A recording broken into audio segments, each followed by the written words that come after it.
Indian ಗೌರ್ಮೆಂಟ್ದು ಒಂದು report ಇದೆ, 22,000 ಟನ್ ಗೋಲ್ಡ್ ಅನ್ಅಫಿಷಿಯಲಿ ಮನೆಗಳಲ್ಲಿದೆ ಅಂತ. ಈ ಗೋಲ್ಡ್ ಎಲ್ಲ ತಗೊಂಡು ಬಂದು ಇಂಡಿಯಾ ಅಮೆರಿಕಕ್ಕೆ ತಂದೆ ಅಮೆರಿಕಕ್ಕೆ ಸಾಲ ಕೊಡೋಣ ಮಾಡ್ಬೋದು ನಾವು. ಇತ್ತೀಚೆಗೆ ನಾನು ಅವರನ್ನ ಜಾಸ್ತಿ ನೋಡಿದ್ದು, ಯಾವುದೋ ಒಂದು ದಿವಸ ಕಾರ್ ಓಡಿಸ್ತಾ ಇದ್ದೆ, ಸಡನ್ನಾಗಿ ಬಸ್ಸಲ್ಲಿ ಆಟಿಕಾ ಗೋಲ್ಡ್ ಅಂತ ಒಂದು ಫೋನ್ ಹಿಡ್ಕೊಂಡು ಹಿಂಗೆ ಮುಂದೆ ಬೆಂಡ್ ಆಗ್ತಾಯಿದ್ರು. ಅದು ಲೈಕ್ ಎಲ್ಲರೂ ಅಡ್ವರ್ಟೈಸ್ಮೆಂಟ್ ಕೊಡ್ತಾರೆ, ಅಲ್ಲಿ ಏನೋ ಒಂದು ಯುನೀಕ್ನೆಸ್ ಇತ್ತು. ಇವ್ರು ಫೋನಿಗೆ ಮುಂದೆ ಹಿಡ್ಕೊಂಡು ಯಾರು ಫೋಟೋ ತೆಗಿತಾ ಇದ್ದಾರೆ ಅಂತ.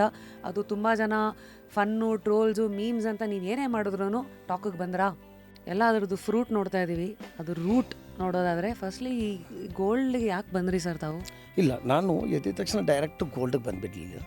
2013 ಗೋಲ್ಡ್ ಸ್ಟಾರ್ಟ್ ಮಾಡಿದ್ದು. ಅದಕ್ಕಿಂತ ಮುಂಚೆ ಭಾಳಷ್ಟು ಕಷ್ಟಗಳು, ಬಿಸ್ನೆಸ್ಸು, ಬೇರೆ ಬೇರೆ ಬಿಸ್ನೆಸ್ ನೋಡಿದ್ದೀವಿ. ಏನೇನು ಬಿಸ್ನೆಸ್ ನೋಡಿದ್ರಿ? ನಾನು ಹೇಳ್ದೆ ಅದೇ 1 ಕಿಲೋಮೀಟರ್ ಆಗುತ್ತೆ. 40-50 ಬಿಸ್ನೆಸ್ ನಾನು ಮಾಡಿದ್ದೀನಿ. ನನ್ನ 40 ವಯಸ್ಸು ಗಂಟ ಸ್ವಂತ ಮನೆ ಇರಲಿಲ್ಲ ನನಗೆ. ಇದೇ ಬೊಮ್ಮನಹಳ್ಳಿಯಲ್ಲಿ 1,100 ರೂಪಾಯಿ ಮನೆಗೆ ಬಾಡಿಗೆಗಿದ್ದೆ ನಾನು. ಎಲ್ಲ ಥರ ಗೋಲ್ಡು ತೊಗೊತೀರಾ ಸರ್? ಅದೇ ಈಗ ನಮ್ಮ ಅಜ್ಜಿ ಕಾಲದ ಗೋಲ್ಡ್ ಯಾವುದೋ ಇದೆ, ಈಗ ಅದಕ್ಕೆಲ್ಲ ಹಾಲ್ ಮಾರ್ಕ್ ಇರಲ್ಲ, 916 ಎಲ್ಲ ಇರಲ್ಲ, ಅವೆಲ್ಲ ಏನು ಬೇಕಾದ್ರೂ ತೊಗೋತೀರಾ? ಇಲ್ಲ, ಗೋಲ್ಡಲ್ಲಿ ನೋಡಿ ಯಾವ ಕಾಲದ್ದು ಏನು ಕ್ವಾಲಿಟಿ ಮಿಸ್ ಆಗಲ್ಲ.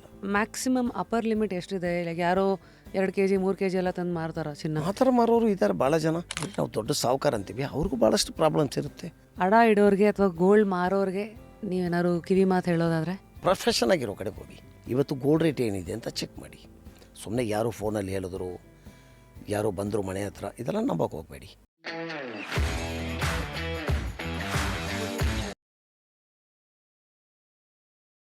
ಲೈಫ್ ಹೇಗಂತಂದರೆ, ಅಯ್ಯೋ ಏನಾದರೂ ಆಗ್ಬಿಟ್ರೆ ಅಂತಂದರೆ ನಿಮ್ಮನ್ನು ಹೆದರಿಸೇ ಕೂಡ್ಸಿರತ್ತೆ. ಅದೇನಾಗತ್ತೆ ನೋಡೋಣ, ನಾನಾ ನೀನಾ ಅಂದರೆ ಕೈ ಹಿಡಿಯತ್ತೆ. ಇದನ್ನೇ ಇಂಗ್ಲೀಷಲ್ಲಿ luck always rewards the brave ಅಂತ ಒಂದು ಮಾತು ಬಂತು. ನಾನು ಯಾಕೆ ಇವತ್ತು ಈ ಥರ ಶೋನ ಶುರು ಮಾಡ್ತಾ ಇದ್ದೀನಿ ಅಂತಂದರೆ, ನಮ್ಮ ಈ ವಾತಾವರಣ ಸಾಕಷ್ಟು ಸಾಧಕರನ್ನು ನೋಡಿರುತ್ತೆ. ಒಂದು ಪ್ರಶ್ನೆ ಬರುತ್ತೆ, ಸಾಧನೆ ಅಂದರೆ ಏನು? ಹೆಸರು ಮಾಡೋದ, ದುಡ್ಡು ಮಾಡೋದ, ಅಥವಾ ನಾನು ಈ ಭೂಮಿ ಮೇಲೆ ಬಂದು ಹೋಗೋ ಅಷ್ಟರಲ್ಲಿ ತೃಪ್ತಿ ಆಗೋ ಥರ ಏನೋ ಕೆಲಸ ಮಾಡಿದೆ ಅಂತನಾ? ಅವ್ರವ್ರ ಅಭಿಪ್ರಾಯಕ್ಕೆ ಬಿಟ್ಟಿದ್ದು. ಆದರೆ ಇವತ್ತು ನಮ್ಮ ಜಸ್ಟ್ ಕ್ಯೂರಿಯಸಲ್ಲಿ ನಾನು ಎಕ್ಸ್ಪ್ಲೋರ್ ಮಾಡೋಕ್ಕೆ ಹೊರಟಿರುವಂಥ ಒಂದು ವ್ಯಕ್ತಿಯ ಹಿಂದೆ ಇರುವ ವ್ಯಕ್ತಿತ್ವ, ಅವರು ಜೀವನದಲ್ಲಿ ನಡೆದು ಬಂದಿರೋ ರೀತಿ, ಇದು ಖಂಡಿತ ಆಶ್ಚರ್ಯಪಡಿಸುತ್ತೆ. ಯಾಕೆ ಅಂತೀರಾ? ಇತ್ತೀಚೆಗೆ ನಾನು ಅವರನ್ನು ಜಾಸ್ತಿ ನೋಡಿದ್ದು, ಯಾವುದೋ ಒಂದು ದಿವಸ ಕಾರ್ ಓಡಿಸ್ತಾ ಇದ್ದೆ, ಸಡನ್ನಾಗಿ ಬಸ್ಸಲ್ಲಿ ಆಟಿಕಾ ಗೋಲ್ಡ್ ಅಂತ ಒಂದು ಫೋನ್ ಹಿಡ್ಕೊಂಡು ಹಿಂಗೆ ಮುಂದೆ ಬೆಂಡ್ ಆಗ್ತಾಯಿದ್ರು. ಅದು ಲೈಕ್ ಎಲ್ಲರೂ ಅಡ್ವರ್ಟೈಸ್ಮೆಂಟ್ ಕೊಡ್ತಾರೆ, ಅಲ್ಲಿ ಏನೋ ಒಂದು ಯುನೀಕ್ನೆಸ್ ಇತ್ತು. ಇವ್ರು ಫೋನಿಗೆ ಮುಂದೆ ಹಿಡ್ಕೊಂಡು ಯಾರು ಫೋಟೋ ತೆಗಿತಾ ಇದ್ದಾರೆ ಅಂತ. ಅದು ತುಂಬ ಜನ ಫನ್ನು, ಟ್ರೋಲ್ಸು, ಮೀಮ್ಸ್ ಅಂತ ನೀವು ಏನೇ ಮಾಡಿದ್ರು ಟಾಕಿಗೆ ಬಂದ್ರಾ. ಆ ರೀತಿ ಟಾಕಿಗೆ ಬಂದವರು ಇವತ್ತು ಅಫ್ಕೋರ್ಸ್ ಆ ಒಂದು ಪೋಸ್ಟರು ಆ ವ್ಯಕ್ತಿಯ ಜೀವನನ ಹೇಳಲ್ಲ ರೀ, ಅವ್ರು ಯಾರು ಏನು ಅಂತ ಇವತ್ತು ಮುಕ್ತವಾಗಿ ಮಾತಾಡ್ತಾ, ಮಾತಿಗೆ ಎಳಿತಾ, here I am all curious to welcome one and only ನಮ್ಮ ಆಟಿಕಾ ಗೋಲ್ಡ್ನ ಫೌಂಡರ್, ಅಫ್ಕೋರ್ಸ್ ನಮ್ಮ ಬೊಮ್ಮನಹಳ್ಳಿ ಬಾಬು ಅವರು. ಎಲ್ಲಿಂದ ಸರ್ ಮೂರ್ತಿ ಚಿಕ್ಕದಾದರೂ ಕೀರ್ತಿ ದೊಡ್ಡದು ಅಂತ ನೋಡಿ. ಈ 15 ವರ್ಷದ ನಿಮ್ಮ ಈ ಜೀವನದ ಈ ಆಟಿಕಾ ಗೋಲ್ಡ್ನ ಜರ್ನಿನಲ್ಲಿ 1 ಕೋಟಿ ಕಸ್ಟಮರ್ಗಳು, 200 ಬ್ರಾಂಚಸ್ಸು, 5 ನಗರಗಳು, 8,000 ಕೋಟಿ ಟರ್ನ್ ಓವರ್ ಇರೋ ಕಂಪನಿ, ಮತ್ತು 1,500 ಎಂಪ್ಲಾಯೀಸ್ ಅಂತಂದರೆ ಇದು ಖಂಡಿತ ತಮಾಷೆ ಅಲ್ಲ. ಈ ಥರದ ಒಂದು ಸದ್ಯದ ಒಂದು ಎಂಪೈರನ್ನು ಕಟ್ಟಿ ನಿಂತಿರೋ ಮನುಷ್ಯನ ಹಿಂದೆ ಇರುವ ಲೈಫು ಡೆಫಿನೆಟ್ಲಿ ಎಕ್ಸ್ಪ್ಲೋರ್ ಮಾಡೋಕ್ಕೆ ಇಲ್ಲಿ ಕೂತಿದ್ದೀನಿ. ಮೊದಲನೇದಾಗಿ ಜಸ್ಟ್ ಕ್ಯೂರಿಯಸ್ಗೆ ತಮಗೆ ಆತ್ಮೀಯವಾದ ಸ್ವಾಗತ. Thank you. ಹಾಂ, ಈಗ ಫಸ್ಟು ಕಾಮಿಡಿಯಿಂದನೇ ಸ್ಟಾರ್ಟ್ ಮಾಡಿ. ಇದೇನು ಸರ್ ನೀವು ಫೋನ್ ಹಿಡ್ಕೊಂಡು ಹಿಂಗೆ ಯಾರು ಫೋಟೋ ತೆಗಿತಾ ಇದ್ದೀರಾ? ಅದು ಹಂಗೆ ನಮ್ಮ ಹುಡುಗರು ಒಂದು ಫೋಟೋ ಮಾಡಿದ್ರು, ಚೆನ್ನಾಗಿತ್ತು, ಅದೇ ಯೂಸ್ ಮಾಡೋಣ ಅಂತ ಯೂಸ್ ಮಾಡಿದ್ವಿ. ಈಗ ಎಲ್ಲರೂ ಜ್ಯುವೆಲ್ರಿ ಒಳ್ಳೊಳ್ಳೆ ಬಟ್ಟೆ ಹಾಕ್ಕೊಂಡು ಪೋಸ್ ಕೊಟ್ಕೊಂಡು ನಿಂತ್ಕೊತಾರೆ, but that was very unique. So ಇದು ಮಾರ್ಕೆಟಲ್ಲೆಲ್ಲ ಆಚೆಗೆ ಹೋದ್ಮೇಲೆ ನಿಮ್ಗೆ ಏನೇನು ಬಂತು? ಎಲ್ಲರೂ ಭಾಳಷ್ಟು ಮೀಮ್ಸ್ ಮಾಡಿದ್ರು. ಆ ಸೋಷಿಯಲ್ ಮೀಡಿಯಾ ನನ್ನ ಬಸ್ಸು ಆಟಿಕಾ ಬ್ರ್ಯಾಂಡಿಂದ ಜಾಸ್ತಿ, ನನ್ನ ಫೋಟೋ ಜಾಸ್ತಿ ಆಯಿತು. ನಿಮ್ಗೆ ಅನ್ಸಿತಾ ಹಿಂಗೆಲ್ಲ ಆಗತ್ತಿದ್ದು ಅಂತ? ಅಂದ್ಕೊಂಡಿಲ್ಲ, ಬಟ್ ಆಯಿತು. ಸೊ ಈಗ ಯೂಶ್ವಲಿ ಸಮಾಜ ಮನುಷ್ಯನೆಲ್ಲ ದುಡ್ಡಿಂದ ಅಳಿಯತ್ತೆ, ಪವರಿಂದ ಅಳಿಯತ್ತೆ, ಇಲ್ಲ ಗುಣದಿಂದ ಅಳಿಯತ್ತೆ. ನಾನು ಗುಣದಿಂದ ಶುರು ಮಾಡ್ತೀನಿ. ಯಾಕೆಂದರೆ ಗುಣ ಅದು ಥರ ಯಾವತ್ತೂ ಚಿನ್ನ ಇದ್ದಂಗೆ. ಅದು ಲೈಫ್ ನಮಗೆ ಏನು ಹಾಕ್ತಾ ಇರುತ್ತೋ ಅದರಿಂದ ಗುಣ ಪಾಲಿಷ್ ಆಗ್ತಾ ಇರಬೇಕು ಯಾವಾಗಲೂ. ಮೊದಲನೇದಾಗಿ ನಮ್ಮೆಲ್ರಿಗೂ ನೀವು ಎಷ್ಟಕ್ಕೆ ಬಾಳ್ತೀರಾ, ನಿಮ್ಮ ಬಿಸ್ನೆಸ್ ಪ್ರೊಫೈಲ್ ಅರ್ಥ ಆಗಿದೆ, ಬಟ್ ನೀವು ಎಲ್ಲಿಯವರು, ಯಾರು ನೀವು? ನಾನು ಸಾಮಾನ್ಯ ಒಂದು 6ನೇ ಕ್ಲಾಸ್ ಸ್ಟೂಡೆಂಟು. ನನ್ನ ಲೈಫಲ್ಲಿ ನಾನು ಎಜುಕೇಷನ್ ಮಾಡಿರೋದು 6ನೇ ಕ್ಲಾಸು. ನಾನು ಇದೇ ಬೊಮ್ಮನಹಳ್ಳಿಯಿಂದ ಸ್ಟಾರ್ಟ್ ಆಗಿದ್ದೀನಿ. I am the Bommanahalli Babu. ಈ ಬೊಮ್ಮನಹಳ್ಳಿಯಿಂದ ಶುರುವಾಗಿದ್ದ ಲೈಫ್ ಹೇಗೆ? ಯಾಕೆ ನೀವು ಬೊಮ್ಮನಹಳ್ಳಿ ಬಾಬು? ನಮ್ಮ ಬೇಸ್ ಬೊಮ್ಮನಹಳ್ಳಿ. ನಾನು ನಮ್ಮ ಅಜ್ಜಿ ಮನೆ ತಮಿಳ್ನಾಡಲ್ಲಿ ಓದಿದೆ. ನನ್ನ ಬಾಲ್ಯ ತಮಿಳ್ನಾಡಲ್ಲಿ ಕಳೀತು. ಬಟ್ ನಾನು ಬೊಮ್ಮನಹಳ್ಳಿ ಬೇಸು. ತಮಿಳ್ನಾಡು ಟು ಬೊಮ್ಮನಹಳ್ಳಿ 6 ವರ್ಷದಿಂದ ಈಗ ಐ ಥಿಂಕ್ ನೀವು ಬೆಳೆಯೋ ವಯಸ್ಸಿನ ಮಧ್ಯ ಎಲ್ಲರಿಗೂ ಒಂಥರ ಆ ಒಂದು ಬೀಜ ಅದು ಬಿತ್ತ ಮೇಲೆ ಅದು ಹೇಗೆ ಬೆಳೆಯುತ್ತೆ ಇವತ್ತು ಮರವಾಗಿ ನೋಡ್ತಾ ಇದ್ದೀವಿ. ಗಿಡವಾಗಿ ತಾವು ಯಾರು ಏನು ಯಾವಾಗಲೂ ನಿಮ್ಗೆ ಇದೇ ಥರ ದೊಡ್ಡ ಬಿಸ್ನೆಸ್ ಮಾಡಬೇಕು ಕನಸುಗಳನ್ನ ಇತ್ತ? ನಿಮ್ಮ ಫ್ಯಾಮಿಲಿ ಬ್ಯಾಕ್ಗ್ರೌಂಡ್ ಏನು ಸರ್? ಒಂದು ಸಣ್ಣ ಫ್ಯಾಮ್ಲಿಯಲ್ಲಿ ಹುಟ್ಟಿದೆ ನಾನು. ನನ್ನ ಬಾಲ್ಯ ಅದೇ. ನನಗೆ ಎಜುಕೇಷನ್ ಲೈಫಿಗೋಸ್ಕರ ನನಗೆ ತಮಿಳ್ನಾಡು ಕಲಿಸಿದ್ರು. ಅಲ್ಲಿ ತಮಿಳ್ನಾಡಲ್ಲಿ 6ನೇ ಕ್ಲಾಸ್ ಗಂಟ ಓದಿದೆ. ಆಮೇಲೆ ಮತ್ತೆ ಬಂದು ಬೆಂಗಳೂರು ಸೆಟ್ಲಾಗಿ ಇದೇ ಬೊಮ್ಮನಹಳ್ಳಿಯಿಂದ ನನ್ನ ಜರ್ನಿ ಸ್ಟಾರ್ಟ್ ಮಾಡಿದೆ. ಯಾಕೆ 6ನೇ ಕ್ಲಾಸಿಗೆ ಬಿಟ್ರಿ? ನಮ್ಮ ಫೈನಾನ್ಷಿಯಲ್ಲು ಬೇರೆ ಮತ್ತೊಂದು ಇನ್ನೊಂದು ಆ ಕಾರಣಕ್ಕೆ 6ನೇ ಕ್ಲಾಸ್ ಗಂಟನೇ ನನ್ನ ಎಜುಕೇಷನ್ನು. ಸೊ ಯೂಶಲಿ ಒಂದು ಎಜುಕೇಷನ್ ಇಲ್ಲದೆ ಇದ್ದಾಗ ಲೈಫ್ ಒಂದು ಬೇರೆ ರೂಟಿಗೆ ಕರ್ಕೊಂಡು ಹೋಗುತ್ತೆ. ಕೆಲವು ಸತಿ ಗಾಳಿ ಬಂದ ಕಡೆ ತೂರ್ಕೋಬೇಕಾಗತ್ತೆ. ಸೊ ನೀವು ಇದು ನಿಮ್ಮ ಲೈಫಿಗೆ ಹೇಗೆ ಅನ್ವಯಿಸುತ್ತೆ? ಕಷ್ಟಗಳು ನೋಡಿದ್ದೀರಾ? ಭಾಳಷ್ಟು ಕಷ್ಟಗಳು ನೋಡಿದ್ದೀವಿ, ಬಡತನ ನೋಡಿದ್ದೀವಿ. ಸರ್ ಬಡತನ ಅಂದರೆ ಒಂದು ಸಿಂಪಲ್ ಎಕ್ಸಾಂಪಲ್ ಹೇಳ್ಬಿಡ್ತೀನಿ. ನಾನು 6ನೇ ಕ್ಲಾಸ್ ಓದೋ ಗಂಟ ಒಂದು ರಿಯಲ್ ಹೊಸ ಪೆನ್ಸಿಲಲ್ಲಿ ನಾವು ಸ್ಕೂಲ್ ನೋಟ್ಸ್ ಬುಕ್ ಬರೆದಿಲ್ಲ. ಹೊಸ ಪೆನ್ಸಿಲ್ ಒಂದು ತಗೊಂಡು ಅವತ್ತೆಲ್ಲ 30-40 ಪೈಸೆನೇ ಪೆನ್ಸಿಲು. ನನಗೆ ಚೆನ್ನಾಗಿ ಜ್ಞಾಪಕ ಇದೆ. ಯಾರೋ ಬಿಸಾಕಿರೋ ಇಷ್ಟು ಪೆನ್ಸಿಲೇ ನಾನು ಎಜುಕೇಷನ್ ಮಾಡಿದ್ದು. ಹೊಸ ಪೆನ್ಸಿಲ್ ಒಂದು ಫುಲ್ ಪೆನ್ಸಿಲ್ ತಗೊಂಡು ಎಜುಕೇಷನ್ ಮಾಡಿಲ್ಲ. ಆವಾಗ ನೀವು ಅಂದ್ಕೊಳ್ಳಿ ನನ್ನ ಬಡತನ ಹೇಗಿರುತ್ತೆ ಅಂತ. ಇಷ್ಟು ಪೆನ್ಸಿಲೇ ಸಿಕ್ಕಿ ಆ 2 ಕಡೆ ಮಾಡಿ ಇಷ್ಟೇ ಒಂದು ಇಂಚು 1.5 ಇಂಚ್ ಮಕ್ಕಳು ಬಿಸಾಕೋ ಪೆನ್ಸಿಲ್ ಇದೆಯಲ್ಲ, ಆ ಪೆನ್ಸಿಲಲ್ಲೇ ನಮ್ಮ ಎಜುಕೇಷನ್ ನಡೆದಿದ್ದು. ಇದು ನನ್ನ ಲೈಫು. ಯಾಕದ ಹಾಗೆ? ಅದು ಹೆಂಗೆ ಅಂತಿರ್ಬೋದು, ಬಡತನದ ಒಂದು ಭಾಗ ಅಂತ ಅನ್ಕೋಬೋದು ಅದಕ್ಕೆ. ಸೊ ಆ ಥರ ಎಲ್ಲ ಆದಾಗ ನಿಮ್ಮ ಆ ವಯಸ್ಸಿಗೆ ತಲೆನಲ್ಲಿ ಏನು ಓಡ್ತಾ ಇತ್ತು? ತಲೆಯಲ್ಲಿ ಏನು ಓಡ್ತಾ ಇತ್ತು ಅಷ್ಟೇ, ನಮ್ಮ ಜೀವನ ಇಷ್ಟೇ. ಇದಕ್ಕಿಂತ ಮುಂದಕ್ಕೆ ಹೋಗ್ಬೇಕಾದ್ರೆ ಲೈಫಲ್ಲಿ ಏನೋ ಮಾಡಬೇಕು. ಬಟ್ ನಮಗೆ ಸಿಕ್ಕಿರೋದು ಇವತ್ತಿದೆ, ಅದಿತ್ತು. ಇವೆಲ್ಲ ನಿಮ್ಗೆ ಅವಾಗ ಆ ವಯಸ್ಸಲ್ಲಿ ಅರ್ಥ ಆಗ್ತಾಯಿತ್ತಾ? ಖಂಡಿತ ಸ್ವಲ್ಪ ಅರ್ಥ ಆಗ್ತೀವಿ. ನಮ್ಮ ಅಕ್ಕಪಕ್ಕ ಇರೋ ಮಕ್ಕಳು ಒಳ್ಳೆ ಬ್ಯಾಗ್ಸು, ಒಳ್ಳೆ ಸ್ಕೂಲು, ಒಳ್ಳೆ ಜಾಮೆಟ್ರಿ ಬ್ಯಾಗ್ಸು ಮತ್ತು ಬಾಕ್ಸು, ಒಳ್ಳೆ ಬಟ್ಟೆ. ಅವ್ರಿಗೂ ನಮಗೂ ನೋಡೋ ಸಂದರ್ಭದಲ್ಲಿ ಸ್ವಲ್ಪ ಏನೋ ನಾವು ಮೈನಸ್ ಆಗಿ ಕಂಡು ಬರ್ತಾಯಿದ್ವಿ ಅವಾಗ. ಬಟ್ ನಮ್ಮ ಲೈಫ್ ಅದೇ, ಈ ಥರ ಬಡತನ. ಸೊ ಅಲ್ಲಿಂದ ಇಲ್ಲಿ ಕಟ್ಟಾದರೆ ಸಡನ್ನಾಗಿ ಈಗ ಆಟಿಕಾ ಇವತ್ತು ಅಷ್ಟು ದೊಡ್ಡ ಸಂಸ್ಥೆ, ಅದು ಎಲ್ಲ ಅದರದ್ದು ಫ್ರೂಟ್ ನೋಡ್ತಾ ಇದ್ದೀವಿ. ಅದು ರೂಟ್ ನೋಡೋದಾದರೆ ಫಸ್ಟ್ಲಿ ಈ ಗೋಲ್ಡ್ಗೆ ಯಾಕೆ ಬಂದ್ರಿ ಸರ್ ತಾವು? ಇಲ್ಲ, ನಾನು ಎದ್ದ ತಕ್ಷಣ ಡೈರೆಕ್ಟ್ ಗೋಲ್ಡಿಗೆ ಬಂದುಬಿಡಲಿಲ್ಲ. 2013 ಗೋಲ್ಡ್ ಸ್ಟಾರ್ಟ್ ಮಾಡಿದ್ದು. ಅದಕ್ಕಿಂತ ಮುಂಚೆ ಭಾಳಷ್ಟು ಕಷ್ಟಗಳು, ಬಿಸ್ನೆಸ್ಸು, ಬೇರೆ ಬೇರೆ ಬಿಸ್ನೆಸ್ ನೋಡಿದ್ದೀವಿ. ಏನೇನು ಬಿಸ್ನೆಸ್ ನೋಡಿದ್ರಿ? ನಾನು ಹೇಳಿದ್ರೆ ಅದೇ 1 ಕಿಲೋಮೀಟ್ರ್ ಆಗುತ್ತೆ. 40-50 ಬಿಸ್ನೆಸ್ ನಾನು ಮಾಡಿದ್ದೀನಿ. ಸೀರಿಯಸ್ಲಿ 40-50 ಬಿಸ್ನೆಸ್ ನನ್ನ ಲೈಫಲ್ಲಿ. ನಾವು ಇವತ್ತು ನೋಡ್ತಾ ಇರೋದು ಬರೀ ಈ ಯಶಸ್ಸು ಮಾತ್ರ ನೋಡ್ತೀರಾ. ಲೈಫಲ್ಲಿ ಎಷ್ಟೋ ಸೋಲುಗಳು. ನನ್ನ 45ನೇ ವಯಸ್ಸು ಗಂಟ ಇವತ್ತು ನನಗೆ 52. ನನ್ನ 40 ವಯಸ್ಸು ಗಂಟ ಸ್ವಂತ ಮನೆ ಇರಲಿಲ್ಲ ನನಗೆ. ಇದೇ ಬೊಮ್ಮನಹಳ್ಳಿಯಲ್ಲಿ 1100 ರೂಪಾಯಿ ಮನೆಗೆ ಬಾಡಿಗೆಗಿದ್ದೆ ನಾನು. ಇದೇ ಬೊಮ್ಮನಹಳ್ಳಿಯಲ್ಲಿ 1100 ರೂಪಾಯಿ ಬಾಡಿಗೆ, ಮನೆ ಬಾಡಿಗೆ ನಾನು ವಾಸ ಇದ್ದೆ. ನನ್ನ 40 ವಯಸ್ಸು ಗಂಟ ಸ್ವಂತ ಪ್ರಾಪರ್ಟಿ ಇರಲಿಲ್ಲ, ಸ್ವಂತ ಮನೆ ಕೂಡ ಇರಲಿಲ್ಲ ನನಗೆ. ಇದು ನನ್ನ ಲೈಫು. ಆ ಒಂದು ಫೇಸನ್ನು ಇವತ್ತು ಹಿಂದೆ ತಿರುಗಿ ನೋಡಿದ್ರೆ ಆ ಫೇಸ್ ನಿಮಗೆ ಹೇಳ್ಕೊಟ್ಟಿರೋ ಪಾಠಗಳು ಹೇಗೆ ನೋಡ್ತೀರಾ? ನೋಡಿ, ನಮ್ಮ ಆಫೀಸಲ್ಲಿ ಇಲ್ಲ ನನ್ನ ಸುತ್ತಮುತ್ತ ಇರೋರಿಗೆ ನೀವು ನೋಡ್ಬೋದು. ನನಗೆ ಕಷ್ಟ ಅಂತ ಬಂದರೆ ನನಗಿಲ್ಲ ಅಂದರೆ ನಾನು ಯಾರನ್ನ ಕೊಡ್ತೀನಿ. ಮನೆ ಇರಲಿ, ಎಜುಕೇಷನ್ ಇರಲಿ, ಊಟ ಇರಲಿ, ಇಲ್ಲ ದುಡ್ಡೇ ಇಲ್ಲ ಅಂತ ಬಂದರೆ ನಾನು ತಿನ್ನೋಕೆ ಬದಲು ಅವ್ರು ಕೊಟ್ಬಿಡ್ತೀನಿ ತಿನ್ನೋವು ಅಂತ. ಇದೆಲ್ಲ ನನ್ನ ಹಳೇ ಕಥೆಗಳಿಂದನೇ ನನಗರಿವು. ಆವತ್ತು ನನಗೆ ಕೊಡೋಕೆ ಯಾರೂ ಇರಲಿಲ್ಲ. ಇವತ್ತು ನನ್ನ ಹತ್ರ ಒಬ್ಬ ಬಂದರೆ ಅವ್ನು ಖಾಲಿ ಹೋಗ್ಬೇಡ್ದು, ತಿನ್ಕೊಂಡು ಹೋಗ್ವಂತೀನಿ. ಇದು ನನ್ನ ಪಾಠ. 40-50 ಬಿಸ್ನೆಸ್ ಅಂತ ಬಂದಾಗ ಯೂಶಲಿ ಎಜುಕೇಷನ್ ಆ ಟ್ರ್ಯಾಕಿಂದ ಈ ಕಡೆಗೆ ಬಂದವ್ರಿಗೆ ಏನಾದರೂ ಒಂದು ಟ್ರೈ ಮಾಡೋಣ ಅಂತ ಹೋಗ್ತಾರೆ. ಬಟ್ ಟ್ರೈ ಮಾಡಿದಾಗ ಯೂಶಲಿ ಕೈ ಸುಟ್ಕೋಬೋದು, ಅಥವಾ ಪ್ರತಿಯೊಂದು ಸೋಲಿನ ಮೆಟ್ಟಿಲುಗಳು ಅಂತ ನಮಗೆ ನಾವೇ ಪಂಪ್ ಹೊಡ್ಕೊಂಡು ಮುಂದಕ್ಕೆ ಹೋಗ್ಬೋದು. ನಿಮ್ಮ ಕೇಸಲ್ಲಿ ಅದು ಏನೇನಾಯಿತು? ಸರ್ ಭಾಳಷ್ಟು ಏರುಪೇರು ನೋಡಿದ್ದೀವಿ. ಎಲ್ಲ ಕಡೆ ಗೆಲ್ಲುವಂಥ ಸಾಧ್ಯ ಆಗಿಲ್ಲ. ಏರುಪೇರು ಅಂದರೆ? ಏರುಪೇರು ಅಂದರೆ ಸಂಪಾದನೆ ಮಾಡ್ಕೋ, ದುಡ್ಕೋ, ಮನೆ ಬಾಡಿಗೆ ಕಟ್ಕೋ, ಈ ಥರ. ಕೆಲವು ಬಿಸ್ನೆಸ್ದು ಎಕ್ಸಾಂಪಲ್ಸ್ ಕೊಡ್ಬೋದಾ? ನೀವು ಮಾಡಿರೋ 40-50 ಅಂತೀರಿ. ಓಕೆ, 40-50ರಲ್ಲಿ ಭಾಳಷ್ಟು ಎಕ್ಸಾಂಪಲ್ಸ್ ಕೊಡಬೇಕಾದ್ರೆ ಹೋಟೆಲ್ ಬಿಸ್ನೆಸ್ಸಿಂದ ಹಿಡಿದು ನಾರ್ಮಲಿ ಕೂಲಿ ಕೆಲಸ ಗಂಟ ಕಾಂಟ್ರಾಕ್ಟರ ಮಾಡಿದ್ದೀನಿ. ಲೇಬರ್ ಎಂಪ್ಲಾಯೀಸಿಂದ ಹಿಡಿದು ಲೇಬರ್ನ ಕರ್ಕೊಂಡೋಗಿ ಕೆಲಸ ಕೊಡೋದ್ರಿಂದ ಹಿಡಿದು ಇದೇ ನಿಮ್ಮ ಬ್ರಾಡ್ಕಾಸ್ಟಿಂಗ್ ಹತ್ರ ಇಲ್ಲಿ ಬಿರ್ಲಾ ಸಿಮೆಂಟ್, ಬಿರ್ಲಾ ಇದಿದೆ. ಅದಕ್ಕೆ ಬಿರ್ಲಾ ಸರ್ಕಲ್ ಅದು?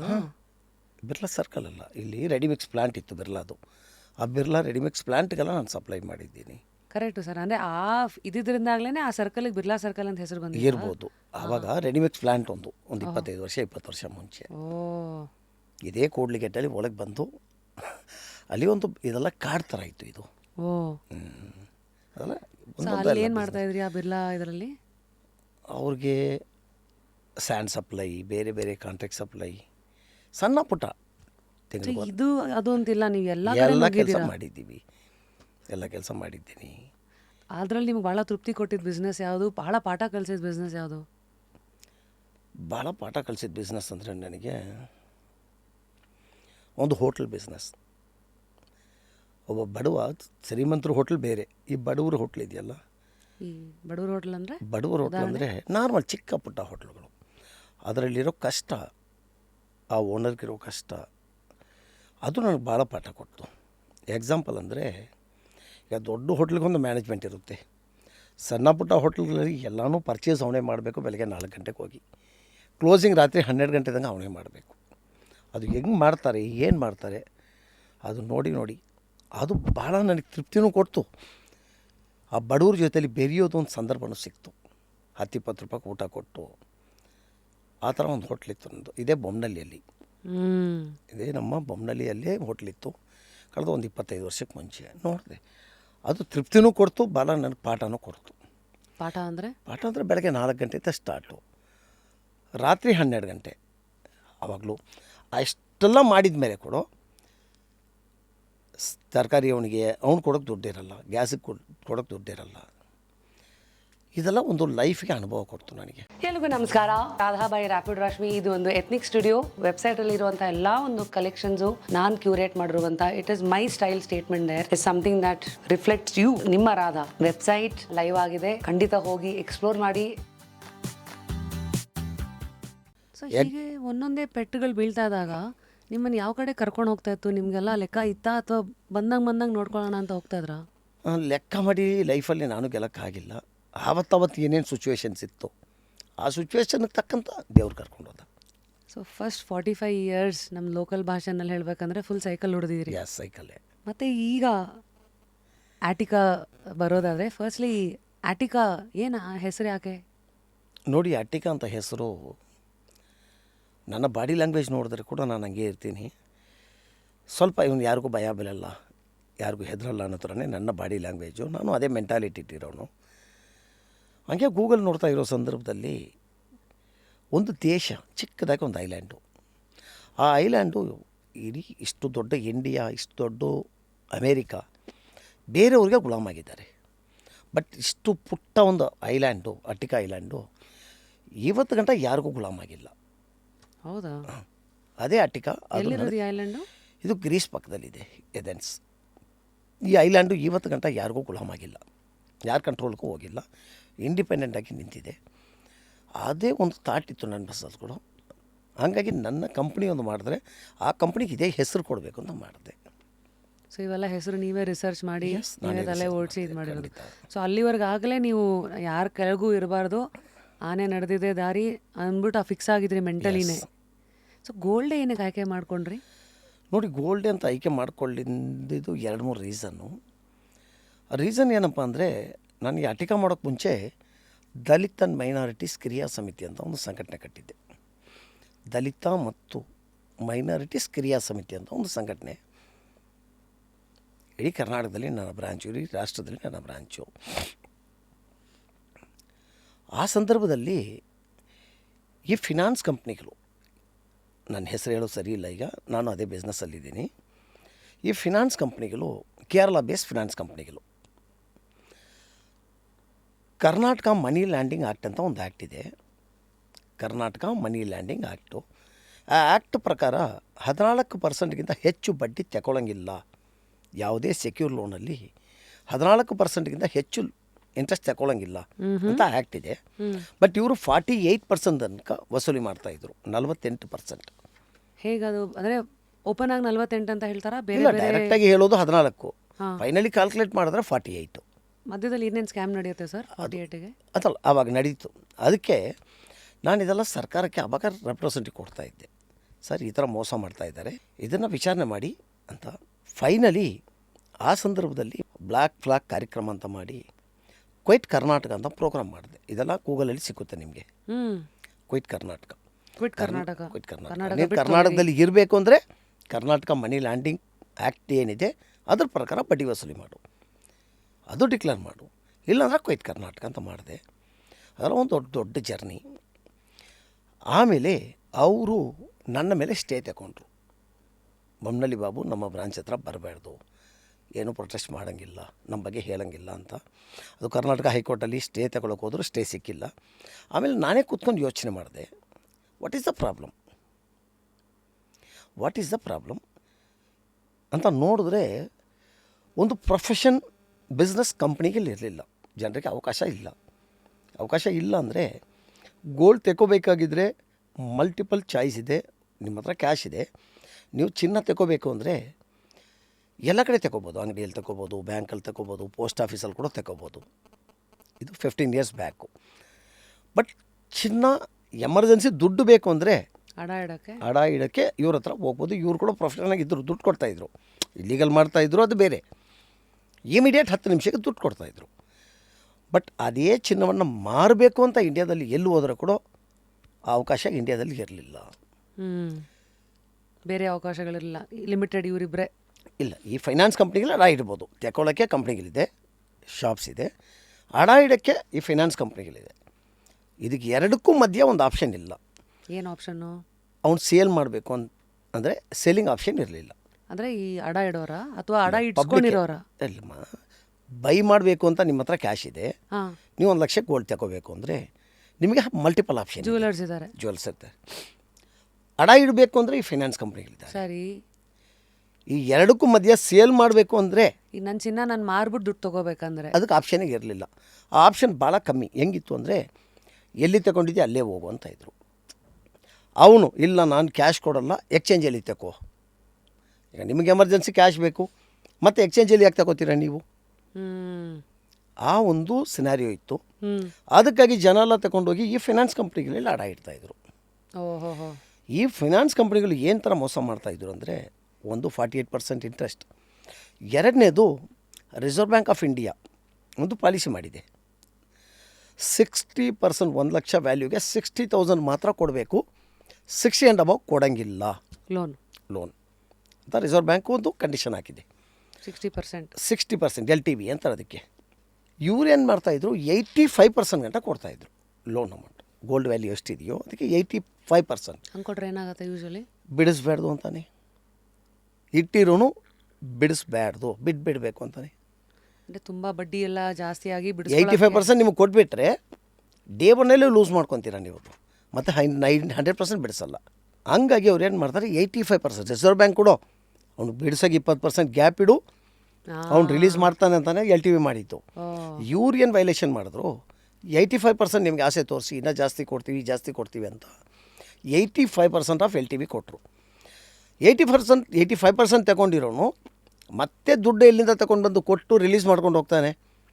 6 ತಿಂಗಳು ಬಡ್ಡಿ 100% ಆಯಿತು, ಗೋಲ್ಡ್ ಆ್ಯಕ್ಷನಲ್ಲಿ ಹೋಯಿತು. ಇದಕ್ಕೆ ಅವ್ರು 85% ಕೊಟ್ಟರು. ಇದಕ್ಕೆ ಅಗೈನ್ಸಲ್ಲಿ ನಾನು ಯೋಚನೆ ಮಾಡೋ ಸಂದರ್ಭದಲ್ಲಿ ಪ್ರಾಬ್ಲಮ್ ಎಲ್ಲಿದೆ ಅಂತ ಹುಡುಕಿದ್ರೆ, ಪ್ರೊಫೆಷನ್ ಆಗಿ ಮಾರೋಕ್ಕೊಂದು ಕಂಪ್ನಿಗಿಲ್ಲ. ಮಾರೋಕ್ಕೊಂದು ಅವಕಾಶ ಇದ್ದರೆ ಜನ ಖಂಡಿತ ಇಲ್ಲಿ ಬಂದು ಸೇಲ್ ಮಾಡ್ತಾರೆ, ಸಿಗಾಕೊಳ್ಳಲ್ಲ ಒಡವೆ. ಇನ್ನೊಂದು ಸ್ಟ್ಯಾಟಿಸ್ಟಿಕ್ ಏನಂದರೆ, ಅಟಿಕಾ ಬರೋಕ್ಕೆ ಮುಂಚೆ 100 ಜನ ಅಡ ಇಟ್ಟರೆ 100 ಜನ ಅಡ ಇಟ್ಟು ಬಿಡಿಸ್ಕೊಳ್ಳೋ ರೇಷಿಯೋ 30% ಇತ್ತು, 70% ಲೂಸ್ ಆಗ್ತಾಯಿದ್ರು. ಆ್ಯಕ್ಷನ್ ಕೊಟ್ಟೋಗೋರು. ಆ್ಯಕ್ಷನ್ಗೆ ಹೋದರೆ 0 ಇವ್ರಿಗೆ, ಗೋಲ್ಡ್ ಓನರ್ಗೆ 1 ಪೈಸಾ ವಾಪಸ್ ಬರಲ್ಲ, ಆಕ್ಷನ್ ಝೀರೋ. ಇವತ್ತು ಆ ರೇಷಿಯೋ ಚೇಂಜ್ ಆಗಿದೆ.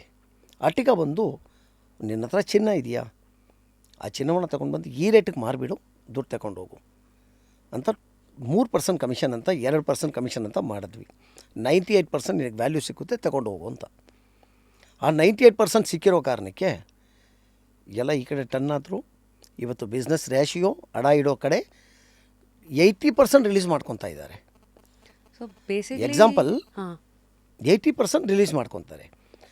ಹೆಂಗೆ ಮೀನಿಂಗ್ ಏನು ಅಂದರೆ ಅಲ್ಟಿಮೇಟ್ ಇದರಲ್ಲಿ ಪಾಠ ಏನು ಅಂದರೆ, ಅಟ್ಟಿಕ ಬರೋಕ್ಕೆ ಮುಂಚೆ 100 ಗ್ರಾಹಕರು ಅವ್ರ ಚಿನ್ನವನ್ನು ತಗೊಂಡೋಗಿ 85%ಗೆ ಮಾರಿಬಿಡ್ತಾಯಿದ್ರು, ಈಸ್ ಈಕ್ವಲ್ ಟು ಸೇಮ್. ಯಾಕಂದರೆ ರಿಲೀಸ್ ಮಾಡೋಕ್ಕಾಗಲ್ಲ, ಬಿಟ್ಬಿಡ್ತಾಯಿದ್ರು. 100 ಜನ ತಗೊಂಡೋಗಿ ಚಿನ್ನ ಅಡ ಇಟ್ಟರೆ ಅದರಲ್ಲಿ 80 ಜನ ಚಿನ್ನನ ಹಂಗೆ ಬಿಟ್ಬಿಡ್ತಾಯಿದ್ರು. ಮುತ್ತುತ್ಕೋ ಇದು ಕಂಪ್ನಿಗಳು ಕೊಡ್ತಾ ಇದ್ದಿದ್ದೆಷ್ಟು 85% ಆಫ್ ದ ಮಾರ್ಕೆಟ್ ವ್ಯಾಲ್ಯೂ. ಆ ಮಾರ್ಕೆಟ್ ವ್ಯಾಲ್ಯೂನ 98%ಗೆ ತಗೊಂಡು ಬಂದಿದ್ದು ಅಟ್ಟಿಕ ಗೋಲ್ಡ್. ಸೊ ಇದನ್ನು ಬಿಡಿಸಿ ಹೇಳಬೇಕಂದ್ರೆ, ಈಗ ನನಗೇನು ಅರ್ಥ ಆಗಿದ್ವು ನಾನು ಹೇಳ್ತಾ ಇದ್ದೀನಿ, ಈಗಾಗಲೇ ಅಡ ಇಟ್ಟು ಸಿಕ್ಕಾಕೊಂಡಿರೋರನ್ನ ನೀವು ಬಂದು ಅವ್ರಿಗೆ ಡೈರೆಕ್ಟಾಗಿ ನೀವು ಬಿಡಿಸಿ ಆ ಗೋಲ್ಡನ್ನು ನೀವೇ ತೊಗೊಂಡು ಇವತ್ತು ಮಾರ್ಕೆಟ್ ರೇಟಿಗೆ ತಗೊತೀವಿ. ಹಾಂ ಈ ಕಾನ್ಸೆಪ್ಟ್ನ ಆವಾಗ 15 ವರ್ಷ ಮುಂಚೆ ಅದೇ ಮಾಡಿದ್ದು. ಇವತ್ತಿನ ಕಾನ್ಸೆಪ್ಟ್ ರೇಟ್ ಅವರು ಒಂದು ಚಿನ್ನ ಸೇಲ್ ಮಾಡಬೇಕಾ, ತಗೊಂಡು ಬಾ, ಪ್ರೊಫೆಷನ್ ಆಗಿ ಜರ್ಮನ್ ಮೇಕ್ ಮೆಷಿನ್, ದೊಡ್ಡ ಇಂಡಿಯಾದಲ್ಲಿ ಟಾಟಾ ಕಂಪ್ನಿಯಲ್ಲಿ ಏನು ಯೂಸ್ ಮಾಡ್ತಾರೋ ಅದೇ ಸೇಮ್ ಮೆಷಿನ್ ಇಂಡಿಯಾದಲ್ಲಿ ಹೈಯೆಸ್ಟು ಇರೋದು ಟಾಟಾ ಬಿಟ್ಟರೆ ಅಟ್ಟಿಕ. ಗೋಲ್ಡ್ ಇದು ಗೋಲ್ಡ್ ಪ್ಯೂರಿಟಿ ಚೆಕ್ ಮಾಡೋ ಜರ್ಮನ್ ಮೇಕ್ ಮೆಷೀನು ಇಂಡಿಯಾದಲ್ಲಿ ಇವತ್ತು ಕೊಡೋ ಹೈಯೆಸ್ಟ್ ಇರೋದು first number of Tata, second number of Attica. ಟಾಟಾದಲ್ಲಿ 350 ಮೆಷಿನ್ ಇದೆ, ಅಟ್ಟಿಕಾದಲ್ಲಿ 335 ಮೆಷಿನ್ ಇದೆ. ಆ ಮೆಷಿನ್ ಟಾಟಾ ಬಿಟ್ಟರೆ ನನ್ನ ಹತ್ರನೇ ಜಾಸ್ತಿ ಇರೋದು. ಸೊ ಆ ಮೆಷಿನ್ ಇದ್ರೆ ಏನಾಗುತ್ತೆ, ಆ ಮೆಷಿನ್ ಇದ್ದರೆ ನಿಮ್ಮ ಗೋಲ್ಡನ್ನು ಸರಿಯಾದ ವ್ಯಾಲ್ಯೂ ಮಾಡುತ್ತೆ ಅದು. ಸೊ ಎಲ್ಲ ಥರ ಗೋಲ್ಡು ತೊಗೊತೀರಾ ಸರ್? ಅದೇ ಈಗ ನಮ್ಮ ಅಜ್ಜಿ ಕಾಲದ ಗೋಲ್ಡ್ ಯಾವುದೋ ಇದೆ, ಈಗ ಅದಕ್ಕೆಲ್ಲ ಹಾಲ್ ಮಾರ್ಕ್ ಇರಲ್ಲ, 916 ಎಲ್ಲ ಇರಲ್ಲ, ಅವೆಲ್ಲ ಏನು ಬೇಕಾದ್ರೂ ತೊಗೋತೀರಾ? ಇಲ್ಲ, ಗೋಲ್ಡಲ್ಲಿ ನೋಡಿ ಯಾವ ಕಾಲದ್ದು ಏನು ಕ್ವಾಲಿಟಿ ಮಿಸ್ ಆಗಲ್ಲ. ಗೋಲ್ಡಲ್ಲಿ ಒಂದು ಪ್ಯೂರಿಟಿ ಇವತ್ತು ಸೆಟ್ ಮಾಡಿಬಿಟ್ರೆ ಇದು 1000 ವರ್ಷ ಆದರೂ ಕೂಡ ಹಂಗೆ ಇರುತ್ತೆ, ಏನು ಮಿಕ್ಸ್ ಆಗಲ್ಲ, ಏನು ಬ್ಲ್ಯಾಕ್ ಆಗ್ಬೋದು ಹೊರ್ತು ಅದರಲ್ಲಿ ಇರೋ ಕ್ವಾಲಿಟಿ ಎಲ್ಲೂ ಹೋಗಲ್ಲ. ಇದೇ ಗೋಲ್ಡು. ಅಜ್ಜಿ ಎಲ್ಲ ಇನ್ನು 500 ವರ್ಷ ಗೋಲ್ಡ್ ಮುಂದೆ ಇದ್ದರೆ ಕೂಡ ಅದರಲ್ಲಿ ಏನು ಪ್ಯೂರಿಟಿ ಅವತ್ತಿತ್ತು ಅದೇ ಪ್ಯೂರಿಟಿ ಇವತ್ತು ಇರುತ್ತೆ, ಅದು ವ್ಯತ್ಯಾಸ ಇರಲ್ಲ. ಆ ಮೆಷಿನ್ನ ಇಂಟ್ರಡಕ್ಷನ್ ಮಾಡಿ ಗೋಲ್ಡಿಗೆ ಸರಿಯಾದ ಒಂದು ರೇಟ್ ಫಿಕ್ಸ್ ಮಾಡಿ ಕೊಟ್ಟಿದ್ದು 2013 ಅಟ್ಟಿಕ ಗೋಲ್ಡು. ಅದು ಸೆಟ್ ಮಾಡಿದ್ದು ನಾನು ಅವತ್ತು. ಈ ಕಾನ್ಸೆಪ್ಟ್ ನಿಮ್ಗೆ ಹೆಂಗೆ ಹೊಳಿತು ನೋಡಿ? ಇದೇ ಸಂದರ್ಭದಲ್ಲಿ ನಮ್ಗೆ ಗೊತ್ತಾಯ್ತಲ್ಲ, ಅಡ ಇಡೋನಿಗೆ ಅವಕಾಶ ಇದೆ, ಮಾರಕ್ಕೆ ಅವಕಾಶ ಇಲ್ಲ. ಆ ಕಾರಣಕ್ಕೆ ಎತ್ಕೊಂಡೋಗಿ ಎಲ್ಲರೂ ಎಮರ್ಜೆನ್ಸಿ ದುಡ್ಡು ಬೇಕು ಅಂತ ಅಡಕ್ಕೆ ಹೋಗ್ತಾರೆ. 85%ಗೆ ಆವತ್ತಿನ ರೇಟಲ್ಲಿ ಮಾರಿಬಿಡ್ತಾ ಇದ್ದಾರೆ. ಈಸ್ ಈಕ್ವಲ್ ಟು ಮಾರೋ ಥರನೇ. ಗೋಲ್ಡ್ ವಾಪಸ್ ನಮ್ಮ ಮನೆಗೆ ಬಂದಿಲ್ಲ ಅಂದರೆ ಏನಾಯಿತು, 85%ಗೆ ಯಾಕೆ ಬರಲ್ಲ ಅಂದರೆ 85% ಪ್ಲಸ್ ಇಂಟ್ರೆಸ್ಟು 48ವರೆಗೂ ಹೆಂಗೂ ತೊಗೊತಾರ. 6 ತಿಂಗಳಲ್ಲಿ ಲೂಸ್ ಆಗಿಬಿಡ್ತಾ ಇತ್ತಲ್ಲ ಅದು. ಸೊ ಪ್ರತಿ ತಿಂಗಳು ಬಡ್ಡಿ ಕಟ್ಟಿಲ್ಲ ಅಂದರೆ 6 ತಿಂಗಳಾದಮೇಲೆ ಡಿಫಾಲ್ಟರ್ ಲಿಸ್ಟು ಕ್ಲೋಸು. ಒಂದು ಸತಿ ನೀವು 85% ತಗೊಂಡಿದ್ಮೇಲೆ ಅಲ್ಲಿ ಗ್ಯಾಪ್ ಇರೋದೇ 15%. So can you explain pin to pin? ಈಗ ನಾನೊಂದು 1 ಲಕ್ಷದ ಒಡವೆ ಅಡ ಇಟ್ಟೆ ಅನ್ಕೊಳ್ಳಿ ಸರ್, ಏನಾಗುತ್ತೆ ಹೇಳ್ತೀರಾ? ಈಗ 1 ಲಕ್ಷ ಒಡವೆ ನೀವು ಅಡ ಇಟ್ಟರೆ 85,000 ಇಡ್ತೀರಾ, ಬ್ಯಾಲೆನ್ಸ್ ಇರೋದು 15,000 ರೂಪಾಯಿ, 15% ಬ್ಯಾಲೆನ್ಸ್ ಅಮೌಂಟು. ನಿಮಗೆ ತಿಂಗಳಿಗೆ 3 ರೂಪಾಯಿ 4 ರೂಪಾಯಿ ಅಂತ ಬಡ್ಡಿ ಹಾಕಿದ್ರೆ 4 ತಿಂಗಳಲ್ಲಿ ಆಯ್ತಲ್ಲ ಅದು. ನನ್ನ 4 4 16 4 ತಿಂಗಳು ಕಂಟಿನ್ಯೂ 6 ತಿಂಗಳು ನೀವು ಬಡ್ಡಿ ಕಟ್ಟಿಲ್ಲ ಅಂದರೆ ಝೀರೋ ಆಯಿತು. ಗೋಲ್ಡ್ ಆಡಕ್ಕೆ ಅವ್ನು ಕಳಿಸ್ತಾನೆ, ನೋಟಿಸ್ ಕಳಿಸ್ತಾನೆ. 15% ಅದೇ 15,000 ಇದೆಯಲ್ಲ, ಅದೇ ಬಡ್ಡಿ ಅದು ಬಡ್ಡಿ ಅಂತ ಆಯಿತು. ಸೊ ಅದು 85 ಬರ್ತಿದ್ದಂಗೆ ಅದು ಇಮಿಡಿಯೇಟಾಗಿ ಆಪ್ಷನ್ಗೆ ಹೋಗ್ಬಿಡುತ್ತೆ. 85 ಅಲ್ಲ, 85 ನಿಮ್ಗೆ ಕೊಟ್ಬಿಟ್ಟ ಅವನು. ಹಾಂ 4-6 ತಿಂಗಳಲ್ಲಿ 3 ತಿಂಗಳು 4 ತಿಂಗಳು ನೀವು ಬಡ್ಡಿ ಕಟ್ಟಿಲ್ಲ ಅಂದರೆ ಫಾರ್ಮಾಲಿಟಿ ಪೇಪರ್ ಕಳಿಸ್ತಾನೆ, ನೋಟಿಸ್ ಕಳಿಸ್ತಾನೆ. ಆಮೇಲೆ ಝೀರೋ ಆ್ಯಕ್ಷನ್ ಬಿಡ್ತಾನೆ, ಆ್ಯಕ್ಷನ್ ಬಿಟ್ಟು ದುಡ್ಡು ತಗೊತಾನೆ. ಅರ್ಥ ಆಯ್ತು. ಆಕ್ಷನ್ ನೆಪದಲ್ಲಿ ಅವರೇ ಮಾಡ್ತಾಯಿದ್ರು, ಸೆಟ್ಟಿಂಗ್ ಆಕ್ಷನ್ ಅದಲ್ಲ. ಸೊ ಈಗ ಆಕ್ಷನ್ ಹೆಂಗೆ ನಡೆಯುತ್ತೆ ಹೇಳ್ತೀರಾ? ಎಲ್ಲ ಗೌರ್ಮೆಂಟಿಗೆ ತೋರ್ಸೋಕ್ಕೆ ಪೇಪರ್ ಮಾಡ್ತಾರೆ, ಅವರೇ ಒಂದು ಟೀಮ್ ಫಿಕ್ಸ್ ಮಾಡ್ಕೊಂಡು ಅವತ್ತು ಇದೇ ನಡೀತಾ ಇದ್ದಿದ್ದು. ಅವರೇ ಆ್ಯಕ್ಷನ್ ನೆಪದಲ್ಲಿ ಆ್ಯಕ್ಷನ್ ಮಾಡಿಬಿಟ್ಟು ಆ ಗೋಲ್ಡನ್ನ ತಗೊಂಡು ಯೂಸ್ ಮಾಡ್ಕೊತಾಯಿದ್ರು. ಈಗ ಅಟ್ಟಿಕ ಬಂದಿದ ಮೇಲೆ ಆ ರೇಷಿಯೋನೇ ಚೇಂಜ್ ಆಗಿದೆ. 100 ಜನ ಅಡ ಇಟ್ಟರೆ 80 ಜನ ಲೂಸ್ ಆಗ್ತಾಯಿದ್ರು, 20 ಜನ ಮಾತ್ರ ರಿಲೀಸ್ ಮಾಡ್ತಾಯಿದ್ರು. ಇವತ್ತು 20 ಜನ ಮಾತ್ರ ಇವತ್ತು ಲೂಸ್ ಆಗ್ತಾಯಿದ್ದಾರೆ, ಬಂಡ ಧೈರ್ಯ ಮಾಡ್ಕೊಂಡು ಇರಲಿ ಮಾಡೋಣ ಅಂತ. 80% ಆಟಿಕಾ ಥರ ಬೇರೆ ಕಂಪ್ನಿಗಳಿದೆ ಅವ್ರು ಫೈನಾನ್ಸ್ ಮಾಡೋಕ್ಕೆ. ರಿಲೀಸ್ ಆಗುತ್ತೆ, 80% ಗೋಲ್ಡು ಆಚೆ ಬರುತ್ತೆ, ಅವ್ರು ಸೇವ್ ಆಗ್ತಾ ಇದ್ದಾರೆ, ಅವ್ರಿಗೆ 100% ವ್ಯಾಲ್ಯೂ ಸಿಗ್ತಾ ಇದೆ. ಸೊ ಹಂಗಿದ್ರೆ ಈಗ ಆಟಿಕಾಗೆ ಬರೋರು ಒಂದು ಚಿನ್ನ ಡೈರೆಕ್ಟಾಗಿ ಮಾರಿ ಅವತ್ತಿನ ದುಡ್ಡು ತೊಗೊಳಕ್ಕೆ ಬರ್ಬೋದು. ಹೌದು. ಇಲ್ಲ ನಾನು ಬೇರೆ ಥರ ಈ ಕಂಪ್ನೀಸ್ಗಳಲ್ಲಿ ಆಗಲೇ ಅಡ ಇಟ್ಟು ನಾನು ಸಿಗಾಕೊಂಡಿದ್ದೀನಿ ಅಂದರೆ ಆ ಡಾಕ್ಯುಮೆಂಟ್ ತೊಗೊಂಡು ನಿಮ್ಮ ಹತ್ರ ಬರ್ಬೋದು. ಸೊ ಇದೆಲ್ಲ ಆದರೆ 10 ಮಿನಿಟ್ಸ್ ಅಂತ ಹೇಳ್ತೀರಾ ಇಮಿಡಿಯೇಟ್ ಗೋಲ್ಡ್ ಇದು. ಇದೆಲ್ಲ ಆದರೆ ಎಷ್ಟಾಗುತ್ತೆ ಈ ಪ್ಲೆಡ್ಜಿಂಗ್ದು ಬೇರೆ ಕಡೆ ಸಿಕ್ಕಾಕೊಂಡಿರೋ ಕೇಸಸ್ಗಳೆಲ್ಲ? ಇದು ಕೂಡ ಸಿಮಿಲರ್ ಅಷ್ಟೇ ಆಗುತ್ತೆ. 10 ನಿಮಿಷಕ್ಕೆ ಇಮಿಡಿಯೇಟಾಗಿ ಇಲ್ಲ, ನಮ್ಮ ಕಡೆಯಿಂದ 10 ನಿಮಿಷನೇ ಕೆಲಸ. ಆಮೇಲೆ ಹೋಗಿ ಬರೋ ಟ್ರಾವೆಲ್ ಟೈಮ್ ಇದೆ, ಬ್ಯಾಂಕಿಂಗು ಅವ್ರ ಸಿಸ್ಟಮು ಆಗುತ್ತೆ. 1-2-3 ಅವರ್ಸಲ್ಲಿ ಇದೆಲ್ಲ ಕ್ಲೋಸ್ ಆಗುತ್ತೆ. ಅವತ್ತಿನ ದಿವಸನೇ ಆವತ್ತಿನ ಸೇಮ್ ಡೇ ಆಗಿಬಿಡುತ್ತೆ. ಈಗ ಉದಾಹರಣೆಗೆ ಈಗ ನಾನು ಅಡ ಇಟ್ಟಾಗ 1 ವರ್ಷದ ಹಿಂದೆ ಇಟ್ಟಿದ್ದೆ. ಓಕೆ. ಅವತ್ತು ಒಂದು 8,000 ರೂಪಾಯಿ ಆಯಿತು ಚಿನ್ನದ ಬೆಲೆ. ಇವತ್ತಾಗಲೇ 10,000 10,500 ಹೋಗಿದೆ. ಓಕೆ. ಸೊ ಇವತ್ತಿನ ರೇಟಿಗೆ ನಾನು ಬಂದರೆ ಆ ಡಿಫ್ರೆನ್ಸ್ ಇರುತ್ತಲ್ಲ, ಖಂಡಿತ ಅದು ನನಗೆ ಸಿಗತ್ತಾ ನಿಮ್ಗೆ? ಇಮಿಡಿಯೇಟ್ ಸಿಗುತ್ತೆ. ಅದೇ ಅವ್ರಿಗೆ ಎಷ್ಟು ಫೈನಾನ್ಸ್ ಕಂಪ್ನಿಗಳಿಗೆ ಅಮೌಂಟ್ ಪೇ ಮಾಡಬೇಕು, ನಮ್ಮ ಕಡೆಯಿಂದ ಆನ್ಲೈನಲ್ಲಿ ಫೈನಾನ್ಸ್ ಕಂಪ್ನಿಗಳಿಗೆ ಹೋಗುತ್ತೆ. ಗೋಲ್ಡ್ ಬರುತ್ತೆ, ಗೋಲ್ಡ್ ವ್ಯಾಲ್ಯೂ ಆಗಿ immediate balance amount difference amount ನಿಮ್ಮ ಕೈಗೆ ಬರುತ್ತೆ. ಇದು concept. Wow. So 200 branches, 5 state, ಹೇಗೆ ಅಂದರೆ ಅಷ್ಟು ಬೇಗ 12 ವರ್ಷದಲ್ಲಿ? ಖಂಡಿತ. ನಾನು 2022ಕ್ಕೆ ಕ್ಲೋಸ್ ಮಾಡಿಬಿಟ್ಟೆ. 2022 ಆಮೇಲೆ ನಾನು ಎಕ್ಸ್ಪೆನ್ಷನ್ ಮಾಡೋಕ್ಕೆ ಹೋಗಿಲ್ಲ ಇನ್ನು. ಯಾಕೆ? ಬೇರೆ ಬೇರೆ ಪೊಲಿಟಿಕಲ್ ಆಸೆ ಇರ್ಬೋದು, ಬೇರೆ ಇರ್ಬೋದು, ನನಗೂ ಬೇರೆ ಬಿಸ್ನೆಸ್ಗಳು ಟೈಮ್ ಇಲ್ಲ. ಹಂಗಾಗಿ ನಾನು 2022 212ನೇ ಬ್ರಾಂಚ್ ಕ್ಲೋಸ್ ಮಾಡಿಬಿಟ್ಟೆ. ಈ 2.5 ವರ್ಷಗಳಿಂದ ಅಡಿಷ್ನಲ್ ಬ್ರಾಂಚ್ ಮಾಡೋಕ್ಕೆ ಹೋಗಿಲ್ಲ. ಈಗ ಪ್ಲ್ಯಾನ್ ಮಾಡ್ತಾಯಿದ್ವಿ, ನಮ್ಮ ಟೀಮು ಇಂಡಿಯಾದಲ್ಲಿ 500 ಬ್ರಾಂಚ್ ಮಾಡಬೇಕು ಅಂತ ಪ್ಲ್ಯಾನ್ ನಡೀತಾ ಇದೆ ಈಗ. ವಾವ್. ಸೊ ಫಸ್ಟ್ಲಿ 1ರಿಂದ 200ಕ್ಕೆ ಬಂದಿದ್ದೆಲ್ಲ ಹೇಗೆ? ಈಸಿ ಇತ್ತಾ ಅಥವಾ ತುಂಬ ಕಷ್ಟನಾ? ನೋಡಿ, ಲೈಫಲ್ಲಿ ಯಾರಿಗೂ ಯಾವುದು ಈಸಿ ಸಿಕ್ಕಲ್ಲ. ಈಸಿ ಸಿಕ್ಕಿದ್ರೆ ಲಾಸ್ಟ್ ಗಂಟ ಉಳಿಯಲ್ಲ. ಅದು ಯಾವ್ರೇ ನನಗೆ ಸಿಕ್ಕಿರೋದು ಇರಲಿ, ಇಲ್ಲ ಬೇರೆಯವ್ರಿಗೂ ನಾನು ಈ ಮುಖಾಂತರ ಹೇಳೋದೇನೆಂದರೆ, ಈಸಿ ಸಿಕ್ಕುತ್ತೆ ಅಂದ್ಕೋಬೇಡಿ. ಯಾವುದು ಕೆಲಸ, ಎಲ್ಲ ಕೆಲಸದಲ್ಲೂ ಟಫ್ ಇದೆ, ಹೋರಾಟ ಇದೆ, ಕಷ್ಟಗಳಿದೆ. ಅದೆಲ್ಲ ಮಾಡಿಕೊಂಡೇ ಮುಂದಕ್ಕೆ ಬರಬೇಕು. ಅದೇ ಥರ ನಾನು ಬಂದಿದ್ದೀನಿ. ಖಂಡಿತ ನಿಮ್ಮ ವ್ಯೂವರ್ಸ್ ಇರಲಿ, ನನ್ನ ಫಾಲೋವರ್ಸ್ ಇರಲಿ, ನಮ್ಮ ನಾಡಿನ ಜನ ಇರಲಿ, ಯಾರಿಗೂ ಫ್ರೀ ಆಫ್ ಕಾಸ್ಟಲ್ಲಿ ಸಿಕ್ಕಿದ್ದು ಅದು 10 ಪೈಸೆ ಬೆಲೆ ಇಲ್ಲ. ಖಂಡಿತ ನೀವು ಕಷ್ಟಪಟ್ಟು ಮೇಲೆ ಬನ್ನಿ, ಖಂಡಿತ ಲಾಸ್ಟ್ ಗಂಟ ಉಳಿತದೆ ಅದು. ಸರಿ, ಈ ಬಿಸ್ನೆಸ್ಸಲ್ಲಿರೋ ರಿಸ್ಕ್ಗಳೇನು ಸರ್? ನೋಡಿ, ಈ ಬಿಸ್ನೆಸ್ಸಲ್ಲಿ ಮೇಯ್ನ್ ರಿಸ್ಕ್ ಅಂದರೆ, ನಾನು ಈ ಕಂಪ್ನಿಗೆ 2013 ಕಂಪ್ನಿ ಸ್ಟಾರ್ಟ್ ಮಾಡಿದೆ. ಸ್ಟಾರ್ಟಿಂಗ್ ಎಷ್ಟು ಇನ್ವೆಸ್ಟ್ಮೆಂಟ್ ಇತ್ತು ಸರ್ ನಿಮ್ಮದು? ನಿಜ ಹೇಳಬೇಕಾದ್ರೆ ಒಂದು 10 ಲಕ್ಷ ಇತ್ತು ನನ್ನ ಹತ್ರ ಅವಾಗ. 10 ಲಕ್ಷ ಕೂಡ ಜಾಸ್ತಿ ಅಂತ ಹೇಳ್ಬೋದು. ಒಂದು 7-8 ಲಕ್ಷ ಇತ್ತು ನನ್ನ ಹತ್ರ ಅವಾಗ. ನಾನು ಸ್ಟಾರ್ಟ್ ಮಾಡಿದೆ, ಸ್ಟ್ರಗಲ್ ಮಾಡಿದೆ. ಇದು ಒಂದೇ ಬಿಸ್ನೆಸ್ ಅಲ್ಲ, ಬೇರೆ ಬೇರೆ ಬಿಸ್ನೆಸ್ ಇತ್ತು ನಂದು, ರಿಯಲ್ ಎಸ್ಟೇಟು, ಬೇರೆ ಮತ್ತೊಂದು. ಆಟಿಕಾಗಳು ನಾನು ಸ್ಟಾರ್ಟ್ ಮಾಡೋ ಸಂದರ್ಭದಲ್ಲಿ ನಾನು ಮಾಡಬೇಕು ಅಂತ ಥಾಟ್ ಇತ್ತು, ಏನು ಮಾಡಬೇಕಂತ ಗೊತ್ತಿಲ್ಲ. ಆವಾಗ ಎಲ್ಲರೂ ಬಂದು ನನಗೆ ಹೇಳಿದ್ರು, ಆಟಿಕಾ ನಾನು ಸ್ಟಾರ್ಟ್ ಮಾಡಿಬಿಟ್ಟೆ.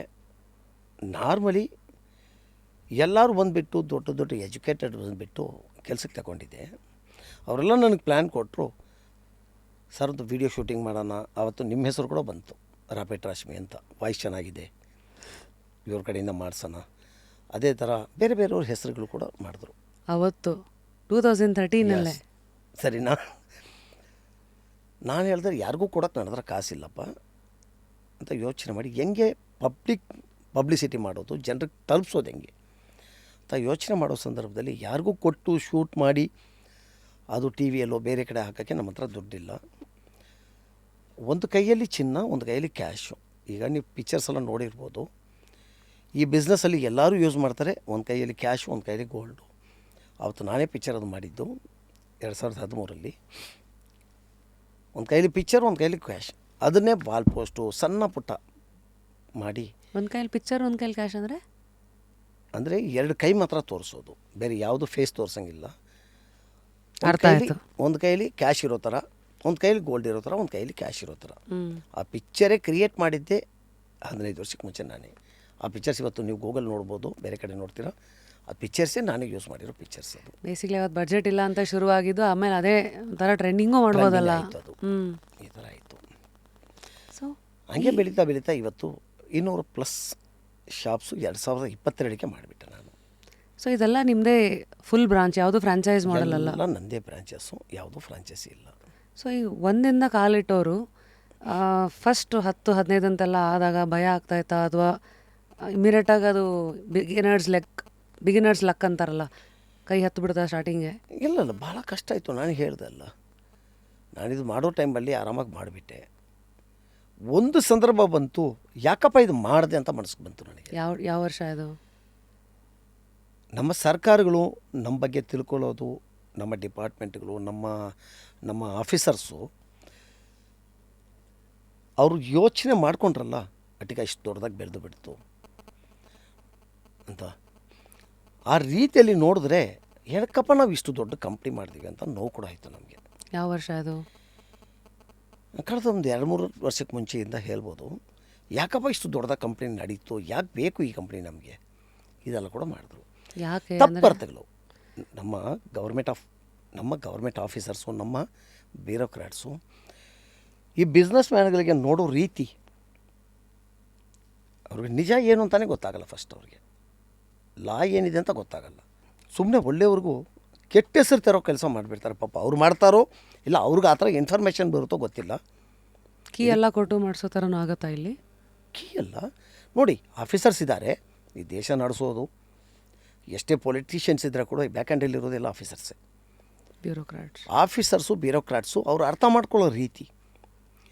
ಎಕ್ಸಾಂಪಲ್, ನನ್ನ ಹೆಸರಲ್ಲಿ 70-80 FIR ಮಾಡಿದ್ದಾರೆ. ಹೌದು, ಲಾಸ್ಟ್ ಇಯರ್ ಏನೋ ಆಯ್ತಲ್ಲ, ನೀವು ಎಲೆಕ್ಷನ್ ನಿಂತ್ಕೊಂಡು 70-80 FIR ನನ್ನ ಹೆಸರಲ್ಲಿ ಮಾಡಿದ್ದಾರೆ. ಯಾಕೆ? ಒಂದು FIR ಕೂಡ ಮಾಡೋಕ್ಕಾಗಲ್ಲ ನನ್ನ ಹೆಸರಲ್ಲಿ. ವೈ? ನೋಡಿ, ಅಟ್ಟಿಕಾ ಗೋಲ್ಡ್ ಕಂಪ್ನಿ ಅನ್ನೋದು this is the private limited company. ಈ ಪ್ರೈವೇಟ್ ಲಿಮಿಟೆಡ್ ಕಂಪ್ನಿ 2013 ಪ್ರಾರಂಭ ಆಗುತ್ತೆ. ಅದರಲ್ಲಿ 3 ಜನ ಡೈರೆಕ್ಟರ್ಸ್ ಇರ್ತೀವಿ. ಒಂದು ನಾನು, ಒಂದು ನನ್ನ ಮಿಸ್ಸಸ್ಸು, ಒಂದು ನನ್ನ ಮಗಳು. 3 ಜನ ಡೈರೆಕ್ಟರ್ಸು. ಯಾವುದೇ ಪ್ರೈವೇಟ್ ಲಿಮಿಟೆಡ್ ಕಂಪ್ನಿ ಇರಲಿ, ಇದು ಓನರ್ಶಿಪ್ ಕಂಪ್ನಿ ಅಲ್ಲ, ಸೆಮಿ ಗವರ್ಮೆಂಟ್ ಇದು. This is the body of control of government of India. Private limited ಅನ್ನೋ ಕಂಪ್ನಿ ಒಂದೊಂದು ನಾವು ಮಾಡೋ ಸಂದರ್ಭದಲ್ಲಿ ಗೌರ್ಮೆಂಟ್ ಆಫ್ ಇಂಡಿಯಾಗೆ ತಲುಪಿಸ್ಬಿಟ್ಟೆ, ಅವ್ರ ಹತ್ರ ಹೇಳಿಬಿಟ್ಟು ಅವ್ರಿಗೆ ಗೊತ್ತಾಗಿಯೇ ಮಾಡಬೇಕು. ಇದು ಯಾವುದು ಇಂಡಿವಿಜುವಲ್ ಓನರ್ ನಾನೇ ಕ್ಲೈಮ್ ಮಾಡೋಕ್ಕಾಗಲ್ಲ. ಅಟ್ಟಿಕಾದಲ್ಲಿ ₹1,000 ಇದೆ ಅಂದರೆ ಅದಕ್ಕೆ ಓನರ್ ನಾನಲ್ಲ. ಮಾಡಿರ್ಬೋದು ನಾನು, is the founder, is the shareholder. Attica ಗೋಲ್ಡಲ್ಲಿರೋ ದುಡ್ಡು ನಂದು ಅಂತ ನಾನು ಹೇಳೋಕ್ಕಾಗಲ್ಲ. ಸಿಮಿಲ್ ಇದು ಒಂಥರ government part of government. All private limited company, ನಂದು ಮಾತ್ರ ಅಲ್ಲ, Yes. ಎಲ್ಲ ಪ್ರೈವೇಟ್ ಲಿಮಿಟೆಡ್ ಟೈಟಲ್ ಬಂದರೆ ಆ ಪ್ರೈವೇಟ್ ಲಿಮಿಟೆಡ್ ಕಂಪ್ನಿಗೆ ಓನರ್ ಯಾರೂ ಇಲ್ಲ. ಅದಕ್ಕೆ ಶೇರ್ ಹೋಲ್ಡರ್ ನೀವು ಇರ್ಬೋದು, ನಾನು ಇರ್ಬೋದು. ಬಟ್ ಅಟ್ಟಿಕಾ ಗೋಲ್ಡಲ್ಲಿ ಕೂಡ ಅದೇ ಥರ ಈ ಕಂಪ್ನಿಯ ಪ್ರಾರಂಭ ಮಾಡಿರುವ ಫೌಂಡರ್ ನಾನು. ಪ್ರಾರಂಭ ದಿನಗಳಲ್ಲಿ ನಾನು ಡೈರೆಕ್ಟ್ರು ಅಂತ MD ಚೇರ್ಮನ್ ಎಲ್ಲ ನಾನೇ. 2013 ಇದು ಪ್ರಾರಂಭ ಮಾಡೋ ಟೈಮಲ್ಲಿ ಫೌಂಡರ್ ಡೈರೆಕ್ಟರ್ ನಾನು, ನನ್ನ ಮಿಸ್ಸಸ್ಸು, ನನ್ನ ಮಗಳು. ಆಮೇಲೆ ನಾವು ಬೇರೆ ಬೇರೆ ಕೆಲಸದಲ್ಲಿ ನಾವು ಸೈಡ್ಗೆ ಬಂದು ಈ ಕಂಪ್ನಿ ನಡೆಸೋಕ್ಕೆ ಬೇರೆ ಡೈರೆಕ್ಟರ್ಗಳನ್ನ ಅಪಾಯಿಂಟ್ ಮಾಡಿದ್ದೀನಿ. ಬಟ್ ಪೊಲೀಸರು ನನ್ನ ಮೇಲೆ ಒಂದೊಂದು ಕೇಸ್ ಮಾಡೋ ಸಂದರ್ಭದಲ್ಲಿ ಅಟ್ಟಿಕಾ ಓನರ್ ಅಂತ ಮಾಡಿದ್ದಾರೆ. ಓನರ್ಶಿಪ್ ಕಂಪ್ನಿ ಎಲ್ಲ ಇದು. This is the private limited. ನಮ್ಮ ಆಫೀಸರ್ಸ್ಗೆ ನೋಡಬೇಕಿತ್ತು, ಅವರು ನೋಡಬೇಕು ಅಂತ ಮನವಿ ಕೂಡ ಮಾಡ್ತೀನಿ ನಾನು. ಒಂದು ಪ್ರೈವೇಟ್ ಲಿಮಿಟೆಡಲ್ಲಿ ಓನರ್ ಹೆಂಗೆ ಬರ್ತಾರೆ? ಬಟ್ ಓನರ್ ನಾನೇ ಅಂತ ಡಿಕ್ಲೇರ್ ಮಾಡಿ ನನ್ನ ಮೇಲೆ 80 FIR ಮಾಡಿದ್ದಾರೆ. ಆ ಎಲ್ಲ FIRಗಳಿಗೂ ನಾನು ಹೈಕೋರ್ಟಲ್ಲಿ ಹೋಗಿದ್ದೀನಿ. ನಾನು ಓನರ್ ಅಲ್ಲ, ಇದು ಕಂಪ್ನಿ ಪ್ರೈವೇಟ್ ಲಿಮಿಟೆಡ್ ಕಂಪ್ನಿ. ಇದು ನಡೆಸೋಕ್ಕೆ ಒಬ್ಬ ಮ್ಯಾನೇಜ್ಮೆಂಟು ಪ್ಲಸ್ ಡೈರೆಕ್ಟರ್ಶಿಪ್ ಅಂತ ಬೇರೆಯವ್ರಿಗೆ ಹಾಕಿದ್ದೀವಿ. ಎರಡನೇದು ಒಳ್ಳೆ ಕಾಸಿಂದ ಕಂಪ್ನಿ ನಡೀತಾ ಇದೆ. ಒಳ್ಳೆ ಕಾಸಿಂದ ಅಂದರೆ ಸರ್ಕಾರದ ಪಾಲಿಸಿಯಲ್ಲಿ, ಸರ್ಕಾರದ ಅಂಡರಲ್ಲಿ ಗೈಡ್ಲೈನ್ಸಲ್ಲಿ ಕಂಪ್ನಿ ನಡೆಸಬೇಕು ಅಂತ ನಡೆಸ್ತಾ ಬರ್ತಾ ಇದ್ದೀವಿ. ಸರಿ.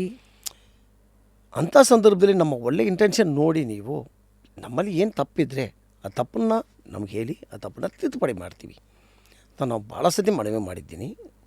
ಆಫೀಸರ್ಸ್ಗಿರಲಿ, ಗೌರ್ಮೆಂಟಿಗಲ್ಲಿ. ಅದ್ರ ಮೇಲೆ ಅವ್ರ ತಲೆನೇ ಹೋಗಿಲ್ಲ. ನಮ್ಮ ಮೇಲೆ ಹೆಂಗೆ FIR ಮಾಡಿ ನಮ್ಗೆ ಹೆಂಗೆ ತೊಂದರೆ ಕೊಡಬೇಕು ಅಂತ ನೋಡಿದ್ರು. ಯಾಕದು ನಿಮ್ಮ ಮೇಲೆ ನೋಡಿ, ನನ್ನ ಮೇಲೆ ಪರ್ಸ್ನಲಿ ಏನು ಮಾಡಬೇಕು ಅಂತ ಅಲ್ಲ, ಅವ್ರಿಗೆ ಸಿಗ್ತಾ ಇರೋ ರಾಂಗ್ ಇನ್ಫಾರ್ಮೇಷನ್ಸ್. ಸೊ ಅದಕ್ಕೆ ನಿಮ್ಮ ಲೀಗಲ್ ಡಿಪಾರ್ಟ್ಮೆಂಟ್ ಏನು ಮಾಡ್ತಾರೆ? ಎಲ್ಲ ಮಾಡ್ತಾ ಇದ್ದಾರೆ. ಆ 80 FIR ಅಲ್ಲಿ 76 FIRಸು ಕ್ವಾಶ್ ಆಗಿದೆ. ಇನ್ನು 4 FIR ನನ್ನ ಮೇಲಿದೆ. ಸುಮ್ಮನೆ ಆಗ್ತಾರೆ, ಅವ್ರಿಗೆ ಗೊತ್ತಿದೆ. 4 ವರ್ಷ ಮುಂಚೆ ಕರ್ನಾಟಕ ಹೈಕೋರ್ಟು ಒಂದು ಜಡ್ಜ್ಮೆಂಟ್ ಕೊಟ್ಟಿದೆ. ಏನಂತ? ಬೊಮ್ಮನಳ್ಳಿ ಬಾಬು ಮೇಲೆ ಯಾಕೆ ಕೇಸ್ ಮಾಡ್ತೀರಾ? ಡೈರೆಕ್ಟ್ರ್ ಇಲ್ಲ ಅನ್ನೋ ಟೈಮಲ್ಲಿ ಅವ್ರಿಗೇನು ಸಂಬಂಧ ಇಲ್ಲ, ಮ್ಯಾನೇಜ್ಮೆಂಟ್ ಮೇಲೆ ಕೇಸ್ ಮಾಡ್ಬೋದು. ಅದು ಬಿಟ್ಟು ಬೊಮ್ಮನಳ್ಳಿ ಬಾಬುಗೆ ಇನ್ವಾಲ್ವ್ ಮಾಡಬೇಡಿ. ಇಲ್ಲಾಂದರೆ ನೀವು ನನಗೆ ಹೇಳಿದ್ರು, ನೀವು ಒಂದು ಕೆಲಸ ಮಾಡಿ, ಕೋರ್ಟ್ ಆರ್ಡ್ರನ್ನ ಇಟ್ಟು ಗೌರ್ಮೆಂಟ್ ಆಫ್ ಕರ್ನಾಟಕಕ್ಕೆ ರೆಪ್ರೆಸೆಂಟೇಟಿವ್ ಕೊಡಿ. ಗೌರ್ಮೆಂಟ್ ಆಫ್ ಕರ್ನಾಟಕ ನಿಮ್ಮ ರೆಪ್ರೆಸೆಂಟೇಟಿವ್ ತಗೊಂಡು 30 ದಿನಕ್ಕೊಳಗೆ ಸ್ಪೀಕಿಂಗ್ ಆರ್ಡ್ರ್ ಮಾಡಬೇಕು ಅಂತ ಆರ್ಡ್ರ್ ಕೊಟ್ಟಿದೆ ಹೈಕೋರ್ಟ್ ಆಫ್ ಕರ್ನಾಟಕ. ನಾನು ರೆಪ್ರೆಸೆಂಟೇಟಿವ್ ಕೊಟ್ಟು 3 ವರ್ಷ ಆಗಿದೆ, ಇದು 4ನೇ ವರ್ಷ.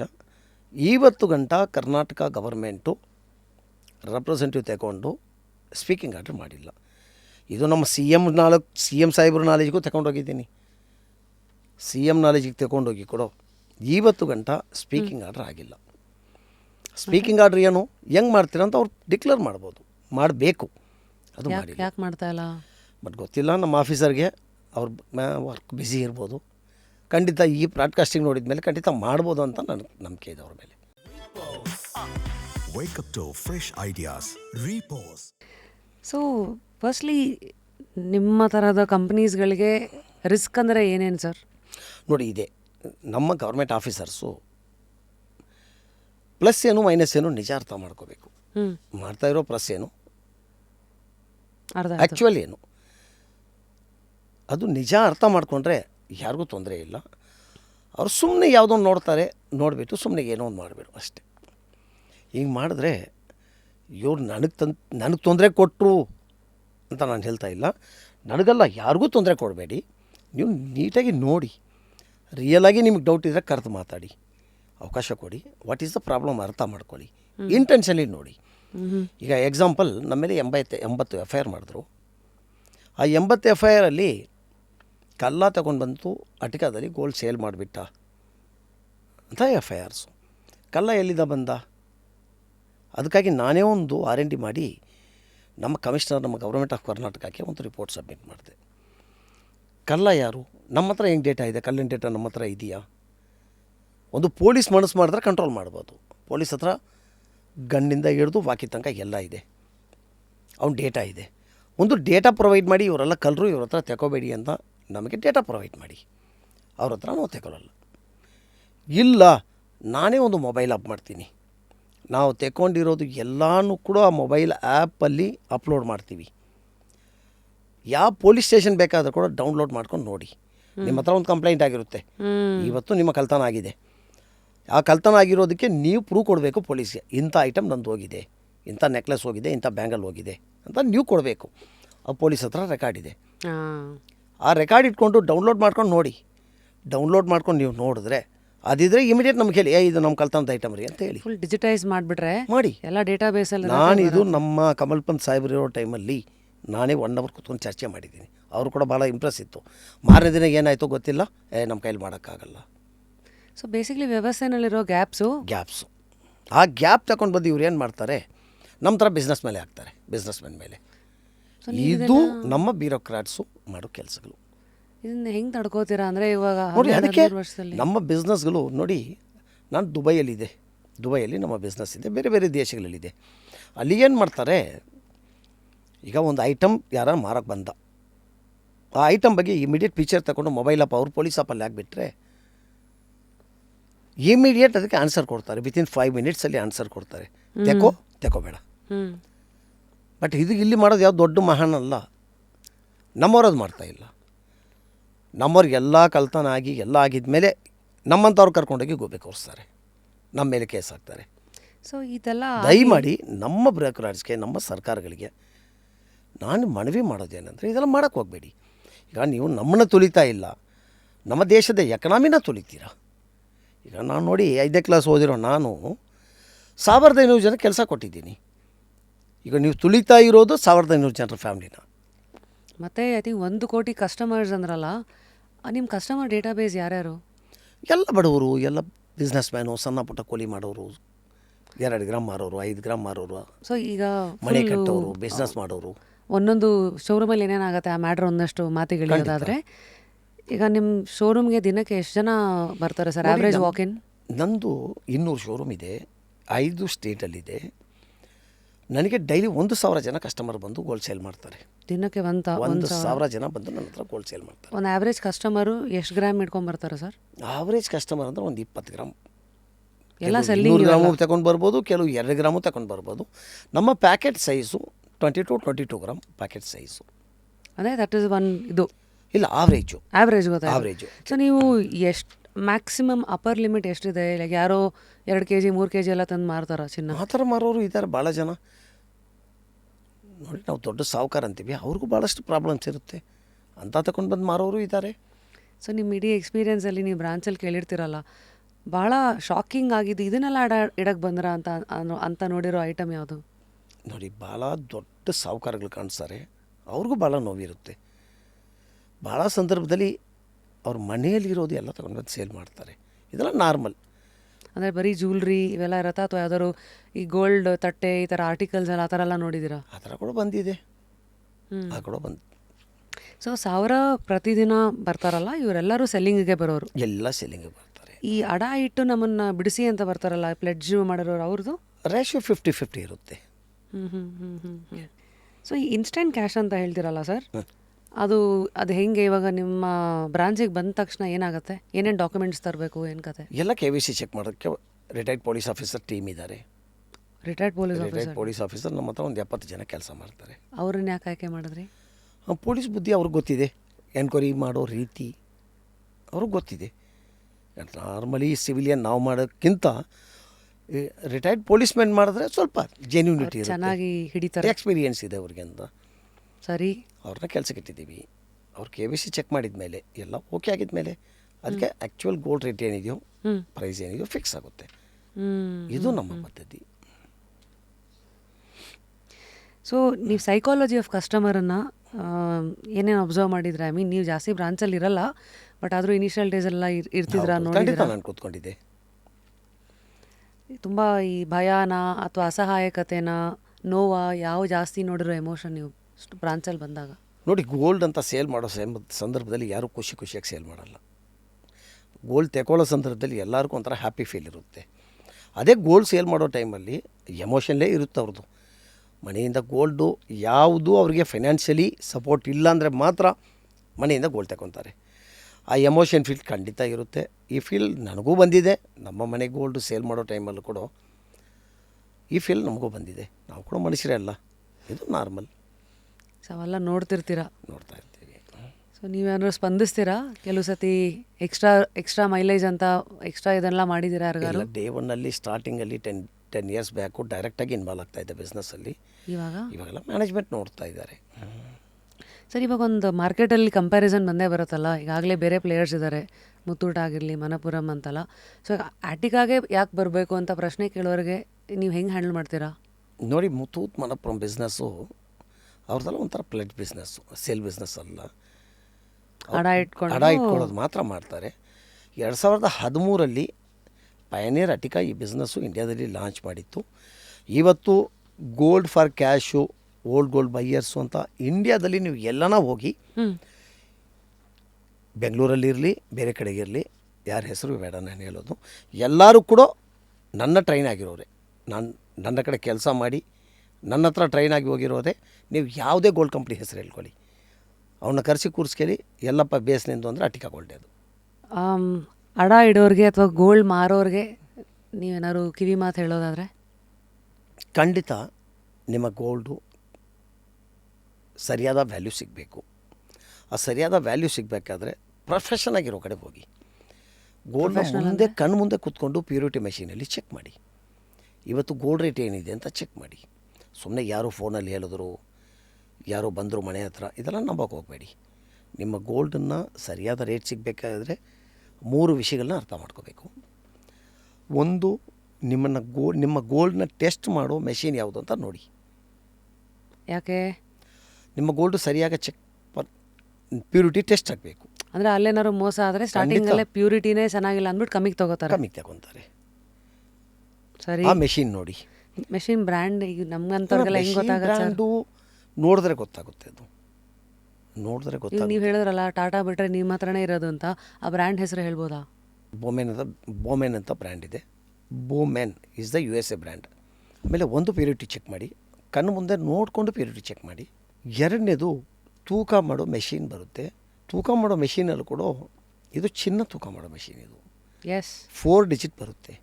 1 ಗ್ರಾಮನ್ನು 1,000 ಟೈಮ್ ಮೈನಸ್ ಮಾಡಿ ತೋರಿಸ್ಬೇಕದು.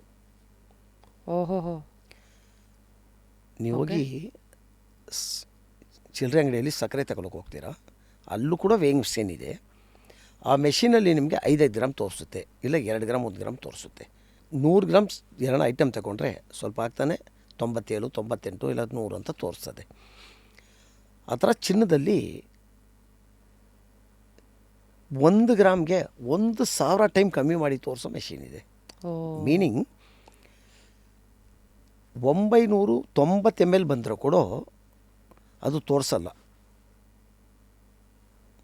ಅಷ್ಟು ಡೀಟೇಲಿಂಗ್ ಇಳಿದು ಆ ಮಿಲಿನೂ ತೋರಿಸ್ಬೇಕು. ಮಿಲ್ಲಿ, 0 ಮಿಲ್ಲಿ, ಮೈಕ್ರೋ ಮಿಲ್ಲಿ ಆ ಮೆಷಿನ್ ಇದೆಯಾ ಅಂತ ನೋಡಿ. ನಿಮ್ಮ ಮನೆ ಹತ್ರ ಬರೋಣಗೂ ಸರಿ, ನೀವು ಎಲ್ಲಿ ಎತ್ಕೊಂಡೋಗಿ ಮಾರ್ತೀರ ನೋಡ್ತೀರಲ್ಲ, 0+4 ಡಿಜಿಟ್ ಸೈಡಲ್ಲಿ ಇದೆಯಾ ಚೆಕ್ ಮಾಡಿ.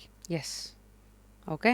ಇಲ್ಲಾಂದರೆ 1 ಗ್ರಾಮ್ ಚಿನ್ನಕ್ಕೆ 11,000 ರೂಪಾಯಿ ಇವತ್ತು ನೀವು ಮೋಸ ಆಗ್ತೀರಾ. ಒಂದು ಪ್ಯೂರಿಟಿ ಮೆಷಿನ್ ನೋಡಿ, ಎರಡನೇದು ವೇಯಿಂಗ್ ಸ್ಕೇಲ್ ನೋಡಿ. ಸರಿ, ವೇಯಿಂಗ್ ಸ್ಕೇಲಲ್ಲಿ 4 ಡಿಜಿಟ್ ಇದೆಯಾ? 0.000 000 ಇದಿದ್ದರೆ ಇದೆಲ್ಲ ಅಟಿಕಾದಲ್ಲಿ ಕಂಪಲ್ಸರಿ ನಾವು ಯೂಸ್ ಮಾಡ್ತೀವಿ. ಇಲ್ಲಾಂದರೆ ನಿಮ್ಮ ತೂಕದಲ್ಲಿ 1 ಗ್ರಾಮ್ ನೋಡಿದ್ರೆ 11,000 ಲಾಸ್. ನಿಮಗೆ ಗೊತ್ತೇ ಆಗಲ್ಲ. ಹಾಂ ಸರ್ 43 ಗ್ರಾಮ್ ಇದೆ. ಹಾಂ 43 898 ಅಂತ ತೋರಿಸುತ್ತೆ ಅಟಿಕಾ ಮೆಷಿನ್. 898 ಅಂತ ತೋರಿಸಿದ್ರೆ ಹೆಚ್ಚು ಕಮ್ಮಿ 9,000 ರೂಪಾಯಿ ನೀವು ಲಾಭ ಇದೆ. ಬೇರೆಯವ್ರ ಹತ್ರ ಇರೋ ಮೆಷಿನು 48 ತೋರಿಸಿದೆ ಅಷ್ಟೇ. ಅಟಿಕಾ ಮೆಷಿನ್ 48.3 ಡಿಜಿಟ್ ಬರುತ್ತೆ. ಈ 3 ಡಿಜಿಟ್ ಇದ್ದರೆ ಅದು ಸರಿಯಾದ ಮೆಷಿನ್. ಸೂಪರ್. ಈ 3 ಡಿಜಿಟ್ ಇಲ್ಲ, 1 ಡಿಜಿಟ್ ಕಮ್ಮಿ ಆದರೆ ಲಾಸ್ ಆಗ್ತಾಯಿದ್ದೀರ ಅಂತ ಅರ್ಥ. Total 4 digit. ಅರ್ಥ ಆಯಿತು. 0+0000. ಎಸ್. ಮೂರನೇದು ರೇಟ್ ಚೆಕ್ ಮಾಡಿ. ಇವತ್ತು ರೇಟ್ ಅಂತ ಫೋನಲ್ಲಿ ಏನೋ ಹೇಳಿಬಿಡ್ತಾರೆ, ಅಲ್ಲಿ ಹೋದರೆ ಯಾವುದೋ ಒಂದು ಕತೆ ಕಟ್ತಾರೆ. ಅದೆಲ್ಲ ಬೇಡ. ಸೊ ಇದು ರೇಟ್ ಚೆಕ್ ಮಾಡಬೇಕಂದ್ರೆ ನೀವು ಯಾವ ವೆಬ್ಸೈಟ್ ನೋಡ್ತೀರಾ, ನಾವು ಯಾವ್ದು ನೋಡಬೇಕು? ಅಟಿಕಾ ವೆಬ್ಸೈಟೇ ಚೆಕ್ ಮಾಡಿ. ಅಟಿಕಾ ವೆಬ್ಸೈಟ್ ಚೆಕ್ ಮಾಡೋಕ್ಕೆ ಬದಲು ಬೇರೆಯವ್ರ ಹತ್ರ ಹೋಗೋ ಟೈಮಲ್ಲಿ ಅಟಿಕಾ ಕೂಡ ಬಂದು ಒಂದು ಸತಿ ಚೆಕ್ ಮಾಡಿ ರೇಟು. ಅಟಿಕಾ ಕೂಡ ಚೆಕ್ ಮಾಡಿ, ಬೇರೆಯವ್ರ ರೇಟ್ ಚೆಕ್ ಮಾಡಿ, ಎರಡೂ ಕಂಪೇರ್ ಮಾಡಿ. ಟೋಟಲ್ ಬಿಲ್ ಅಮೌಂಟ್ ಫೈನಲ್ ಮೇಲೆ ತೋರಿಸೋದು ಬೇಡ. ಎಲ್ಲ ಏನು ಮಾಡ್ತಾರೆ, ಮೇಲೆ ಮಾತ್ರ ತೋರಿಸ್ತಾರೆ ರೇಟ್ ಜಾಸ್ತಿ ಥರ, ಕೆಳಗೆ ಬರ್ತಾ ಬರ್ತಾ ಬೇರೆ ಸ್ಟೋರಿ ಮಾಡಿಬಿಡ್ತಾರೆ. ಮಧ್ಯದಲ್ಲಿ ಏನೇನು ಬರುತ್ತೆ? ಮಧ್ಯದಲ್ಲಿ ಅದೇ ಏನೇನು ನಾವು ನೋಡಬೇಕು. ಮಾಡ್ತೀವಿ, ಅದು ಮಾಡ್ತೀವಿ, ತೂಕ ಮಾಡ್ತೀವಿ, ತೂಕದಲ್ಲಿ ಹೊಡೆದ್ಬಿಡ್ತಾರೆ. ಈಗ ಹೇಳ್ದಲ್ಲ ನಾನು, ಪ್ಯೂರಿಟಿಯಲ್ಲಿ ಹೊಡೆದ್ಬಿಡ್ತಾರೆ. ಇದೆಲ್ಲ ಬೇಡ. ನೀವು ಒಂದು ಐಟಮ್ ಸೇಲ್ ಮಾಡಬೇಕು ಅಂದರೆ ಫೈನಲ್ ನಿಮ್ಮ ಕೈಗೆ ಎಷ್ಟು ಕಾಸು ಬರುತ್ತೆ ಅಂತ ನೋಡಿ. ಅದೆಲ್ಲ ಬಿಟ್ಬಿಡಿ. ನೀವು ಎತ್ಕೊಂಡು ಹೋಗಿರೋ ಗೋಲ್ಡು ಅರ್ಥ ಆಯಿತು, ಫೈನಲ್ ಅಮೌಂಟು. ಅದಕ್ಕೆ ಮಧ್ಯ ಇರೋ ಸ್ಟೋರಿ ಎಲ್ಲ ನಿಮ್ಗೇನೂ ಅರ್ಥ ಆಗಲ್ಲ. ಸೊ ಯಾವ ಸ್ಟೋರಿ ನಾವು ಹುಷಾರಾಗಿರ್ಬೇಕು? ಒಂದು ಪ್ಯೂರಿಟಿ, ಒಂದು ವೆಯ್ಟು, ಮತ್ತು ನಿಮ್ಮ ಗೋಲ್ಡ್ ವೆಯ್ಟು, ನಿಮಗೆ ಸಿಕ್ಕೋ ಅಮೌಂಟು, ಈ ಎರಡರಲ್ಲಿ ಮಾತ್ರ ಕಾನ್ಸಂಟ್ರೇಟ್ ಮಾಡಿ. ಬ್ಯಾಲೆನ್ಸ್ ಮಧ್ಯ ಎಲ್ಲ ನಿಮಗೆ ಸುತ್ತಾಕೋ ಕೆಲಸಗಳೆಲ್ಲ ಮಾಡ್ತಾರೆ, ಅದೆಲ್ಲ ಬೇಡ. ತಗೊಳ್ತೀರ ರೇಟು ಫೈನಲ್ ನಿಮ್ಮ ಕೈಗೆ ಬರೋ ಕಾಸು ಎಷ್ಟು, ನಿಮ್ಮ ತೂಕ ಎಷ್ಟು, ಇದು ಮಾತ್ರ ನೀವು ಮಾಡಿಕೊಂಡ್ರೆ ನೀವು ಮೋಸ ಆಗೋದು 90% ತಡ್ಕೊತೀರ. ಸರ್, ಇವಾಗ ಮನೆಗೆಲ್ಲ ಬಂದು ಲೋನ್ ಕೊಡೋದು ಸ್ಕೀಮ್ಸ್ ಎಲ್ಲ ಮಾರ್ಕೆಟಲ್ಲಿ ಇದೆಯಲ್ಲ, ಸೊ ತಮ್ಮದು ಲೇಟೆಸ್ಟ್ ಸ್ಕೀಮ್ ಏನು? ಖಂಡಿತ ನೋಡಿ, ಲೋನ್ ಕೊಡೋ ಕಂಪ್ನಿ ನಂದಲ್ಲ, ನನ್ನ ಗೋಲ್ಡ್ ಕಂಪ್ನಿ, ಗೋಲ್ಡ್ ಬೈ ಮಾಡೋ ಕಂಪ್ನಿ. ಅದೇ ಮನೆಗೂ ಬಂದು ಈ ಥರ ಬೈ ಮಾಡೋದು? ಅದೇ ನಾನು ಹೇಳಿದ್ದು, ಮನೆಯಲ್ಲಿ ಎತ್ಕೊಂಡೋಗಿ ಈ ಪ್ರೊಫೆಷನ್ ಮೆಷಿನ್ ಸೆಟಪ್ ಮಾಡೋಕ್ಕೆ ಸಾಧ್ಯನೇ ಇಲ್ಲ. ಹಂಗಾಗಿ ಹುಷಾರಾಗಿರಿ. ಮನೆಗೆ ಬರ್ತೀನಿ ಅನ್ನೋದೇ ಪಕ್ಕ ಫಸ್ಟ್ ಫ್ರಾಡ್. ಅದು ನಾನು ಡೈರೆಕ್ಟಾಗಿ ಹೇಳ್ತೀನಿ. ಮನೆಗೆ ಬಂದು ನಾನು ಗೋಲ್ಡ್ ತಗೊತೀನಿ ಅಂತ ಯಾರನ್ನ ಹೇಳಿದ್ರೆ ಇದು ಪಕ್ಕ ಫ್ರಾಡು. ಯಾಕಂದರೆ ಈ ಡಿಜಿಟ್ ಮೆಷಿನ್ ಎತ್ಕೊಂಡು ಹೋಗೋಕ್ಕಾಗಲ್ಲ. ಒಂಚೂರು ಅಲೈನ್ಮೆಂಟ್ ಆಗಿಬಿಟ್ರೆ ಮೆಷಿನ್ ಹೋಗ್ಬಿಡುತ್ತೆ. ಅದು ಎತ್ಕೊಂಡು ಹೋಗೋಕ್ಕೆ ಸಾಧ್ಯ ಇಲ್ಲ. ಅವ್ನು ತಗೊಂಡು ಬಂದು ಬೇರೆ ಚೈನೀಸ್ ಮೆಷಿನ್ ತೋರಿಸ್ತಾನೆ ನಿಮಗೆ, ಖಂಡಿತ ಫ್ರಾಡ್ ಮಾಡೋಕ್ಕೆ ಬರೋದು. ಸೊ ಶಾರ್ಟ್ ಕಟ್ಸ್ ಹುಡುಕ್ಬೇಡಿ, ಟೈಮ್ ಉಳಿಸ್ತಾ ಇದ್ದೀರಾ, ಬಟ್ ಅಲ್ಲಿ ಆ್ಯಕ್ಚುಲ್ ಖಂಡಿತ ಹೋಗಿ ಪ್ಯೂರಿಟಿದು ಎಲ್ಲೋ ಒಂದು ಕಡೆ ಹೋಗಿ ಈ ಮೆಷಿನ್ಗಳಿದೆಯಾ ಅಂತ ಚೆಕ್ ಮಾಡಿ. ಅಮೇಝಿಂಗ್. ಸೊ ಈ ಮಧ್ಯ ಇಬ್ಬರು ಬ್ರ್ಯಾಂಡ್ ಅಂಬಾಸಿಡರ್ಸು, ಒಂದು ಕಡೆ ರಾಧಿಕಾ ಅವರು, ಈ ಕಡೆ ಶ್ರೀಲೀಲಾ. ಖಂಡಿತ ಆ್ಯಂಡ್ ಇವಾಗ ನೀವೇ ಇವತ್ತೆಲ್ಲ ಫೌಂಡರ್ಸ್ಗಳೇ ಬ್ರ್ಯಾಂಡ್ ಅಂಬಾಸಿಡರ್ಸ್ ಆಗಿ ಕಾಣಿಸ್ಕೊಳ್ಳುವಂಥ ಒಂದು ಜಮಾನ ಇದು. ಸೊ ಕೆಲವ್ರು ತುಂಬ ಜನ ಆಯ್ಕೆನೇ ಮಾಡಲ್ಲ, ಬ್ರ್ಯಾಂಡ್ ಅಂಬಾಸಿಡರ್ಸರೇ ಬೇಡ ಅಂತ. ಸೊ ನಿಮ್ಮದು ಜರ್ನಿ ಆಯ್ಕೆ ಹೇಗಾಯಿತು ಸರ್? ಇವ್ರನ್ನೆಲ್ಲ ಯಾಕೆ ತೊಗೊಂಡ್ರಿ? ಇವೆಲ್ಲ ಯಾರು ಮಾಡೋದು? ಖಂಡಿತ ನಾನೇ ನೋಡ್ತೀನಿ ಇದೆಲ್ಲ. ಬ್ಯಾಕ್ ಎಂಡಲ್ಲಿ ಟೀಮ್ ಇದ್ದಾರೆ, ಫೈನಲ್ ನನ್ನ ಹತ್ರ ಕೇಳ್ತಾರೆ, ನಾನೇ ಅಪ್ರೂವಲ್ ಕೊಟ್ಟಿದ್ದೀನಿ. ಮತ್ತು ಮಾರ್ಕೆಟ್ ಟ್ರೆಂಡ್ ಯಾರಿದ್ದಾರೋ, ರಾಧಿಕಾ ಅನ್ನೋದು ನಮ್ಮ 15 ಇಯರ್ಸ್ ಬ್ಯಾಕಿಂದ ನನ್ನ ಡೈರೆಕ್ಟ್ ಪರಿಚಯ ಅವರು. ಹಂಗಾಗಿ ಆವತ್ತಿಂದ ಅವ್ರನ್ನ ಇವತ್ತು ಗಂಟೆ ಯೂಸ್ ಮಾಡ್ತಾಯಿದ್ದೀವಿ. ಈ ಶ್ರೀಲೀಲಾ ಅನ್ನೋದು ನ್ಯೂ ಜನ್ರೇಷನ್ ಮಾಡಲಿ ಅಂತ ಹೇಳಿದ್ದೀನಿ. ಸರ್ ನಿಮ್ಮ ಡೈರೆಕ್ಟ್ ಟಾರ್ಗೆಟ್ ಯಾರು ಸರ್? ನಿಮ್ಮ ಕಸ್ಟಮರ್ಸ್ ಮೇಯ್ನು ಲೇಡೀಸಾ ಅಥವಾ? ಇದರಲ್ಲಿ ಒಂದು ಬಿಸ್ನೆಸ್ ಮ್ಯಾನು, ಬಿಸ್ನೆಸ್ ಫ್ಯಾಮ್ಲಿಯಿಂದನೇ ಕಸ್ಟಮರ್ಸು. ಇದರಲ್ಲಿ ಮೇನೇ ಡಿಸಿಷನ್ನು. ಲೇಡೀಸ್ ಇರ್ತಾರೆ, ಬಟ್ ಗೋಲ್ಡ್ ಸೇಲ್ ಮಾಡಬೇಕು ಅಂತ ಬಂದರೆ ಬೋತ್ ಆಫ್. ಅತಿ ಹೆಚ್ಚು ವಾಕಿನ್ಸ್ ಬರೋದು ಗಂಡು ಮಕ್ಕಳಿಂದನ ಹೆಣ್ಮಕ್ಳಿಂದಲ್ಲ ಸ್ಟೋರ್ ಲೆವೆಲಲ್ಲಿ? ಇಬ್ಬರು ಬರ್ತಾರೆ. ಒಂದು ಗೋಲ್ಡ್ ಸೇಲ್ ಮಾಡಬೇಕು ಅಂದರೆ ಮನೆಯಲ್ಲಿ ಇಬ್ಬರು ಸೇರಿನೇ ಡಿಸಿಷನ್ ಮಾಡ್ತಾರೆ. ಯಾರು ಸಿಂಗಲ್ ಡಿಸಿಷನ್ 90% ಇರಲ್ಲ, ಬೋತಾಗಿ ಬರ್ತಾರೆ. ಮುಂದೆ ಏನಾದರೂ ಫ್ರಾಂಚೈಸಿ ಮಾಡೆಲ್ ಕೊಡೋ ಯೋಜನೆ ಇದೆ? ಯಾಕೆಂದರೆ ಈಗ 500 ಚಿಲ್ಲರೆ ಬ್ರಾಂಚ್ ಮಾಡ್ಬೇಕಂತಿದ್ದೀರಿ ಪ್ಯಾನ್ ಇಂಡಿಯಾ. ಇವತ್ತು ಗಂಟೆ ಫ್ರಾಂಚೈಸಿ ಮಾಡೋ ಮಾಡೆಲ್ ಹೋಗಿಲ್ಲ, ನೋಡೋಣ ಮುಂದಕ್ಕೆ. ಒಂದು ಸ್ಟೋರ್ ಎಷ್ಟು ಸೆಟಪ್ ಆಗುತ್ತೆ? ಸೆಟಪ್ಗೆ ಕೇಳ್ಬೋದಾ ಸರ್? ಮಿನಿಮಮ್ ಒಂದು ಸ್ಟೋರ್ ಮಾಡೋಕ್ಕೆ 40-50 ಲಕ್ಷ ಖರ್ಚಾಗುತ್ತೆ. ಆ ಒಂದು ಸ್ಟೋರಲ್ಲಿ ಎಷ್ಟು ಎಂಪ್ಲಾಯೀಸ್ ಇರ್ತಾರೆ? ಒಂದು 6 ಜನ ಎಂಪ್ಲಾಯ್ ಇರ್ತಾರೆ. ಸಾಕಾಗುತ್ತೆ. ಸಾಕಾಗುತ್ತೆ. ಈಗ ಅಲ್ಲೇನಾದ್ರು ಓಪನಿಂಗ್ಸ್ ಎಲ್ಲ ಇದೆಯಾ ಅಂತ ನೋಡೋರಿಗೆ ಯೂಶಲಿ ಏನು ಸಂಬಳ ಇರುತ್ತೆ? ಖಂಡಿತ ಅಟಿಕಾದಲ್ಲಿ ಯಾರಿಗೂ 15,000ಕ್ಕಿಂತ ಕಮ್ಮಿ ಸಂಬಳ ಇಲ್ಲ. This is the minimum. Sweeping ಮಾಡೋದು ಕೂಡ 15,000 ಸಂಬಳ ಇದೆ. ವಾವ್. ಸೊ ಈಗ ಸ್ಟ್ಯಾಟ್ಸ್ ನೋಡೋದಾದರೆ ಇಂಡಿಯಾ ವರ್ಷಕ್ಕೇನಿಲ್ಲ ಅಂದರೂ ಈ ವರ್ಲ್ಡ್ ಗೋಲ್ಡ್ ಕೌನ್ಸಿಲ್ 2024 ರಿಪೋರ್ಟ್ ಪ್ರಕಾರ 800-900 ಟನ್ ಆಫ್ ಗೋಲ್ಡನ್ನು ಪ್ರತಿ ವರ್ಷ ನಾವು ಇಂಪೋರ್ಟ್ ಮಾಡ್ಕೋತಾ ಇದ್ದೀವಿ. ಎಸ್. ಸೊ ಇಂತಹ ಗೋಲ್ಡ್ ಅಂತ ಬಂದರೆ ಈಗ ನೀವು ಮಾರ್ಕೆಟಿಂದ ಮಾರ್ಕೆಟ್ಗೂ ನೋಡ್ತಾ ಇರ್ತೀರಲ್ಲ ವ್ಯತ್ಯಾಸ. ಈಗ 5 ರಾಜ್ಯದ ನೋಡಿದ್ದೀರಾ. ನಿಮ್ಮ ಪ್ರಕಾರ ಅತಿ ಹೆಚ್ಚು ಗೋಲ್ಡ್ ಕನ್ಸ್ಯೂಮ್ ಮಾಡೋ ರಾಜ್ಯ ಯಾವ್ದು ಸರ್? ಕನ್ಸ್ಯೂಮ್ ಮಾಡಬೇಕಾದ್ರೆ ನಮ್ಮ ತಮಿಳ್ನಾಡು ಹೇಳ್ಬೋದು. ಕೇರಳ ಅದಕ್ಕಿಂತ ಜಾಸ್ತಿ ಇದೆ. ನೀವ್ಯಾಕೆ ಸರ್ ಕೇರಳಲ್ಲಿ ಮಾಡಲಿಲ್ಲ? ಏನೋ ಕೇರಳ ಹೋಗೋದು ಮೂಡ್ ಬಂದಿಲ್ಲ ನನಗೆ. ಬಟ್ ಕನ್ಸ್ಯೂಮ್ ಆಗೋದು ಜಾಸ್ತಿ ಕೇರಳದಲ್ಲಾಗುತ್ತೆ. ನೆಕ್ಸ್ಟ್ ನೋಡಿದ್ರೆ ತಮಿಳ್ನಾಡಿದೆ. ನಮ್ಮ ಕರ್ನಾಟಕದಲ್ಲೂ ಚೆನ್ನಾಗಿದೆ, ಬಟ್ ಕಂಪೇರ್ ಮಾಡಿದ್ರೆ ತಮಿಳ್ನಾಡಿಗಿಂತ ನಮ್ಮ ಕರ್ನಾಟಕ ಸ್ವಲ್ಪ ಕಮ್ಮಿನೇ. ಸರ್ ಆವಾಗಲೇ ನೀವು ಆಕ್ಷನ್ ಹಾಕ್ತೀರಿ ಅಂತ ಹೇಳಿದ್ರಲ್ಲ, ನಮಗೆಲ್ಲ ಒಂದು ಕುತೂಹಲ. ಈ ಅಂದರೆ ನೀವಲ್ಲ, ಅಡ ಇಟ್ಟು ಬಿಡಿಸ್ಕೊಳಕ್ಕಾಗದೇ ಇರೋರ್ದೆಲ್ಲ ಆಕ್ಷನ್ ನಡೆಯುತ್ತಲ್ಲ, ಎಲ್ಲಿ ನಡೆಯುತ್ತೆ ಸರ್ ಇದೆಲ್ಲ? ಇದೆಲ್ಲ ಒಂಥರ ಅವ್ರವರೇ ಮಾಡ್ಕೊತಾರೆ, ಪಬ್ಲಿಕ್ಗೆ ತೋರಿಸ್ತಾರೆ ಆ್ಯಕ್ಷನ್ ಅಂತ. ಆ್ಯಕ್ಷನ್ ಮಾಡೋಕ್ಕೂ ಕೆಲವು ಕಂಪ್ನಿಗಳಿದೆ, ಅವ್ರು ಮಾಡ್ತಾರೆ. ಈಗ ನನಗೆ ಹೆಂಗೆ ಗೊತ್ತಾಗುತ್ತೆ ಆಕ್ಷನ್ ನಡೀತಾ ಇದೆ ಅಂತ? ಯಾರು ಪಾರ್ಟಿಸಿಪೇಟ್ ಮಾಡ್ಬೋದು ಅದರಲ್ಲಿ? ಆ್ಯಕ್ಚುಲಿ ಜನರಲ್ ಪಬ್ಲಿಕ್ ಪಾರ್ಟಿಸಿಪೇಟ್ ಮಾಡಬೇಕು. ಜನರಲ್ ಪಬ್ಲಿಕ್ ನಾಲೆಜ್ಗೆ ಬರಲ್ಲ ಇದು. ಅಲ್ಲ, ಪೇಪರಲ್ಲಿ ಅನೌನ್ಸ್ಮೆಂಟು ಏನೂ ಬರಲ್ಲ? ಎಲ್ಲ ಅನೌನ್ಸ್ಮೆಂಟ್ ಕೊಡ್ತಾರೆ, ಅದು ನಿಮ್ಮ ನಾಲೆಜ್ಗೆ ಬರೆದ್ರೆ ಕೊಡ್ತಾರೆ ಅವರು. ಮತ್ತು ಇವಾಗ ಇದನ್ನು ನಾನು ಕಣ್ಣಿಟ್ಟು ನೋಡಬೇಕಂದ್ರೆ ನಾನೇನು ಮಾಡ್ಬೋದು? ಅಂದರೆ ಫಾಲೋ ಮಾಡಬೇಕಂದ್ರೆ? ನೋಡಿ, ಗೋಲ್ಡ್ ಅಡ ಇಡೋಕ್ಕೆ ಹೋಗಬೇಡಿ ಫಸ್ಟ್ ಆಫ್ ಆಲ್. ಹಂಗೆ ಅಡ ಇಟ್ಟರೆ ಕೊಡು, ನಿಮಗೆ ರಿಲೀಸ್ ಮಾಡ್ಕೊಳಕ್ಕೆ ಆಗುತ್ತೆ ಅನ್ನೋ ಪರಿಸ್ಥಿತಿ ಬಂದರೆ ರಿಲೀಸ್ ಮಾಡಿ, ಅಡ ಇಡಿ. ಇಲ್ಲಾಂದರೆ ನೀವು ಅಡ ಇಟ್ಟು ಲೂಸ್ ಮಾಡ್ಕೊತಾ ಇದ್ದೀರಾ. ಇವತ್ತು ಪರವಾಗಿಲ್ಲ, ಸಡನ್ಲಿ ರೇಟ್ ಜಾಸ್ತಿ ಆಯಿತು. ಜನರಲಿ ಈ ಥರ ರೇಟ್ ಯಾವಾಗ ಜಾಸ್ತಿ ಆಗುತ್ತೆ. ಹಂಗಾಗಿ ನೋಡಿ, ಡಿಸೈಡ್ ಮಾಡಿ, ಹುಷಾರಾಗಿರಿ. ಇಂಡಿಯನ್ ಗೌರ್ಮೆಂಟ್ದು ಒಂದು ರಿಪೋರ್ಟ್ ಇದೆ. ನಾನು ಭಾರತ ಸರ್ಕಾರಕ್ಕೆ ಒಂದು ಪತ್ರ ಬರೆದಿದ್ದೀನಿ, ಫೈನಾನ್ಸ್ ಮಿನಿಸ್ಟ್ರಿಗೂ ಒಂದು ಪತ್ರ ಬರೆದಿದ್ದೀನಿ. ಅದರಲ್ಲಿ ಏನಂತ ನಾನು ಹೇಳಿದ್ದೀನಿ ಅಂದರೆ, ಒಂದು officially government record, government report. This is a 10 years back report. 22,000 ton gold unofficially ಮನೆಗಳಲ್ಲಿದೆ ಅಂತ. 22,000 ಟನ್. ಆವತ್ತಿನ ಬಡ್ಜೆಟ್ ನಾನು ಲೆಕ್ಕ ಮಾಡಿ ಒಂದು ಕ್ಯಾಲ್ಕುಲೇಷನ್ ಮಾಡಿ ಕೊಟ್ಟೆ. ಇಂಡಿಯಾದು 5 ವರ್ಷ ಟೋಟಲ್ ನಮ್ಮ ಸೆಂಟ್ರಲ್ ಗವರ್ಮೆಂಟ್ದು ಬಡ್ಜೆಟ್ ಎಷ್ಟಿದೆಯೋ 5 ವರ್ಷದ ಬಡ್ಜೆಟ್, ಅಯ್ಯೋ, ಅಷ್ಟು ಅಮೌಂಟು ನಿಮ್ಮ ಥರ ಲೇಡೀಸ್ ಹತ್ರ ಸುಮ್ಮನೆ ಬಿದ್ದಿದೆ ಅನ್ಅಫಿಷಿಯಲಿ ಅಂತ. ಇದು ಗೌರ್ಮೆಂಟ್ ರಿಪೋರ್ಟ್. ಆ ರಿಪೋರ್ಟ್ ಬೇಸ್ ಮಾಡಿ ಒಂದು ರಿಪೋರ್ಟ್ ಕೊಟ್ಟೆ ನಾನು. ಇಷ್ಟು ಗೋಲ್ಡ್ ಇದೆ ಅನ್ಅಫಿಷಿಯಲಿ ಬಿದ್ದಿದೆ. ಇದನ್ನು ಆಚೆ ತರಕ್ಕೆ ನನ್ನ ಹತ್ರ ಪ್ಲಾನ್ ಇದೆ ಅಂತ ಒಂದು ರಿಪೋರ್ಟ್ ಕೊಟ್ಟೆ. ಈ ಮಧ್ಯದಲ್ಲಿ ನಮ್ಮ ಭಾರತ ಸರ್ಕಾರ 2 ಸ್ಕೀಮ್ ತಗೊಂಡು ಬಂದರು. ಒಂದು ಕರೆನ್ಸಿ ಮಾನಿಟರಿಂಗ್ ಸ್ಕೀಮ್ ಅಂತ, ಒಂದು ಗೋಲ್ಡ್ ಮಾನಿಟರಿಂಗ್ ಸ್ಕೀಮ್ ಅಂತ ತಗೊಂಡು ಬಂದರು. ಕರೆನ್ಸಿ ಮಾನಿಟರಿಂಗ್ ಸ್ಕೀಮ್ ತಗೊಂಡು ಬಂದಿವರು ಅದರಲ್ಲಿ 100% ಸಕ್ಸಸ್ ಆದರು ಗೌರ್ಮೆಂಟ್ ಆಫ್ ಇಂಡಿಯಾ. ಇವತ್ತು ಹಳೆ ನೋಟುಗಳು ಯಾರ ಹತ್ರ ಇಲ್ಲ, ಡಿಮಾನಿಟೈಸೇಷನ್ ಆಯಿತು. ಬಟ್ ಅದೇ ಸೇಮ್ ಟೈಮಲ್ಲಿ ಗೋಲ್ಡ್ ಮಾನಿಟರಿಂಗ್ ಅಂತ ತಗೊಂಡು ಬಂದರು. ಗೌರ್ಮೆಂಟ್ ಆಫ್ ಇಂಡಿಯಾ ಸಕ್ಸಸ್ ಆಗಿಲ್ಲ ಅದರಲ್ಲಿ. ಬರೀ ಆವತ್ತಿನ ರಿಪೋರ್ಟ್ ಪ್ರಕಾರ 700 ಗ್ರಾಮ್ ಮಾತ್ರ ಗೌರ್ಮೆಂಟ್ ಹತ್ರ ಗೋಲ್ಡ್ ಬಂತು.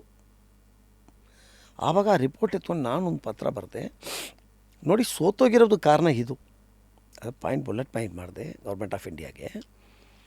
ನಿಮ್ಮ ಸ್ಕೀಮ್ ಫೈಲಿಯರ್ ಆಗೋಕ್ಕೆ ರೀಸನ್ ಇದೆ, ಆ ರೀಸನ್ ಎಲ್ಲ ನೋಡಿ, ಇದೆಲ್ಲ ರೀಸನ್. ನೀವು ಓಕೆ ಅಂದರೆ ಒಂದು ಕಮಿಟಿ ಮಾಡಿ, ಆ ಕಮಿಟಿಯಲ್ಲಿ ನಾನೇ ಇರ್ತೀನಿ. ಈ ಗೋಲ್ಡೆಲ್ಲ ತಗೊಂಡು ಬಂದು ಇಂಡಿಯಾ ಅಮೇರಿಕಕ್ಕೆ ತಂದೆ ಅಮೇರಿಕಕ್ಕೆ ಸಾಲ ಕೊಡೋನು ಮಾಡ್ಬೋದು ನಾವು. ಮನೆಗಳಲ್ಲಿ ಗೋಲ್ಡ್ ಇದೆ. ನಾನು 2 ಪಾಯಿಂಟ್ ಅದರಲ್ಲಿ ಮೈನ್ ಪಾಯಿಂಟ್ ನಿಮಗೆ ಎಕ್ಸ್ಪ್ಲೈನ್ ಮಾಡ್ತೀನಿ. ಇವತ್ತು ಗೋಲ್ಡ್ ಇರೋದನ್ನು ಡಿಕ್ಲೇರ್ ಮಾಡಬೇಕಾದ್ರೆ 30-40% ಟ್ಯಾಕ್ಸ್ ಕಟ್ಟಬೇಕಾದ್ರೆ ಯಾರೂ ಕಟ್ಟಕ್ಕೆ ರೆಡಿ ಆಗಲ್ಲ. ಹಂಗಾಗಿ ಎಲ್ಲ ಮನೆಯಲ್ಲೂ ಕೂಡ, ನಿಮ್ಮ ಮನೆಯಲ್ಲೂ ಇದೆ, ನನ್ನ ಮನೆಯಲ್ಲಿದೆ, ಎಲ್ಲ ಮನೆಯಲ್ಲೂ ಲೇಡೀಸ್ ಹತ್ರ ಗೋಲ್ಡ್ ಇದೆ. ಇದು ಗೌರ್ಮೆಂಟ್ ಆಫ್ ಇಂಡಿಯಾಗೆ ರಿಪೋರ್ಟು ಇದೆ, ಎಲ್ಲರ ಹತ್ರ ಗೋಲ್ಡ್ ಇದೆ. ಬಟ್ ಅವ್ರ ಹತ್ರ ಸ್ಕೀಮ್ ಇಲ್ಲ. ನಾನು 2 ಬುಲೆಟ್ ಪಾಯಿಂಟ್ ಕೊಟ್ಟೆ ಅವ್ರಿಗೆ. ಫೈನಲಿ 2 ಆಪ್ಷನ್ ಕೊಡಿ. ಒಂದು ಆಪ್ಷನ್ 2% ಟ್ಯಾಕ್ಸ್ ಕಟ್ಟು ವೈಟ್ ಮಾಡ್ಕೊ, ಸರಿ, ಗೋಲ್ಡ್ ಮೇಲೆ ಸೇಲ್ ಹಾಕು, ಡಿಕ್ಲೇರ್ಡ್ ಗೋಲ್ಡ್ ಸರ್ಟಿಫಿಕೇಟ್ ಗೋಲ್ಡ್ ಮಾಡ್ಕೊ. ಆ ಸೀಲ್ ಇಲ್ಲ ಅಂದರೆ ಅಡ ಇಡೋಕ್ಕೂ ಆಗಲ್ಲ. ಆ ಸೀಲ್ ಇಲ್ಲ ಅಂದರೆ ಅಡ ಇಡೋಕ್ಕೂ ಆಗಲ್ಲ. 2% ಟ್ಯಾಕ್ಸು ಕಟ್ಬಿಟ್ಟು ವೈಟ್ ಮಾಡ್ಕೊಳ್ಳಿ. ಎಷ್ಟು ಹಣ ಗೋಲ್ಡ್ ಇರಲಿ, 2% ಕಟ್ಟಿ ವೈಟ್ ಮಾಡ್ಕೊಳ್ಳಿ. ಇಲ್ಲ ಅಂದರೆ ಆ ಗೋಲ್ಡನ್ನು ಗೌರ್ಮೆಂಟ್ ಆಫ್ ಇಂಡಿಯಾಗೆ 3 ವರ್ಷ ಡೆಪಾಸಿಟ್ ಮಾಡಿ. ಆವಾಗ ಇಂಪೋರ್ಟ್ ಮಾಡ್ಕೊಳ್ಳೋದು ತಪ್ಪುತ್ತೆ. ಎರಡನೇದು ಗೋಲ್ಡ್ ರಿಸರ್ವ್ ಆಗಿಬಿಡುತ್ತೆ. ನೋಡಿ, ನಮ್ಮ ಕರೆನ್ಸಿ ಈಗ ಅಮೆರಿಕನ್ ಕರೆನ್ಸಿ, ಎಲ್ಲ ಕರೆನ್ಸಿಗಳು ನಿಂತಿರೋದು ಗೋಲ್ಡ್ ಸ್ಟಾಕ್ ಮೇಲೆ. ಭಾರತ ಸರ್ಕಾರದಲ್ಲಿ ಎಷ್ಟು ಗೋಲ್ಡ್ ರಿಸರ್ವ್ ಇದೆಯೋ ಅಷ್ಟು ಮಟ್ಟಿಗೆ ನಾವು ಕರೆನ್ಸಿ ಮಾಡ್ಕೋಬೋದು. ಹೌದು. ಎಂಟೈರ್ ಗೋಲ್ಡ್ ತಗೊಂಡ್ಬಂದು ಗೌರ್ಮೆಂಟ್ ಆಫ್ ಇಂಡಿಯಾ ಕಡೆ ಇದ್ದರೆ ನಮ್ಮ ಕರೆನ್ಸಿ ವ್ಯಾಲ್ಯೂ ಹೆಂಗೆ ಹೋಗುತ್ತೆ? 3 ವರ್ಷ ಗೋಲ್ಡ್ನ ಡೆಪಾಸಿಟ್ ಮಾಡಿಬಿಡು. ಸರ್, ನಮಗೇನು ಸಿಗುತ್ತೆ ಹಂಗೆ ಮಾಡಿದ್ರೆ? ಅಂದರೆ ಈಗ ಗ್ರಾಹಕರಿಗೆ ವೈಟ್ ಆಗುತ್ತೆ. ನೀವು ಟ್ಯಾಕ್ಸ್ ಕಟ್ಟಬೇಕಾದ್ರೆ ಟ್ಯಾಕ್ಸ್ ಕಟ್ಟಿ ಇಲ್ಲ ಅಂದರೆ 3 ವರ್ಷ ಇಟ್ಬಿಡಿ, ಅವಾಗ ಅದು ವೈಟ್ ಆಗಿಬಿಡುತ್ತೆ ಫುಲ್ ಸರ್ಟಿಫಿಕೇಟ್. ಹೌದು, 3 ವರ್ಷ ಬಿಟ್ಟು ನೀನು ಸರ್ಟಿಫಿಕೇಟ್ ತಗೊಂಡು ಹೋಗು ನಿನ್ನ ಗೋಲ್ಡು. ಇಂಟ್ರೆಸ್ಟಿಂಗ್. ಈ ಥರ ರಿಪೋರ್ಟ್ ಮಾಡಿ ಸರ್ಕಾರಕ್ಕೆ ನಾನು ಕೊಟ್ಟಿದ್ದೀನಿ. ಸರ್ಕಾರ ತಗೊಂಡು ಕಮ್ಯುನಿಕೇಟ್ ಆಗ್ತಾಯಿದೆ. ನಾನು ಕೂಡ 2 ಸತಿ ಕರೆದು ಮಾತಾಡಿದ್ರು. ಫೈನಾನ್ಸ್ ಕಮಿಟಿ ನಾನು ಕರೆದು 2 ಸತಿ ಇದ್ರ ಬಗ್ಗೆ ಚರ್ಚೆ ಕೂಡ ಮಾಡಿದ್ದಾರೆ. ಒಳ್ಳೆ ಐಡಿಯಾ. ಇಂಥ ವಿಷಯಗಳೆಲ್ಲ ಇದೆ. ಇದೆಲ್ಲ ನಾನೇ ಕ್ಲೂ ಕೊಟ್ಟೆ, ಗೌರ್ಮೆಂಟ್ ಆಫ್ ಇಂಡಿಯಾಗೆ ರಿಪೋರ್ಟ್ ಸಬ್ಮಿಟ್ ಮಾಡಿದ್ದೀನಿ. ಮತ್ತು ಯಾಕೆ ಹಚ್ಕೋತಿದ್ದು ಅರ್ಥ ಆಗಿಲ್ಲ. ಇದು ಯಾಕೆ ಇದೆಲ್ಲ ಸ್ಟಕ್ ಆಗಿದೆ ಸರ್? ಯಾಕೆ ಮುಂದಕ್ಕೆ ಹೋಗ್ತಾರೆ? ನಮ್ಗೆ ಗೌರ್ಮೆಂಟ್ ಕೆಲಸಗಳು ನಮ್ಮ ಬ್ಯೂರೋಕ್ರಾಟ್ಸು ಅವ್ರಿಗಂದರೆ ಇದು ಬೇಡ ಅಂತನೋ ಬೇಕು ಅಂತನೋ ನನಗೂ ಗೊತ್ತಿಲ್ಲ. ಮೀಟಿಂಗ್ಸ್ ಆಗಿದೆ, ಬಟ್ ಇನ್ನು ಫೈನಲ್ ಆಗಿಲ್ಲ ಇದೆಲ್ಲ. ಆಟಿಕಾದೆಲ್ಲ ಒಂದಷ್ಟು ಮುಂದಿಂದು ವಿಷನ್ ಏನು ಸರ್? 500 ಬ್ರಾಂಚು ಪ್ಯಾನ್ ಇಂಡಿಯಾ ಎಲ್ಲ ಓಕೆ, ಬೇರೆ ಬೇರೆ ದೇಶದಲ್ಲೂ ಇದೆಯಾ? ಖಂಡಿತ ಇಡೀ ಗ್ಲೋಬಲಿ ಮಾಡಬೇಕು ಅಂತ ಪ್ಲ್ಯಾನ್ ಮಾಡ್ತಾ ಇದ್ದೀನಿ. ಆಟಿಕಾ ಮಾತ್ರ ಅಲ್ಲ, ಇವತ್ತು ನಾನು ಒಂದು ಹಾನರಿ ಕೌನ್ಸಿಲ್ ಒಂದು ದೇಶಕ್ಕೆ. ಯಾವ ದೇಶ ಕೇಳ್ಬೋದಾ? ಗುಣಿಯಾ ಅಂತ ಒಂದು ಬಡ ದೇಶ. ಆ ದೇಶದ ಪ್ರೈಮ್ ಮಿನಿಸ್ಟ್ರು, ಪ್ರೆಸಿಡೆಂಟು ನನಗೆ ಡೈರೆಕ್ಟ್ ಪರಿಚಯ ಇದ್ದಾರೆ. ಅವರು ನನಗೆ ಹಾನರಿ ಕೌನ್ಸಿಲ್ ಆಫ್ ಗುಣಿಯಾ ಅಂತ ಮಾಡಿದ್ದಾರೆ. ಕರ್ನಾಟಕ ಮತ್ತು ತಮಿಳ್ನಾಡಿಗೆ ಕೆಲವು ಇಂಡಿಯನ್ ಗೌರ್ಮೆಂಟಲ್ಲಿ ಡಾಕ್ಯುಮೆಂಟ್ಸ್ ಆಗಬೇಕು, ನಡೀತಾ ಇದೆ.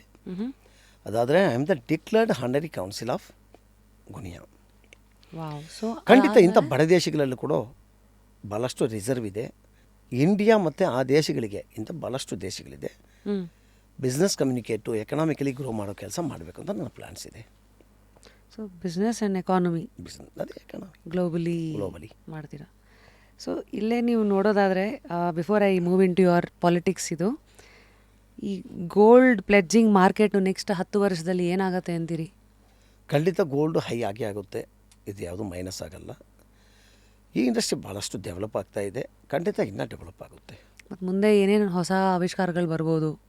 ಅಂದರೆ ಇವಾಗ AI ಎಲ್ಲ ಬಂದಿದೆ, ಆರ್ಟಿಫಿಷಿಯಲ್ ಇಂಟೆಲಿಜೆನ್ಸ್ ಎಲ್ಲ ಬಂದು, ಇದು ಈ ಪ್ಲೆಡ್ಜಿಂಗು ಗೋಲ್ಡ್ ಸೆಲ್ಲಿಂಗ್ ಇಂಡಸ್ಟ್ರಿಗೆ ಏನೇನು ಮಾಡ್ಬೋದು ಸರ್? ಇದು ಖಂಡಿತ ನಾವೀಗ ಗೌರ್ಮೆಂಟ್ ಆಫ್ ಕರ್ನಾಟಕಕ್ಕೂ ಇಂಡಿಯಾಕ್ಕೂ ಕೇಳ್ತಾ ಇದ್ದೀವಿ, ಫಸ್ಟು ಈ ಕ್ರಿಮಿನಲ್ ಲಿಸ್ಟನ್ನು ನಮ್ಮ ಥರ ಕಂಪ್ನಿಗಳಿಗೆ ಪ್ರೊವೈಡ್ ಮಾಡಿ. ನಮ್ಮ ಆ ಕ್ರಿಮಿನಲ್ ಲಿಸ್ಟನ್ನು ನಮಗೆ ಪ್ರೊವೈಡ್ ಮಾಡಿದ್ರೆ ಆ ಎ ಟೆಕ್ನಾಲಜಿ ಬಳಸ್ಕೊಂಡು ಯಾರೇ ಕ್ರಿಮಿನಲ್ಸ್ ಬಂದರೆ ಕೂಡ ಬಿಫೋರ್ ಅವ್ನು ಬರೋಕ್ಕೆ ಮುಂಚೆ ನಮಗೆ ಗೊತ್ತಾದರೆ ನಾವು ಕೂಡ ಸೆಕ್ಯೂರ್ ಆಗಿರ್ತೀವಿ, ಸೇಫ್ ಆಗಿರ್ತೀವಿ. ಸರ್ಕಾರ ಕೂಡ ನಮ್ಮಿಂದ ಡೇಟಾ ಕೊಟ್ಟು ಅವ್ರನ್ನ ಈ ಕಳ್ತನಗಳು ಕಮ್ಮಿ ಆಗೋ ಕೆಲಸ ನಾವು ಮಾಡೋ ಕೈ ಜೋಡಿಸಿ ಅಂತೀವಿ. ಈ ಅಡ ಇಡೋದು ಅನ್ನೋದು ಇವತ್ತಿಗೂ ಒಂಥರ ಬಿಸಿ ತುಪ್ಪ ಸರ್, ನುಂಗೋಂಗಿಲ್ಲ ಉಗುಳೋಂಗಿಲ್ಲ. ಇದರಲ್ಲಿ ನನಗೆ ಹೇಳ್ಕೊಳ್ಳೋಕೆ ಏನು ಅವಮಾನನೂ ಇಲ್ಲ. ನಾನು 2 ಮನೆ ತೊಗೋಬೇಕಾದ್ರೂ ಫಸ್ಟ್ ಟೈಮ್ ನಾನು ಮನೆಗೆ ಡೆಪಾಸಿಟ್ ಅಂತ ಮಾಡಿದ್ದು ನನ್ನ PF ದುಡ್ಡಲ್ಲಿ ಒಂದು 20 ಲಕ್ಷ ಏನೋ ಬಂತು. ಸೆಕೆಂಡ್ ಟೈಮ್ ಏನೋ ವಿಲ್ಲಾಗೆ ಅಂತ ಡಿಫ್ರೆನ್ಸ್ ಜಾಸ್ತಿ ಇತ್ತು. ನನಗೆ ಯಾರ ಹತ್ರನೂ ಕೈ ಚಾಚಿ ಅಭ್ಯಾಸ ಇಲ್ಲ. ನನ್ನ ತಾಕತ್ತಲ್ಲಿ ಏನು ಮಾಡೋಕ್ಕೆ ಸಾಧ್ಯನೋ ಅಂತ ಗೋಲ್ಡನ್ನೆಲ್ಲ ಪ್ಲೆಜ್ ಮಾಡಿ ಇದರಲ್ಲಿ ನಾನು ಬೇಸಿಕ್ ಇದು ಕಟ್ತಾರಲ್ಲ ಅದೆಲ್ಲ ಕಟ್ಟಿದ್ದೀನಿ. ಅಂದರೆ ನಾನು ಇಷ್ಟೊಂದು ಯಾಕೆ ಓಪನ್ ಆಗಿ ಹೇಳ್ತೀನಿ ಅಂದರೆ ಇದನ್ನು ಇವತ್ತು ಒಂದು ಕಳಂಕ ಥರ ಜನ ನೋಡಬಾರ್ದು. ಕಷ್ಟ ಕಾಲಕ್ಕೆ ಉಪಯೋಗಿಸ್ಕೊಳ್ಳಿ, ತಾಕತ್ತು ಬೆಳೆಸ್ಕೊಳ್ಳಿ, ಅದನ್ನು ವಾಪಸ್ ಬಿಡಿಸ್ಕೊಳ್ಳಿ. ಖಂಡಿತ ನೋಡಿ, ಗೋಲ್ಡ್ನ ನಾವು ಇಂಡಿಯನ್ ಕಲ್ಚರಲ್ಲಿ ಗೋಲ್ಡನ್ನು ಇನ್ವೆಸ್ಟ್ ರೂಪದಲ್ಲೇ ನೋಡ್ತೀವಿ. ಯಾಕಂದರೆ ಒಂದು ಸೈಟು, ಒಂದು ಪ್ರಾಪರ್ಟಿ ಮಾಡಿಬಿಟ್ರೆ ಅದು ಅಷ್ಟು ಜಲ್ದಿ ನಿಮ್ಮ ಎಮರ್ಜೆನ್ಸಿಗೆ ಕಾಪಾಡಿಸಲ್ಲ. ಈ ಗೋಲ್ಡ್ ಅನ್ನೋದು ವಿತಿನ್ ಸೆಕೆಂಡಲ್ಲಿ, ಹಾಫ್ ಆನ್ ಅವರಲ್ಲಿ ನಿಮ್ಮ ಕ್ಯಾಶಾಗಿ ಕನ್ವರ್ಟ್ ಮಾಡೋದು. ಖಂಡಿತ ಗೋಲ್ಡಲ್ಲಿ ಇನ್ವೆಸ್ಟ್ ಮಾಡಿ, ಇದು ಸೆಕ್ಯೂರು, ಸೇಫ್ ಇನ್ವೆಸ್ಟ್ಮೆಂಟು. ನಿಮಗೆ ಬೇಕು ಅನ್ನೋ ಟೈಮಲ್ಲಿ ಮಾರಿಬಿಡಿ, ಇಲ್ಲ ಏನೋ ಒಂದು ಮಾಡಿ ಮತ್ತೆ ಬೈ ಮಾಡ್ಬೋದು, ಏನು ತೊಂದರೆ ಇಲ್ಲ. ಕೆಲವ್ರಿಗೊಂದು ಮೈಂಡ್ಸೆಟ್ ಇರೋ ಸರ್, ಯಾವಾಗಲೂ ಬ್ಯಾಂಕ್ ಅಂದ್ರೇ ಸೇಫು, ನ್ಯಾಷನಲೈಸ್ ಬ್ಯಾಂಕು ಅಡ ಇಡೋಕ್ಕೆ, ಈ ಪ್ರೈವೇಟ್ ಕಂಪ್ನಿಗಳೆಲ್ಲ ಹೇಗೋ ಅಂತ ಕೊಂಕೆತ್ತವ್ರಿಗೆ ಒಂದು ಮಾತು. ಖಂಡಿತ ಬ್ಯಾಂಕ್ ಸೇಫೇ. ಬ್ಯಾಂಕಲ್ಲಿ ಬಡ್ಡಿ ಭಾರತ ಸರ್ಕಾರ ಅವ್ರಿಗೆ ಸಬ್ಸಿಡೀಸ್ ಕೊಟ್ಟು ಸೇಫ್ ಮಾಡ್ತಾರೆ. ನೀವು ಖಂಡಿತ ಮಾಡ್ಬೋದು. ಅಡ ಇಡೋದು ಇಲ್ಲ ಮಾರಿಬಿಡೋದು ಯಾವುದೂ ಸೆಂಟಿಮೆಂಟಾಗಿ ತಗೋಗೋಗ್ಬೇಡಿ. ಯಾಕಂದರೆ ಲೈಫಲ್ಲಿ ಎಲ್ಲದಕ್ಕಿಂತ ಮುಖ್ಯ ನಾವಿರಬೇಕು. ಆದರೆ ಇದೆಲ್ಲ ಖಂಡಿತ ನಡೀತಾ ಇದೆ, ಲೈಫಲ್ಲಿ ಇದ್ದೇ ಇರುತ್ತೆ.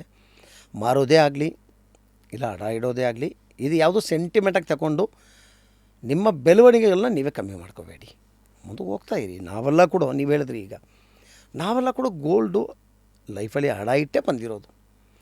ನೀವು ಕೂಡ ಹೌದು, ಅಡ ಇಟ್ಟು ಸೇಲ್ ಮಾಡಿ ಕಷ್ಟಗಳು ನೋಡಿನೇ ಎಲ್ಲ ಇಷ್ಟು ದೂರ ಬಂದಿದ್ದೀವಿ.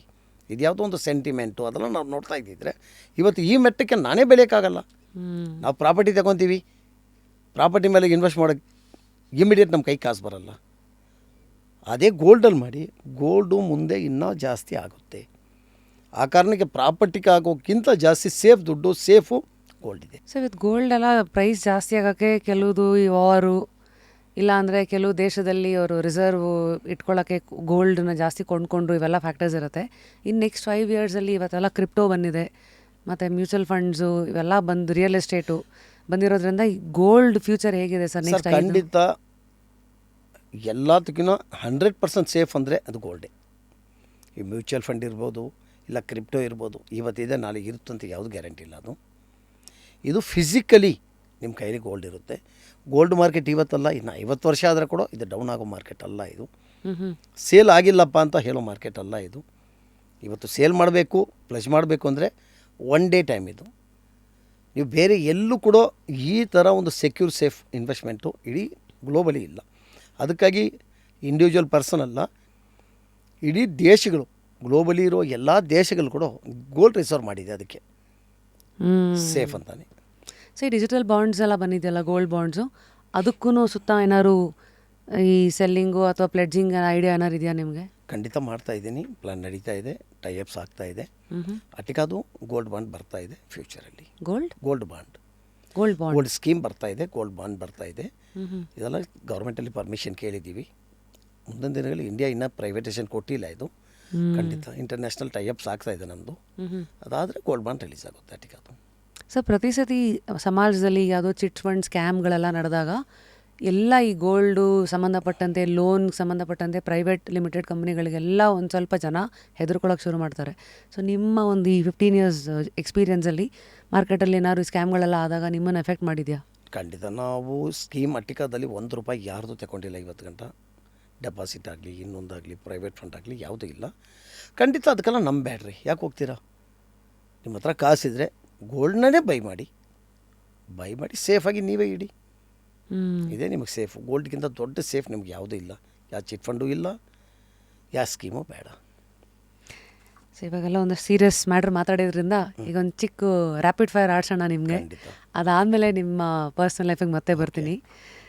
Sir first rapid fire round ಚಕ್ ಅಂತ ನೀವು ಹೆಂಗೆ ಫಾಸ್ಟಾಗಿ ಗೋಲ್ಡ್ ಕೊಡ್ತೀರೋ ಗೋಲ್ಡ್ ತೊಗೊಂಡು ಕ್ಯಾಶ್ ಕೊಡ್ತೀರೋ ಹಂಗೆ ನಮಗೂ ಉತ್ತರ ಕೊಡಿ. ಓಕೆ. ನೀವು ತಲೆಯಿಂದ ಕೆಲಸ ಮಾಡ್ತೀರಾ ಹೃದಯದಿಂದ ಕೆಲಸ ಮಾಡ್ತೀರಾ? ಯಾವುದೇ ಮಾಡಿದ್ರೆ ನಾನು ಹೃದಯದಿಂದ ಮಾಡ್ತೀನಿ. ನಿಮ್ಮ ಬಗ್ಗೆ ಇರೋ ಒಂದು ದೊಡ್ಡ ತಪ್ಪು ಕಲ್ಪನೆ ಏನು ಸರ್? ಅಟಿಕಾ ಬಾಬು ಇವತ್ತೇ ಸ್ಟಾರ್ಟ್ ಮಾಡಿ ಇಷ್ಟು ದೊಡ್ಡ ಕಂಪ್ನಿ ಮಾಡಿಬಿಟ್ಟ ಅಂತ ತಪ್ಪು ಕಲ್ಪನೆ ಇದೆ. ಇದಕ್ಕಿಂತ ನನ್ನ ಶ್ರಮಗಳು.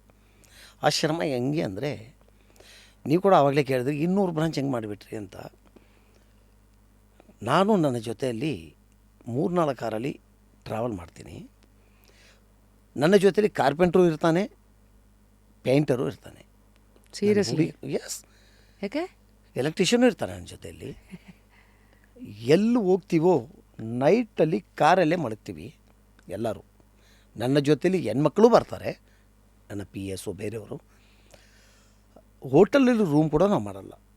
ಕಾರಣ ಏನು ಅಂದರೆ ಹೋಟೆಲ್ ರೂಮ್ ಮಾಡಿದ್ರೆ ಬೆಳಗ್ಗೆ ಫ್ರೆಶ್ ಅಪ್ ಆಗಿ ಆಚೆ ಬರೋಕ್ಕೆ 12 ಆಗುತ್ತೆ, ಹಾಫ್ ಡೇ ಹೋಗುತ್ತೆ.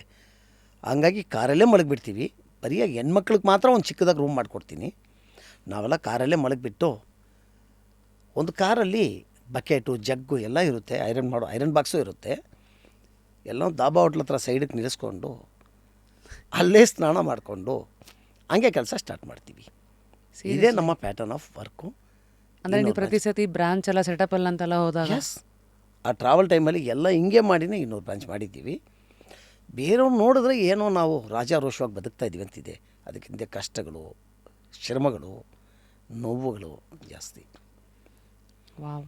ಸೊ ಈ ಲೊಕೇಶನ್ ಎಲ್ಲ ಸೆಲೆಕ್ಟ್ ಮಾಡೋದ್ರಲ್ಲಿ ನಿಮ್ಮದು ಚಾಲಾಕಿತನ ಹೇಗೆ? ಯಾವ ಏರಿಯಾಗಳು ಹುಡುಕ್ತೀರಾ? ಜನ ಯಾವ ಥರ ಜನ ಇರೋ ಏರಿಯಾಗಳು? ಈಗ ಉದಾಹರಣೆಗೆ ಬೆಂಗಳೂರಲ್ಲಿ ನಿಮ್ಮದು ಕೆಲವುದು ಸದಾಶಿವನಗರ, ಇಂದಿರಾನಗರ ಈ ಥರ ಇರೋದ ಬ್ರಾಂಚ್ಗಳಿರುತ್ತಾ? ಖಂಡಿತ ಎಲ್ಲ ಕಡೆ ಇದೆ. ಎಲ್ಲ ಕಡೆ ನಮ್ಮ ಬ್ರಾಂಚ್ ಇದೆ. ಇದೆಲ್ಲ ಕಳೆದ 10 ವರ್ಷಗಳ ಮುಂಚೆನೇ ಮಾಡಿಬಿಟ್ಟಿದ್ದೀನಿ. ಕಳೆದ 10 ವರ್ಷಕ್ಕೆ ಮುಂಚೆನೇ. ನಿಮ್ಮ ಸ್ಟ್ರಾಟಜಿ ಏನು ಸರ್? ಎಲ್ಲಿ ಬ್ರಾಂಚ್ ಮಾಡಬೇಕು ಅನ್ನೋದ್ರಲ್ಲಿ? Public floating,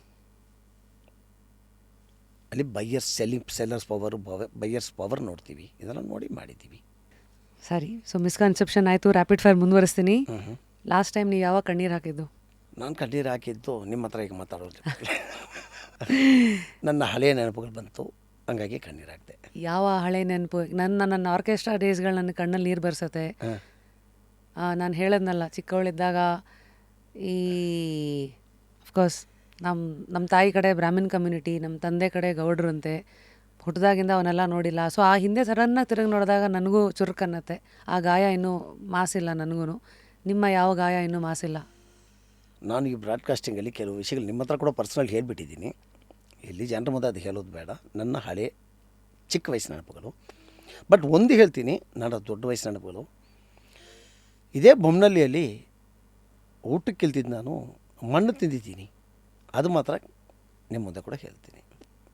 ದೊಡ್ಡವರಾದ್ಮೇಲೆ? ಎಸ್. ಮಣ್ಣು ಕೂಡ ರೋಡಲ್ಲಿರುವ ಮಣ್ಣು ಹಸಿವಿಗೆ ಎತ್ತು ತಿಂದಿದ್ದೀನಿ ನಾನು. ಅಪ್ಪ ದೇವರೇ, ಇವತ್ತು ಊಟ ನನಗಿದೆ ಅಂತ. ಯಾಕೆ ಸರ್? ಅಂದರೆ ಸುತ್ತಮುತ್ತ ನಿಮ್ಮ ಫ್ರೆಂಡ್ಸು ಯಾರೋ ಹೆಲ್ಪ್ ಮಾಡೋರು? ಸರ್, ಯಾವತ್ತೂ ನಮ್ಮ ಲೈಫಲ್ಲಿ ಇನ್ನೊಬ್ಬರ ಹತ್ರ ಕೈ ಚಾಚೋ ಕೆಲಸ ನಾನು ಯಾವತ್ತೂ ಮಾಡಿಲ್ಲ, ಇವತ್ತು ಮಾಡ್ತಾ ಇಲ್ಲ. ಸೊ ಅದು ನಿಮ್ಮ ನನಗೇನು ಕೊಟ್ಟವನು ಅದರಲ್ಲಿ ಬದುಕೋಕೆ ನನಗೆ ಚೆನ್ನಾಗಿ ಗೊತ್ತಿದೆ.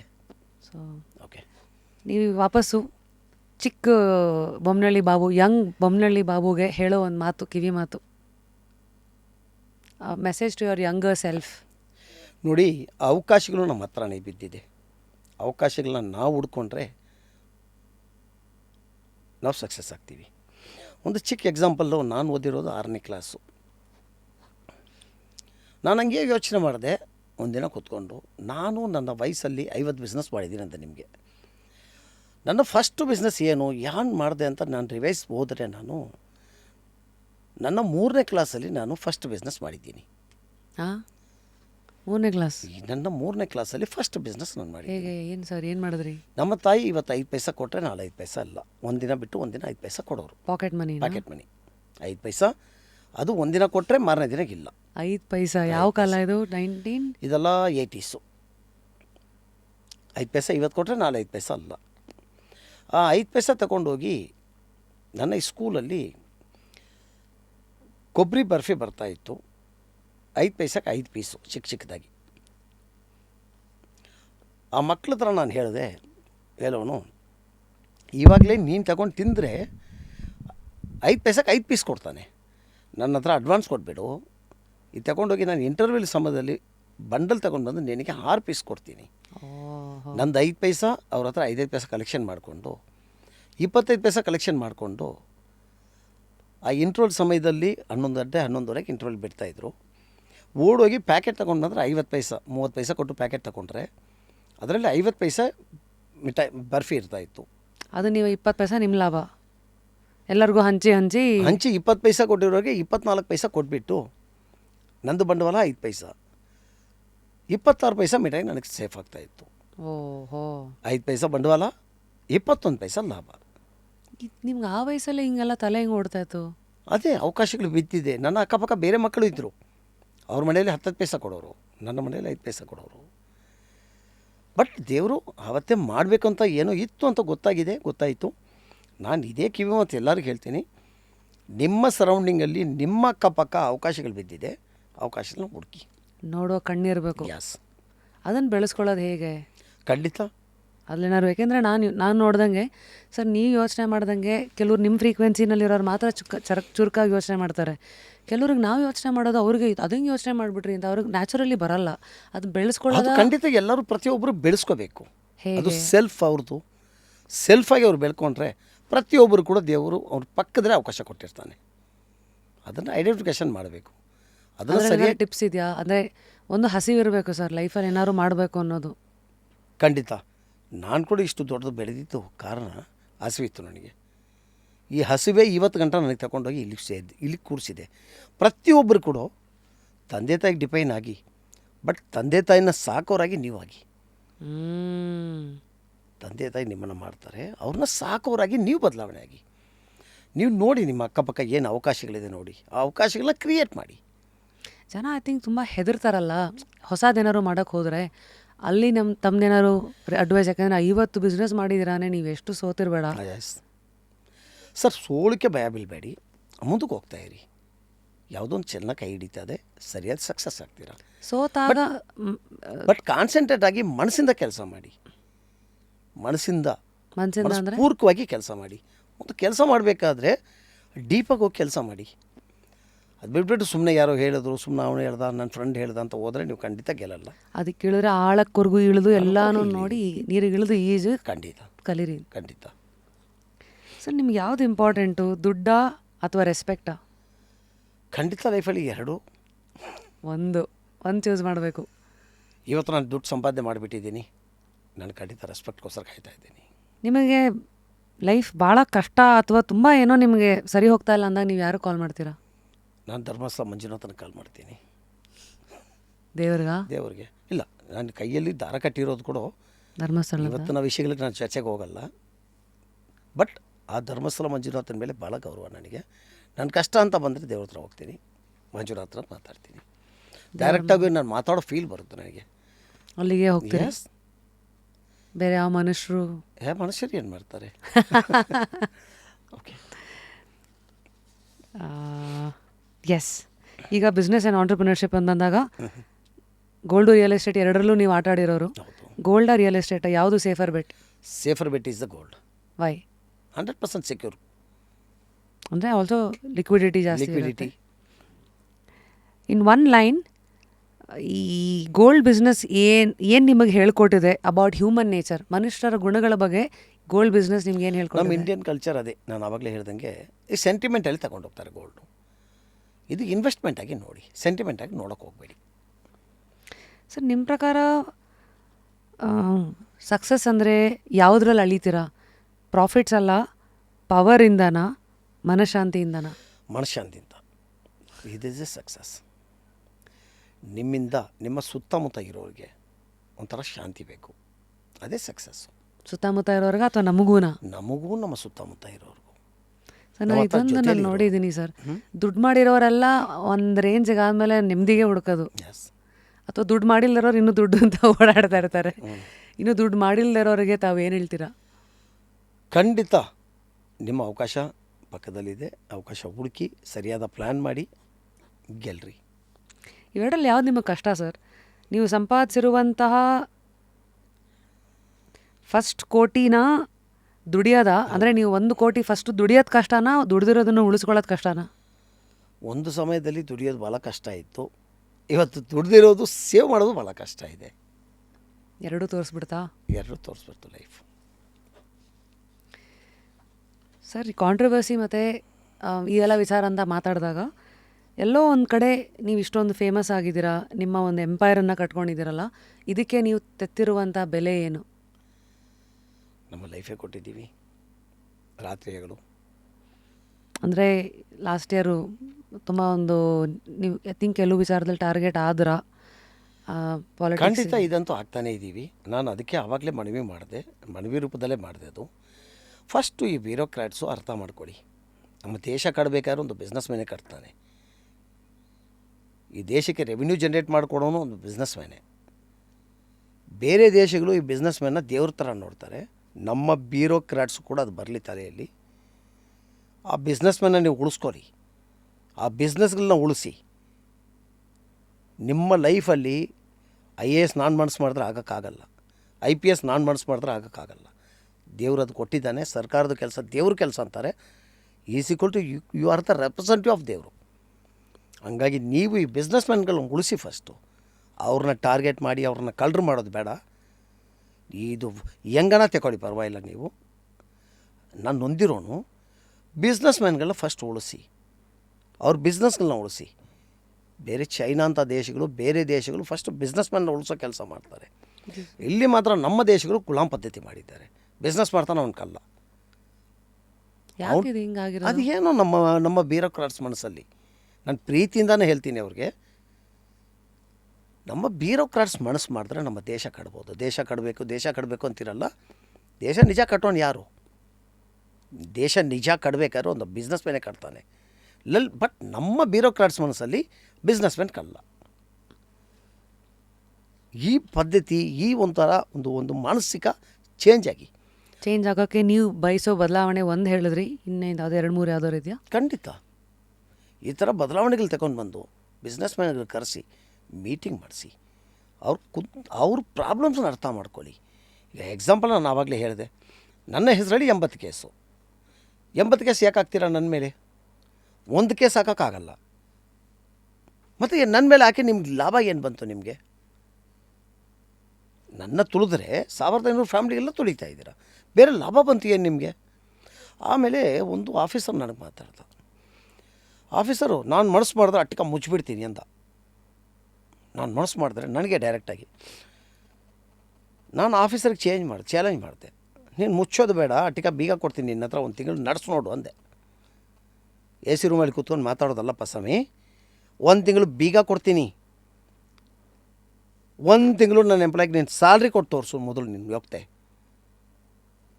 ಆಮೇಲೆ ಅಟ್ಟಿಕ ನೀನು ಮುಚ್ಚೋದು ಬೇಡ, ನಿನಗೆ ಕೊಟ್ಬಿಡ್ತೀನಿ, ಇಲ್ಲ ಸರ್ಕಾರಕ್ಕೆ ಗಿಫ್ಟಾಗಿ ಕೊಟ್ಬಿಡ್ತೀನಿ, ನಡೆಸಿ ತೋರಿಸು ಹೋಗೋ. ಚಾಲೆಂಜ್ ಆಗಿಲ್ದ. ಆಮೇಲೆ ಆ ಯಪ್ಪ ಕಾಫಿ ಕೊಡ್ದು ಸಮಾಧಾನ ಆದ. ಬಾಬು ಸರ್ ಇಷ್ಟು ಕಷ್ಟ ಇದೆಯಾ ಅದರಲ್ಲಿ? ಈ ಥರ ಎಲ್ಲ ಬ್ಯೂರೋಕ್ರಾಟ್ಸು ನನ್ನ ಮಾತ್ರ ಅಲ್ಲ, ಎಲ್ಲರ ಮೇಲೆ ಕೂಡ ಪ್ರೀತಿ ವಿಶ್ವಾಸದಿಂದ ನಡೆಸಿ ನಮ್ಮ ಇಡೀ ಭಾರತದಲ್ಲಿ ನಮ್ಮ ರಾಜ್ಯ ಮುಂದಕ್ಕೆ ತಗೊಂಡು ಹೋಗ್ಬೋದು ಫೈನಾನ್ಷಿಯಲಿ. ಸರ್, ನಿಮ್ಮ ಲೆವೆಲಲ್ಲೂ ಧಮಕಿಗಳು ಬರುತ್ತಾ ನಿಮಗೆ? ಬರುತ್ತೆ. ಥ್ರೆಟ್ ಕಾಲ್ಸ್ ಯಾರಿಂದ ಸರ್ ಯೂಶಲಿ? ಇಲ್ಲ ಈಗ ಯಾರೂ ಇಲ್ಲ. ಮೊದಲೆಲ್ಲ ಇದೆಲ್ಲ 5-10 ವರ್ಷಕ್ಕೆ ಮುಂಚೆ ನಡೆದಿದ್ದ ಕಥೆಗಳು. ಇವಾಗ ಬಿಸ್ನೆಸ್ನಲ್ಲಿ ಅಟ್ಟಿಕಾದಲ್ಲಿ ನಾನು ಓನ್ಲಿ ಫೌಂಡರ್ ಮಾತ್ರ ಇದ್ದೀನಿ. So I am not director. Day to day ಆ್ಯಕ್ಟಿವಿಟೀಸಲ್ಲಿ ನಾನಿಲ್ಲ. ಈಗ ಯಾರು ಸರ್ ಡೈರೆಕ್ಟ್ರು? ಇದ್ದಾರೆ ಕಂಪ್ನಿಯಲ್ಲಿ, ಬೇರೆಯವ್ರಿಗೆ ಡೈರೆಕ್ಟರ್ ಮಾಡಿಸಿದ್ದೀನಿ. ಅವರೇನಾರು ಡೇ ಟು ಡೇ ಆ್ಯಕ್ಟಿವಿಟೀಸಲ್ಲಿ ಅವರೇ ನೋಡ್ತಾರೆ. ಮತ್ತು ಇದು ಫೌಂಡರ್ ಆಗಿ ನನ್ನ ಪಿಕ್ಚರ್ಸ್ ಯೂಸ್ ಮಾಡ್ಕೊತಾರೆ ಇದರಲ್ಲಿ. So this is the heaviest price that you paid being in limelight. So ಈ ಥರ ಪ್ರತಿ ಸತಿ ನಿಮ್ಮನ್ನು ಟಾರ್ಗೆಟ್ ಮಾಡಿದಾಗ, ಕಾಂಟ್ರವರ್ಸೀಸ್ ಎಲ್ಲ ಕ್ರಿಯೇಟ್ ಆದಾಗ ಅದು ನಿಮಗೆ ಏನು ಮಾಡುತ್ತೆ ಸರ್? ಇನ್ನೂ ಗಟ್ಟಿ ಮಾಡುತ್ತಾ ಅಥವಾ ನೀವು ಇನ್ನೂ ಕುಗ್ತೀರಾ? ನಿಮ್ಮ ಕೋಪಿಂಗ್ ಮೆಕ್ಯಾನಿಸಮ್ ಏನು? ನಾನು ಒಂದು ಸ್ಟೇಟ್ಮೆಂಟಲ್ಲಿ ಹೇಳಿದೆ, ನಾನು ಇಷ್ಟು ದೊಡ್ಡ ಬೆಳೆಯ ಕಾರಣನೇ ನಮ್ಮ ಸುತ್ತಮುತ್ತ ಇರೋ ವೈರಿಗಳೇ. ಯಾಕೆ ಅಂದರೆ ಅವರು ದಿನ ಟಾರ್ಚರ್ ಕೊಟ್ಟರು, ದಿನ ಯೋಚನೆ ಮಾಡಿ ಬೇರೆ ಆಲ್ಟರ್ನೇಟ್ ಪ್ಲ್ಯಾನ್ ಹುಡುಕ್ತೆ. ನನ್ನ ಹತ್ರ ಫೈನಾನ್ಸ್ ಇರಲಿಲ್ಲ, ಕಾಸಿರಲಿಲ್ಲ, ಮಣ್ಣು ತಿಂದೆ ಅಂದೆ. ಇವತ್ತು ನಾನು ಪ್ರಾಪರ್ಟಿಗಳು ಎಲ್ಲಿದೆ ನನಗೆ ಗೊತ್ತಿಲ್ಲ, ಕಾಸು ಎಷ್ಟಿದೆ ನನಗೆ ಗೊತ್ತಿಲ್ಲ. ಕಾರಣ ಒಂದೊಂದು ಪ್ರಾಬ್ಲಮ್ ಬಂತಲ್ಲ, ಅದಕ್ಕೆ ಸೊಲ್ಯೂಷನ್ ಹುಡುಕ್ತೀವಿ. ಇವತ್ತು ನಮ್ಮ ಆಫೀಸ್ಗೆ ಹೋಗಿ ನೋಡಿ ನೀವು, ನಾನು ಓದಿರೋದು 6ನೇ ಕ್ಲಾಸು. ನನ್ನ ಹತ್ರ ಎಲ್ಲ ಲಾ ಬುಕ್ಸ್ ಇದೆ ನಮ್ಮ ಆಫೀಸಲ್ಲಿ, ಲೈಬ್ರರಿ ಇದೆ. GST ತಗೊಳ್ಳಿ, ಇನ್ಕಮ್ ಟ್ಯಾಕ್ಸ್ ತಗೊಳ್ಳಿ, ಯಾವುದೇ ವಿಷಯ ತಗೊಳ್ಳಿ, ಎಲ್ಲ ನಾನೇ ಓದಿದ್ದೀನಿ. ಶಬಾಷ್. ಸರಿನಾ? ಇವರೆಲ್ಲ ಹಿಂಸೆ ಕೊಟ್ಟರು, ಆ ಹಿಂಸೆಗೋಸ್ಕರ ಏನಪ್ಪ ಸೊಲ್ಯೂಷನ್ ನಾವೇ ಹುಡುಕ್ತೀವಿ. ಇವತ್ತು ಎಲ್ಲ ಇವ್ರಿಗಿಂತ ಜಾಸ್ತಿ ಲಾ ನನಗೆ ಗೊತ್ತಿದೆ. ಆಮೇಲೆ 5ನೇ ಕ್ಲಾಸ್ ನಾನು. ಒಂದು IAS ಏನು ಗೊತ್ತಿದೆ ಅಷ್ಟು ಗೊತ್ತಿದೆ, ಅದಕ್ಕಿಂತ ಜಾಸ್ತಿ ಗೊತ್ತಿದೆ. ಒಂದು IAS ರಿಟೈರ್ಡ್ IAS ಅಟ್ಟಿಕಾದಲ್ಲಿ ನನ್ನ ಹತ್ರ ಬಂದು ಕೆಲಸ ಮಾಡಿದ್ರು. ಅವ್ರು ಹೇಳಿದ್ರು, ಸರ್ ಏನು ಸರ್ ಇದು, ನಮಗೆ ಗೊತ್ತಿಲ್ಲ ಇಷ್ಟಲ್ಲ ಲೀಗಲ್ಸು, ಎಷ್ಟು ವರ್ಷ ನಾವು ಮಾಡಿದ್ದೀವಿ. ಸರಿನಾ? ಇದರ ಎಲ್ಲಿಂದ ಬಂತು ಈ ನಾಲೆಜೆಲ್ಲ, ಎಲ್ಲಿ ಬಂತು? ಇಂಥವುದೇ ಇದಕ್ಕೆ ನಾ ಹೇಳಿದ್ದು ಕಾಲೆಳೆಯೋರು ಇರಬೇಕಂತ, ನಿಂದೆಕರು ಇರಬೇಕಂತ. ನಿಜ, ಅದಕ್ಕೆ ಇದಲ್ಲ. ನಿಮ್ಮ ಇಡೀ ಜರ್ನಿಯ ಬಹಳ ಕತ್ತಲಿನ ಒಂದು ಘಟನೆ ಯಾವುದು? ಆ ಕತ್ತಲಿಗೆ ಇವತ್ತು ಬೆಳಕು ಹಾಕ್ತೀರಾ? ಖಂಡಿತ ನನ್ನ ಬಾಲ್ಯದು ಕತ್ತಲೆ, ಅದು ಕತ್ತಲಾಗೇ ಇರಲಿ. Whatever you comfortable sir. Please heal ಅಷ್ಟೇ, ನಮ್ಮ ಹತ್ರ ಆಚೆ ಹೇಳಿಲ್ಲ ಅನ್ನೂ ಪರವಾಗಿಲ್ಲ. ನೀವು ಆ ಗಾಯನ ವಾಸಿ ಮಾಡಿಕೊಂಡು ಖುಷಿಯಾಗಿ ಚೆನ್ನಾಗಿರಿ. ಖಂಡಿತ ಸರ್, ನಾಳೆ ಯಾರೋ ಬಂದು ಇರೋದೆಲ್ಲ ತೊಗೊಂಡ್ಬಿಡ್ತೀನಿ ಅಂತಂದರೆ ನಿಮ್ಮ ಹತ್ರ ಯಾವುದನ್ನು ನೀವು ಏನಾದರೂ ಬಿಟ್ಕೊಡಲ್ಲ ಸರ್? ಅಟ್ಟಿಕಾ ಅಂತ ಒಂದು ನೇಮ್ ಬಿಟ್ಕೊಡಲ್ಲ. ಯಾಕೆ? ಇವತ್ತು ನಾನು ಎಷ್ಟು ಮಟ್ಟಕ್ಕೆ ಬೆಳೆಯೋಕ್ಕೆ ಅಟ್ಟಿಕಾ ಅಂತ 4-5 ಅಕ್ಷರಗಳು, ಅದು ಮಾತ್ರ ಬಿಟ್ಕೊಡಲ್ಲ. ಈಗ ಪಾಲಿಟಿಕ್ಸ್ ಆ್ಯಂಡ್ ಪವರ್ ಬಗ್ಗೆ ಮಾತಾಡೋದಾದರೆ, ಐ ಗೆಸ್ ತಮ್ಮದು ಒಂದು ಹೋದ ವರ್ಷ ನೀವು JDS ಮೂಲಕ ನಿಂತ್ಕೊಂಡ್ರಿ ಅನ್ಸತ್ತಲ್ಲ ಸರ್? ಇಲ್ಲ, JDSಲ್ಲಿ ಕುಮಾರಣ್ಣ ಹೇಳಿ ತುಮಕೂರು ಕಳಿಸ್ಕೊಟ್ರು. ಆಮೇಲೆ ಭಾಳಷ್ಟು ಬದಲಾವಣೆಗಳಾಯಿತು. ನಾನು ಕ್ಯಾಂಡಿಡೇಟ್ ಆಗಬೇಕು ಅಂತ ಪ್ಲ್ಯಾನ್ ಮಾಡಿದೆ ತುಮಕೂರಿಂದ. ಫೈನಲಿ ಆಗಿಲ್ಲ. ಏನು ಸರ್, ಈ ಹೆಸರಲ್ಲೇ ರಾಜಕೀಯ ಇದೆ, ಆದರೆ ನಾವೆಲ್ಲ ಆಚೆಯಿಂದ ಬರೀ ಓಟ್ ಹಾಕಿ ನೋಡೋರು, ನೀವು ನೀರು ಒಳಗೆ ಇಳಿದಿರೋರು. ಇರಲಿ, ಮುಂದಿನ ದಿನಗಳು ಖಂಡಿತ ರಾಜಕೀಯ ಇದೆ. ನೀವು ಇಲ್ಲೇ ಇದರಲ್ಲೇ ಏನೋ ಮಾಡಬೇಕಂತ ಆಸೆ ಇದೆ? ಖಂಡಿತ ಮಾಡಲೇಬೇಕು. ಒಂದು ಮಟ್ಟಕ್ಕೆ ಬೆಳೆದಿದ್ದ ಮೇಲೆ ಏನು ಕೆಲಸ ಇದೆ? ಖಂಡಿತ ನಮ್ಮ ಯೋಚನೆಗಳು ನಮ್ಮ ಸರ್ಕಾರದ ರೂಪದಲ್ಲಿ ವಿಧಾನಸೌಧ ಒಳಗೆ ಬರಬೇಕು, ಆ ಆಸೆ ನನಗಿದೆ. ಯಾಕಂದರೆ ನಿಮ್ಗೆ ಎಷ್ಟೇ ಐಡಿಯಾ ಇದ್ರೂ ಎಕ್ಸಿಕ್ಯೂಟ್ ಮಾಡೋಕ್ಕೆ ಪವರ್ ಬೇಕೇ ಬೇಕು. ಖಂಡಿತ. ಸೊ ಈ ಪಾಲಿಟಿಕ್ಸು ನಿಮಗೆ ಒಂದ್ಸತಿ ರುಚಿ ನೋಡಿದಾಗ ಇದು ನನಗೋಸ್ಕರನೇ ನನ್ನನ್ನು ಸೆಳೆದಿದ್ದು ಅಂತ ನೋಡ್ತೀರಾ, ಇದೊಂದು ತಪ್ಪು ಅಂತ ನೋಡ್ತೀರಾ, ಅಥವಾ ಇದು ಬೇಕೇ ಬೇಕು ಅಂತ ನೋಡ್ತೀರಾ? ಅಂದರೆ ಕಾಲಿಂಗಾ, ಮಿಸ್ಟೇಕಾ, ನೆಸೆಸಿಟಿನಾ? ಇಲ್ಲ, ಖಂಡಿತ ನೆಸೆಸಿಟಿ ಇದು. ಮಾಡಲೇಬೇಕು. ಇಷ್ಟೆಲ್ಲ ನಾವು ನೋಡ್ತೀವಿ, ನಮ್ಮ ಅಕ್ಕಪಕ್ಕನೇ ಈ ಥರ ನಡೀತಾ ಇದೆ, ಮಿಸ್ಯೂಸ್ಗಳಾಗ್ತಾ ಇದೆ. ಅದನ್ನು ಕೆಲವು ಮಟ್ಟಕ್ಕೆ ನಮ್ಮ ಕೈಯಲ್ಲಿ, ನಮ್ಮ ಕಂಟ್ರೋಲಿಗೆ ಬಂದರೆ ನಮ್ಮ ಯೋಚನೆಗಳು, ಉದಾಹರಣೆಗೆ ನಾನೊಂದು ಚಿಕ್ಕ ಯೋಚನೆ ಕೊಡ್ತೀನಿ. ಒಂದು ದೇಶ ನನ್ನನ್ನು ಹಾನರಿ ಕೌನ್ಸಿಲ್ ಮಾಡಿದ್ದಾರೆ, ಹೇಗೆ ಹೇಳ್ದಲ್ಲ ನಿಮಗೆ. ಆ ದೇಶಕ್ಕೆ ನಾನು ಹೋದೆ. ಆ ದೇಶ ಕನಿಷ್ಠ ಇಂಡಿಯಾದಲ್ಲಿ ಒಂದು 40% ಇದೆ ಲ್ಯಾಂಡು. 30-40% ಆಫ್ ಇಂಡಿಯಾ ಆ ದೇಶ ಇದೆ. ಅಲ್ಲಿ ಅಷ್ಟು ದೊಡ್ಡ ಲ್ಯಾಂಡ್ ಇತ್ತು. ಇಂಡಿಯಾದಲ್ಲಿ 150 ಕೋಟಿ ಜನಸಂಖ್ಯೆ, ಅಲ್ಲಿ ಇರೋದು ಬರೀ 2 ಕೋಟಿ. ಆ 2 ಕೋಟಿ ಜನಸಂಖ್ಯೆಗೂ ಅವ್ರು ತಿನ್ನೋ ರೈಸೇ ಮೇಯ್ನ್ ಊಟ, ಅವ್ರಿಗೆ ರೈಸು. ಸರಿ. 95% ರೈಸು ಇಂಪೋರ್ಟ್ ಮಾಡ್ಕೊತಾ ಇದ್ದಾರೆ, ಬರೀ 5% ಮಾತ್ರ ಬೆಳೆಸ್ತಾರೆ. ಸರಿ, ನಾನು ಒಂದು 1500 ಕಿಲೋಮೀಟ್ರು ಬೈ ರೋಡ್ ಟ್ರಾವೆಲ್ ಮಾಡಿದೆ. ಆ ದೇಶ ಹೆಂಗಿದೆ ನೋಡೋಣ ಅಂತ. ಅದರ ಹೆಸರು ಇನ್ನೊಂದು ಸತಿ sir? Guinea. GUNIYA, Guinea. 500 kilometre. Sorry, ಇದೆಲ್ಲಿರೋದು ಸರ್? ಇದು West Africa, East Africa. Okay. 500 kilometre ಹೆಂಗಿದೆ ದೇಶ ಅಂದರೆ, ನೀವು ಆಫ್ರಿಕಾ ಅಂದಿದ ತಕ್ಷಣ ಬರೀ ಕಾಡಿದೆ ಅಂತ ಅಂದ್ಕೋಬೇಡ್ರಿ. ನಮ್ಮ ಥರ ನಾಡೇ ಇದೆ, ಅದು ಗ್ರಾಮಗಳೇ ಇದೆ.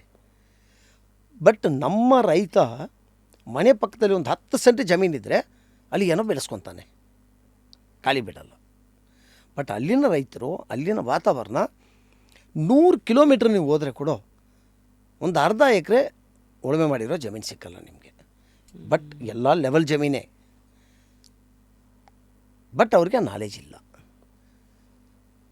ನಾನು ದೇಶದ ಪ್ರೆಸಿಡೆಂಟ್ಗೆ ಒಂದು ರಿಪೋರ್ಟ್ ಮಾಡಿಕೊಟ್ಟಿದ್ದೀನಿ. ನಿನ್ನ ದೇಶದಲ್ಲಿ ಇರೋದು 20,000, 2 ಕೋಟಿ ಜನಸಂಖ್ಯೆ, ಬರೀ 25,000 ಹೆಕ್ಟೇರ್ ಕೊಡು, 130 ಲಕ್ಷ ಹೆಕ್ಟೇರ್ ಜಮೀನಿದೆ. 130 ಲಕ್ಷ ಹೆಕ್ಟೇರ್ ಜಮೀನಿದೆ ಟೋಟಲ್. ಅದರಲ್ಲಿ 25,000, ಬರೀ 25,000 ಹೆಕ್ಟೇರ್ ಜಮೀನನ್ನು ನಾನು ಕೊಡು, ನಿನ್ನ ದೇಶಕ್ಕೆ 100% ರೈಸ್ ಬೆಳೆಸು ನಾನು ಕೊಡ್ತೀನಿ ಅಂತ ಹೇಳಿದ್ದೀನಿ. ಶಾಬಾಷ್. ಆ ರಿಪೋರ್ಟ್ ಆ ಸರ್ಕಾರ ಕೊಟ್ಟಿದ್ದೀನಿ. ಅವರು ನೆಕ್ಸ್ಟ್ ಮಂತ್ ನನ್ನ ಹತ್ರ ಬರ್ತಾ ಇದ್ದಾರೆ, ನನ್ನ ಹತ್ರ ಡಿಸ್ಕಸ್ ಮಾಡೋಕ್ಕೆ.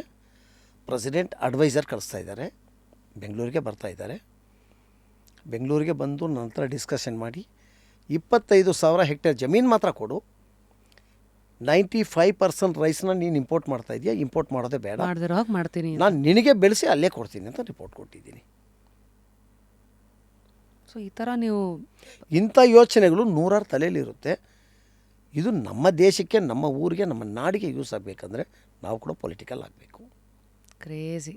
ನಿಮ್ಗೆ ಬಿಸ್ನೆಸ್ ರನ್ ಮಾಡೋದು ಕಷ್ಟನಾ ಅಥವಾ ಈ ಪೊಲಿಟಿಕಲ್ ಕ್ಯಾಂಪೇನ್ ತಡ್ಕೊಳ್ಳೋದು ಕಷ್ಟನಾ? ಇಲ್ಲ, ಬಿಸ್ನೆಸ್ ರನ್ ಮಾಡೋಕ್ಕೆ ಒಂದು ಆಟೋ ಮಾಡಿಬಿಟ್ಟಿದ್ದೀವಿ ಇವತ್ತು. ಅಟಿಕಾಗೋಸ್ಕರ ನಾನು ಏನೂ ಬೇಕಾಗಿಲ್ಲ. ಇವತ್ತು ಅಟಿಕಾದಲ್ಲಿ ಬೇರೆ ಬೇರೆ ಬ್ರ್ಯಾಂಡ್ಸ್ ಮಾಡ್ತಾಯಿದ್ದೀನಿ. ಒಂದು FMGC ಕಂಪ್ನಿ ಮಾಡಿದ್ದೀನಿ, ಇದು ವೆಸ್ಟ್ ಬೆಂಗಾಲಲ್ಲಿ ಲಾಂಚ್ ಮಾಡಿದ್ದೀನಿ. ಏನು ಕಂಪ್ನಿ ಹೆಸರು? FMGC, Attica gold. ಅದು FMGC. FMGCಯಲ್ಲಿ ಭಾಳಷ್ಟು ಪ್ರಾಡಕ್ಟ್ಗಳು ಬರ್ತಾ ಇದೆ. ಈಗ ನಮ್ಮ ಹಲ್ದಿರಾಮ್ ಥರ ಪ್ರಾಡಕ್ಟ್ ಬರ್ತಾ ಇದೆ.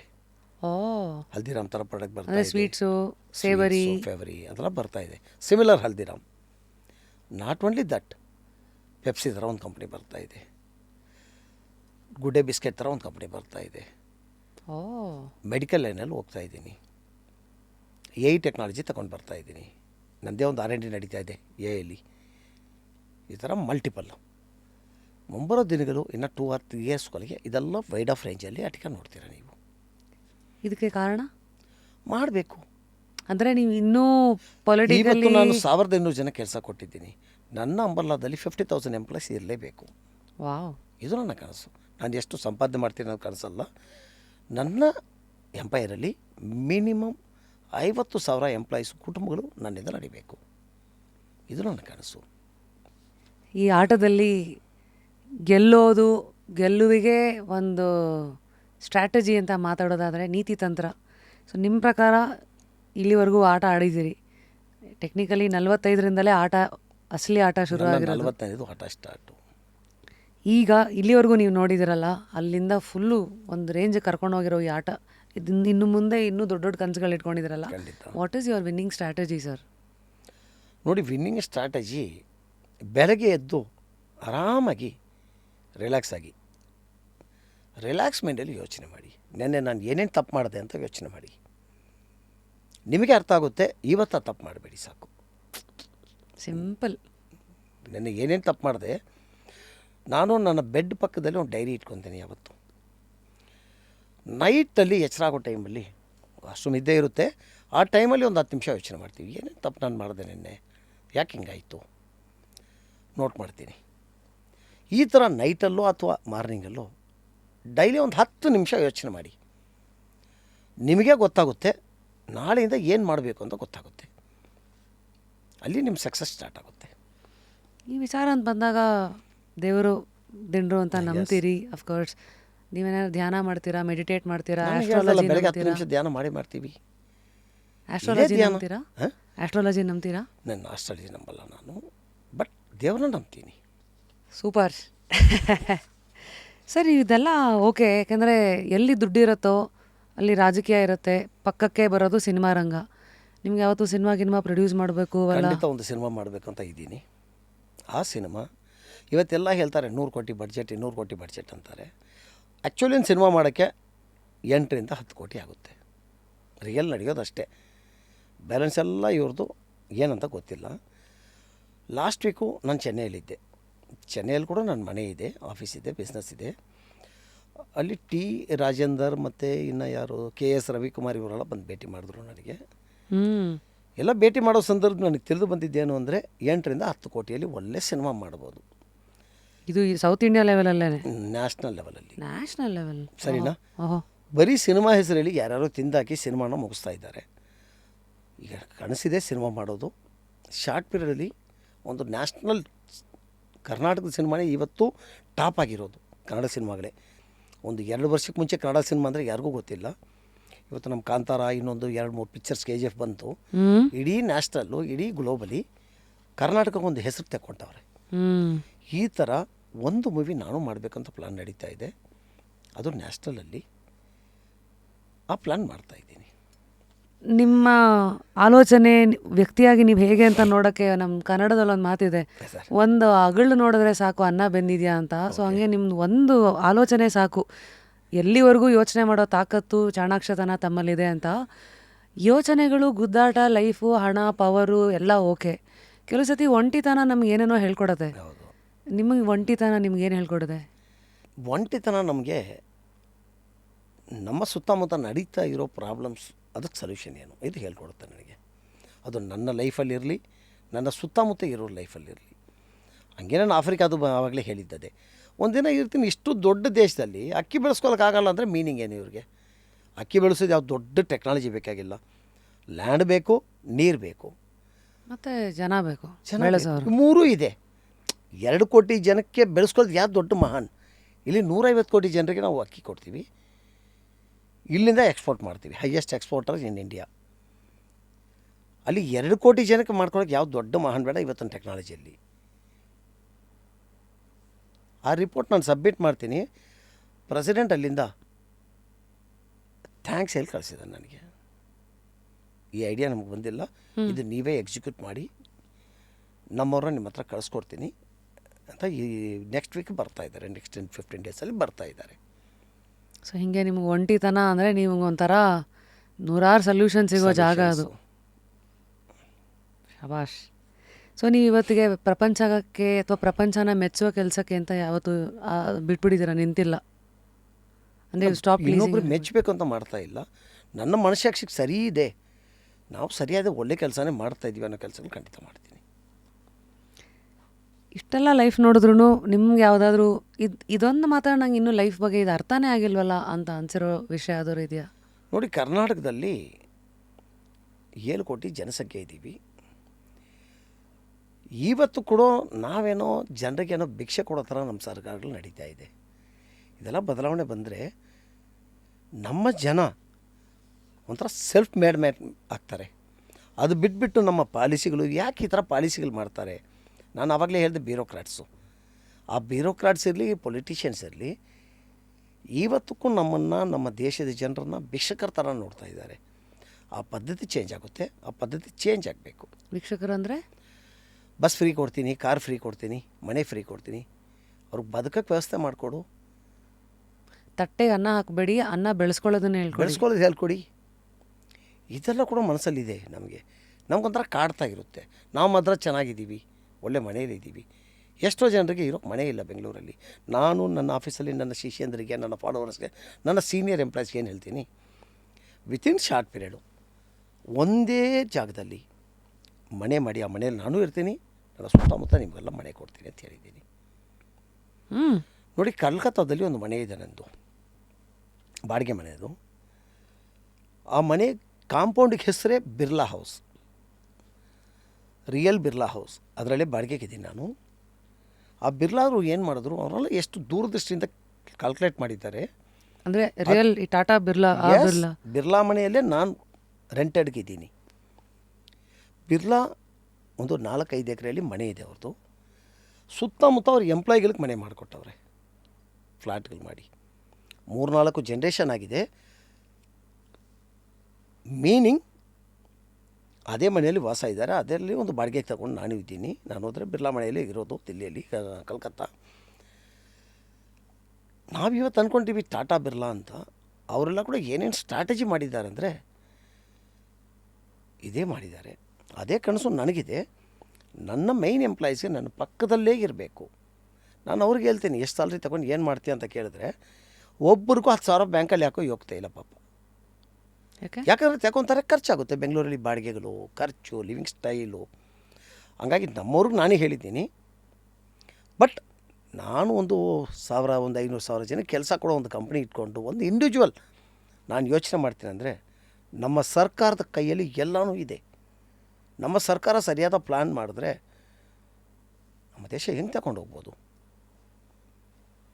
ಇದು ನಮ್ಮ ಕನಸುಗಳು. Interesting sir. ಕಲಿಕೆಗೆ ಸಾವಿಲ್ಲ ಅಂತಾರೆ. ಈ ನಮ್ಮ ಶೋ ಕೂಡ ಹುಟ್ಟಿದ್ದು ಹಾಗೆ. ಪ್ರತಿ ಸತಿನೂ ಮುಂದೆ ಇರೋ ಒಂದೊಂದು ಕ್ಷೇತ್ರದ ವ್ಯಕ್ತಿಗಳನ್ನು ನೋಡ್ತಾ ಇದ್ದಾಗ ನಿಮ್ಮ ಜೀವನ ನೋಡ್ತಾನೆ ನಾವು ಸುಮಾರು ಕಲಿತೀವಿ. ಬಟ್ ನೀವು ಯಾರನ್ನು ನೋಡಿ ಕಲಿತೀರಾ? ನಿಮ್ಮ ಕಲಿಕೆಯ ಜಾಗ ಏನು? ನಮ್ಮ ಕಲಿಕೆಯ ಜಾಗ ನನ್ನ ಹತ್ರ ಮಾತಾಡೋರು ಬಂದು ನನ್ನ ಬಗ್ಗೆ ಒಂದು ಮಾತು ಹೇಳ್ತಾರೆ, ಸರ್ ನಮಗೆ ಮಾತಾಡೋಕ್ಕೆ ನೀವು ಬಿಡಲ್ಲ ಸರ್ ಅಂತಾರೆ. ಅವ್ರು ಟಾಪಿಕ್ ಸ್ಟಾರ್ಟ್ ಮಾಡೋ ಟೈಮಲ್ಲಿ ನಮಗೆ ಗೊತ್ತಾಗ್ಬಿಡುತ್ತೆ ಎಂಡಿಂಗ್ ಇದೆ ಅಂತ. ಅಷ್ಟು ಮುಂದೆ ಇರ್ತೀರ ನೀವು. ನೀವು ಟಾಪಿಕ್ ಸ್ಟಾರ್ಟ್ ಮಾಡಿದ್ರೆ ನಮಗೆ ಎಂಡಿಂಗೇ ಗೊತ್ತಾಗ್ಬಿಡುತ್ತೆ, ಇಲ್ಲೇ ಬರ್ತಾರೆ ಪಾಯಿಂಟ್ ಇದು ಅಂತ. ಇದೆಲ್ಲ ಕಳಿಸ್ಕೊಟ್ಟಿದ್ದು ನಮ್ಮ ಜೀವನದ ಶೈಲಿ. ಆಮೇಲೆ ಹಲವಾರು ಉದಾಹರಣೆಗಳು, ಒಂದು 3-4 ಜನ ನನ್ನ ಲೈಫಲ್ಲಿ. ಆ ವ್ಯಕ್ತಿಗಳು ಸಿಂಪಲ್ ಎಲ್ಲೋ ಗೂಡಿಸೋರು, ಅವರು ಇವರು, ಅವ್ರ ಹತ್ರ ಆ ಟ್ಯಾಲೆಂಟ್ ನಾನು ನೋಡಿದೆ. ಆ ಟ್ಯಾಲೆಂಟ್ ಅಂದರೆ ಸ್ಟಾರ್ಟ್ ಮಾಡೋ ಟೈಮಲ್ಲೇ ಗೊತ್ತಾಗುತ್ತೆ ಅವ್ರಿಗೆ ಎಂಡಿಂಗ್ ಇದೇ ಬರುತ್ತೆ ಅಂತ. ಇದೆಲ್ಲ ಅವರಿಂದ ನಾನು ಕಲ್ತ್ಕೊಂಡಿದ್ದು. ಸ್ಟಾರ್ಟಿಂಗ್ ಒಬ್ಬ ಬಂದು ನಮ್ಮ ಹತ್ರ ಈ ಟಾಪಿಕ್ ಸ್ಟಾರ್ಟ್ ಮಾಡ್ತಾನಂದರೆ ಇದರ ಎಂಡಿಂಗ್ ಇದೆ, ಫುಲ್ ಎಂಡು ಹೋಗೋದೇ ಬೇಕಾಗಿಲ್ಲ. ಸ್ಟಾರ್ಟಲ್ಲಿ ಹೇಳಿದ್ರೇ ಫೈನಲ್ ಬರೋದಿಲ್ಲ ಅಂತ ನಮ್ಗೆ ಗೊತ್ತಾಗುತ್ತೆ. ನೀವು ಅಷ್ಟು ಅಳಿತಾ ಇರ್ತೀರಿ, ಗೊತ್ತಾಗ್ಬಿಡ್ರತ್ತೆ. ಗೊತ್ತಾಗ್ಬಿಡುತ್ತೆ. ದಟ್ಸ್ ವೈ ಯು ಸೇ ಮಾತಾಡೋಕ್ಕೆ ಬಿಡಲ್ಲ, ಯಾಕಂದರೆ ನಿಮಗೆ ಗೊತ್ತು ಇದು ಎಲ್ಲಿಗೆ ಹೋಗುತ್ತೆ. ಇವತ್ತು ನಾನು ಯಾಕೆ 1 ಅವರ್ ನಿನ್ನ ಹತ್ರ ಡಿಸ್ಕಸ್ ಮಾಡಲಿ ಸುಮ್ಮನೆ? ನೀನು ಫೈನಲ್ ಬರೋದಿಲ್ಲ, ಫೈನಲ್ಗೆ ಬಾ ನೀನು. ಫೈನಲ್ ನಾವು ಏನು ಯೋಚನೆ ಮಾಡಿದ್ದೋ ಅದೇ ಹೇಳ್ತಾನೆ ಅವನು. ಅಣ್ಣ ಇದೇ ಕತೆ ಹಂಗೆ ಗೊತ್ತಾಯಿತು ನನಗೆ. ಹೇಳ್ತಾರಲ್ಲ, ಕಟ್ ದ ಚೇಸ್, ಪಾಯಿಂಟಿಗೆ ಬಾ ಅಂತ. ಎಸ್, ಸುತ್ತಿ ಬಳಸಿ ಕಂಕಣ ಸುತ್ತಿ ಮೈಲಾರಕ್ಕೆ ಬರಬೇಡ, ಡೈರೆಕ್ಟಾಗಿ. ಎಸ್, ಸೊ ಇದು ನಿಮಗೆಲ್ಲ ಸಿಕ್ಕಿರೋದು ಈ ಥರ ವ್ಯಕ್ತಿಗಳಿಂದ. ಎಸ್. ಸೊ ನಿಮ್ಮ ಲೆವೆಲಲ್ಲಿ ಇರೋರು ಟೈಮನ್ನು ಹೆಂಗೆ ಮ್ಯಾನೇಜ್ ಮಾಡ್ತೀರಾ? ನಿಮಗೂ ಟೈಮು ದೇವರು 24 ಗಂಟೆ ಅಂತ ಕೊಟ್ಟವನೇ. 6-7 ಅವರ್ ನಾವು ರೆಸ್ಟ್ ತಗೊಂಡ್ರೆ ನಮ್ಮ ಬಾಡಿಗೆ ಸಾಕು. 6-7 ಅವರ್ ನಾವು ರೆಸ್ಟ್ ತಗೊಂಡ್ರೆ ಸಾಕು. ನಿಜವಾಗ್ಲೂ ಕೆಲಸ ಮಾಡೋಕ್ಕೆ ಭಾಳಷ್ಟು ಟೈಮ್ ಇದೆ, ಖಂಡಿತ ಮಾಡ್ಬೋದು. ಅಂದರೆ ಈಗ ಇದನ್ನು ನೋಡಿ ಒಂದಷ್ಟು ಜನ ಬಿಸ್ನೆಸ್ ಮಾಡೋರು ಬರ್ಬೋದು, ಈ ಇನ್ವೆಸ್ಟ್ಮೆಂಟ್ ಅಂತ ಕೇಳ್ಕೊಂಡು ಬರ್ಬೋದು. ಅಂದರೆ ಯಾವ ಥರ ನನ್ನ ಸಹಾಯ? ಹತ್ರ ಸಾಲ ಕೇಳ್ಕೊಂಡು ಬರಬೇಡಿ. ನಿಮ್ಮ ಇನ್ವೆಸ್ಟ್ಮೆಂಟ್, ನಾನು ಸಾಲ ಇದ್ದೀನಿ ಅಂತ ಖಂಡಿತ ನಾನು ಬರಬೇಡಿ, ನಾನು ಸಹಾಯ ಮಾಡಲ್ಲ. ಭಾಳಷ್ಟು ಜನ ಏನು ತಪ್ಪು ಮಾಡ್ತಾರೆ, ಎಲ್ಲರ ಹತ್ರ ಹೋಗಿ ಸಾಲ ಕೇಳಿ ಅವ್ರ ರೆಸ್ಪೆಕ್ಟ್ನ ಕಳ್ಕೊತಾರೆ.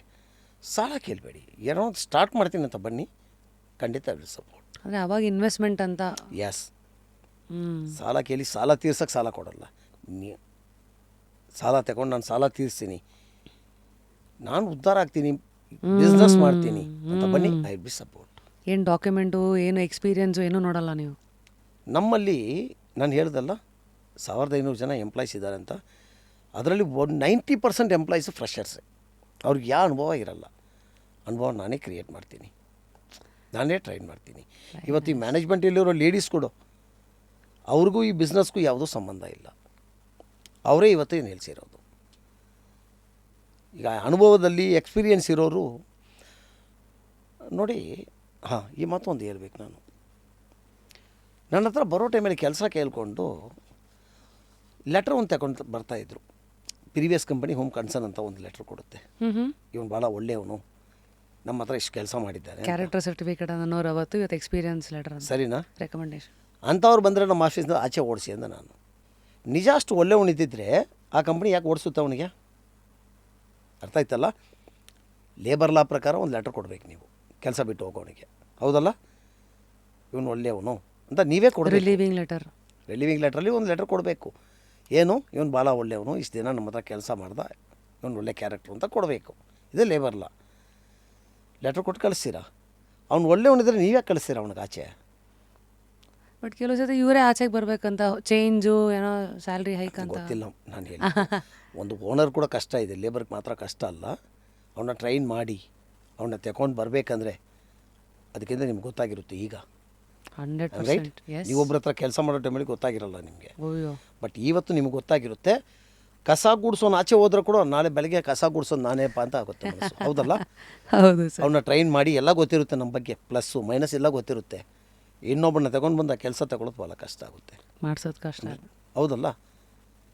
ಹಂಗಾಗಿ ಆ ಲೆಟ್ರ್ ತಗೊಂಡು ಬರೋರಿಗೆ ಫಸ್ಟ್ ಸೇರಿಸ್ಬೇಡ, ಇವನಿಗೆ ಓಡಿಸ್ಬಿಡು ಅಂತ ಇದ್ದೆ ನಾನು. ನಮ್ಮಲ್ಲಿ ಎಲ್ಲರೂ ಇರೋದು 90% ಫ್ರೆಷರ್ಸೇ. ಫ್ರೆಷರ್ನ ಟ್ರೈನ್ ಮಾಡೋದು ಭಾಳ ಈಸಿ. ಎಕ್ಸ್ಪೀರಿಯೆನ್ಸ್ ಇರೋರಿಗೆ ಅವ್ರಿಗಿರೋ ಅಹಂಕಾರಕ್ಕೆ ನಾವು ಟ್ರೈನ್ ಮಾಡೋಕ್ಕೆ ಆಗಲ್ಲ ಅವ್ರಿಗೆ. ಮತ್ತು ಅವ್ರು ಹಳೇದೆಲ್ಲ ಇಟ್ಕೊಂಬರ್ತಾರೆ. ನಾನು ಹಂಗಿದ್ದೆ, ನಾವು ಹಂಗೆ ಮಾಡಿದ್ವಿ, ಅಷ್ಟು ಈಸಿಯಾಗಿ ಒಪ್ಕೊಳ್ಳಲ್ಲ. ಬೇಕಾದಂಗೆ ಅದು ಒಂಥರ ತಿರುಗಲ್ಲ ಅವರು. ಸರಿನಾ? ಮೋಲ್ಡ್ ಮಾಡೋದು ಕಷ್ಟ, ಕ್ಲೇ ಆದರೆ. ಸೊ ಇಷ್ಟೆಲ್ಲ ಇಲ್ಲಿವರೆಗೂ ಚೆನ್ನಾಗಿ ಆಟ ಆಡಿದ್ದೀರಾ ಸರ್. ಆ್ಯಂಡ್ ಮುಂದೆ ಯಾವುದು ಗೂಗ್ಲಿಗಳು ನಿಮಗೆ ಸಿಗದೇ ಇರಲಿ, ಸಿಕ್ಕಿದ್ರೂ ಅದರಿಂದ ಆಚೆಗೆ ಬರೋ ಚಾಣಾಕ್ಷತನ ಮತ್ತು ಕಾಣದ ಕೈನ ಸಹಾಯ ಆಶೀರ್ವಾದ ತಮ್ಮನ್ನು ಯಾವಾಗಲೂ ಕಾಪಾಡಲಿ. ಖಂಡಿತ. 50 ಬಿಸ್ನೆಸ್ವರೆಗೂ ಏನೂ ಆಗಲಿಲ್ಲ, ಸಡನ್ನಾಗಿ ಹಿಂಗೆ ಟರ್ನ್ ಆಯ್ತಲ್ಲ, ಹಿಂಗೆಲ್ಲ ಆದಾಗ ಕೆಲವು ಸತಿ ಜನ ಲಕ್ಕು, ಪೂರ್ವಜನ್ಮದ ಪುಣ್ಯ, ದೇವರ ಆಶೀರ್ವಾದ ಅಂತೆಲ್ಲ ಮಾತಾಡ್ತಾರಲ್ಲ, ನೀವು ಇದೆಲ್ಲ ನಂಬ್ತೀರೋ? ಖಂಡಿತ ಇದೆಲ್ಲ ನಂಬಲ್ಲ ನಾನು. ಅದರಲ್ಲಿ ಏನೂ ಇಲ್ಲ. ನಾನು 40 ಬಿಸ್ನೆಸ್ 50 ಬಿಸ್ನೆಸ್ ಮಾಡಿ ಸೋತೋದೆಲ್ಲ ಅದೆಲ್ಲ ನನಗೊಂಥರ ಲೈಫಲ್ಲಿ ಎಕ್ಸ್ಪೀರಿಯೆನ್ಸ್ ಆಯಿತು. ಈ ಬಿಸ್ನೆಸ್ ಗೆಲ್ಲೋಕ್ಕೆ ಕಾರಣ ಆಯಿತು.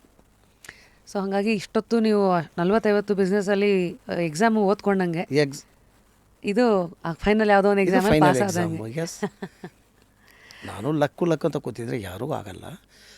ಖಂಡಿತ ಅದೆಲ್ಲ 40-50 ಬಿಸ್ನೆಸ್ ಸೋತಿದ್ದಕ್ಕೆ ಕಾರಣನೇ ಇದರಲ್ಲಿ ಯಾಕೆ ಹೆಂಗೆ ಸೋಲ್ದಿರೋ ಕೆಲಸ ಮಾಡಬೇಕಂತ ಗೊತ್ತಾಗಿದೆ. ಒಂದೊಂದು ಪಾಠ ಕಲಿಸಿದೆ, ಅದನ್ನು ಇಟ್ಕೊಂಡಿದ್ದೀರಿ. ಎಸ್ ಸರ್, ಅದೇ ಈ 40-50 ತುಂಬ ದೊಡ್ಡ ನಂಬರು. ಒಂದೆರಡು ಕೈ ಸುಟ್ಕೊಂಡೇ ಹೆದರ್ಕೊಂಡು ಬಿಡ್ತಾರಲ್ಲ, ಮರಳಿ ಯತ್ನವ ಮಾಡು ಒಂದು ಮಾತಿದೆ, ಬಟ್ ಅದನ್ನು ರಿಯಾಲಿಟಿಗೆ ತರೋದು ಹೇಗೆ? ನೋಡಿ, 2 ವಿಷಯಗಳು ದೇವರೇ ನೇಚರ್ ಮಾಡಿದ್ದಾನೆ. ಫಸ್ಟು ನಿಮ್ಮಲ್ಲಿ ವಿಲ್ ಪವರ್ ಇದೆಯಾ ಅಂತ ನೋಡಿ. ವಿಲ್ ಪವರ್ ಅಂದರೆ ನಿಮ್ಮ ವಿಲ್ ಪವರ್ ಅಂದರೆ ಸೋತ್ರೇನೂ ಪರವಾಗಿಲ್ಲ, ನಾನು ಗೆದ್ದು ತೋರಿಸ್ತೀನಿ ಅಂತ ವಿಲ್ ಪವರ್ ಇದ್ದರೆ ಬಿಸ್ನೆಸ್ಗೆ ಹೋಗಿ, ಇಲ್ಲಾಂದರೆ ಖಂಡಿತ ಬಿಸ್ನೆಸ್ ಮಾಡೋಕ್ಕೆ ಹೋಗಬೇಡಿ. ಒಂದು ಮನುಷ್ಯನಿಗೆ ಒಂದು ಸೋಲುವನ್ನು ಝೀರೋ ಮಾಡಿಬಿಡುತ್ತೆ. ಇರೋ ಮನೆ ಕಳ್ಕೊಂಡು, ಮಠ ಕಳ್ಕೊಂಡು, ದುಡ್ಡು ಕಳ್ಕೊಂಡು ಲಾಸ್ ಆಗ್ತಾನೆ, ಅಥವಾ ಕೆಲವು ಸತಿ ಆತ್ಮಸ್ಥೈರ್ಯ ಮಾಡ್ಕೊತಾನೆ. ಆ ವಿಲ್ ಪವರ್ ಸೋತ್ರೇನೂ ಪರವಾಗಿಲ್ಲ, ನಾಳೆ ನಾನು ಗೆದ್ದು ತೋರಿಸ್ತೀನಿ ಅಂತ ವಿಲ್ ಪವರ್ ಇದ್ದರೆ ಮಾತ್ರ ಬಿಸ್ನೆಸ್ಗೆ ಹೋಗಿ, ಇಲ್ಲಾಂದರೆ ಬಿಸ್ನೆಸ್ ಮಾಡೋದು ಭಾಳ ಕಷ್ಟ ಇದೆ. ಓಕೆ, ಅದೊಂದು. ಆ ವಿಲ್ ಪವರು ಕೆಲವರಿಗೆ, ಇವಾಗ ಕಷ್ಟ ನೋಡಿರೋರಿಗೆ ಯೂಶಲಿ ವಿಲ್ ಪವರ್ ಇರುತ್ತೆ, ಕೆಲವ್ರಿಗೆ ಉಲ್ಟಾನೂ ಆಗ್ಬಿಡುತ್ತೆ. ಎಸ್, ವಿಲ್ ಪವರ್ ಬೆಳೆಸ್ಕೊಳ್ಳೋಕೆ ಏನಾದ್ರು ಬೆಳೆಸ್ಕೊಳ್ಳೋದ, ಅದು ಏನು ಸರ್ ಅದು? ಇದು ನ್ಯಾಚುರಲಿ ಎಲ್ಲರ ಹತ್ರ ಒಂದು ವಿಲ್ ಪವರ್ ಇದೆ. ನಾವು ವಿಲ್ ಪವರ್ ಇದೆ ಅದು ಒಂದು ಕಡೆ, ಎರಡನೇದು ಮಾಡಲೇಬೇಕಂತ ನಮ್ಮ ಮನಸ್ಸಲ್ಲಿ ಇರಬೇಕು, ಹಠ ಇರಬೇಕು. ಹಠ ಇಲ್ಲ ಅಂದರೆ ನೀವು ಬಿಸ್ನೆಸ್ ಮಾಡೋಕ್ಕಾಗಲ್ಲ. ನೋಡಿ, ಆವಾಗಲೇ ನಾನು ಹೇಳಿದೆ 80 FIR ನನ್ನ ಮೇಲೆ ಮಾಡಿದ್ದಾರೆ. ಇವತ್ತು ಅಟಿಕ ನಡೀತಾ ಇದೆ. ನಾನು ಅಟಿಕಾದಿಂದ ದೂರ ಇದ್ದೀನಿ, ಅಟಿಕಾಕ್ಕೆ ನಾನು ಹೋಗೋದೇ ಇಲ್ಲ. ಹೈಕೋರ್ಟಲ್ಲಿ ಒಂದು ಹೈಕೋರ್ಟಲ್ಲಿ. ಯಾಕೆ ಸರ್ ದೂರ ಇದ್ದೀರಿ? ನಮ್ಮ ಪಾಲಿಸಿಗಳು ಹಂಗಿದೆ, ಸರಿನಾ? ನಮ್ಮ ಪಾಲಿಸಿಗಳು. ಬಟ್ 80 ಕೇಸ್ ನನ್ನ ಮೇಲೆ ಆದರೂ ಕೂಡ ನನಗೊಂದು ಹಠ ಇದೆ, ಅಟಿಕ ನಡೀತದೆ. ನಾನು ಇರಲಿ ಇಲ್ದಿದ್ದು ಹೋಗಲಿ, ಅಟಿಕ ನಡೀತಾ ಇದೆ.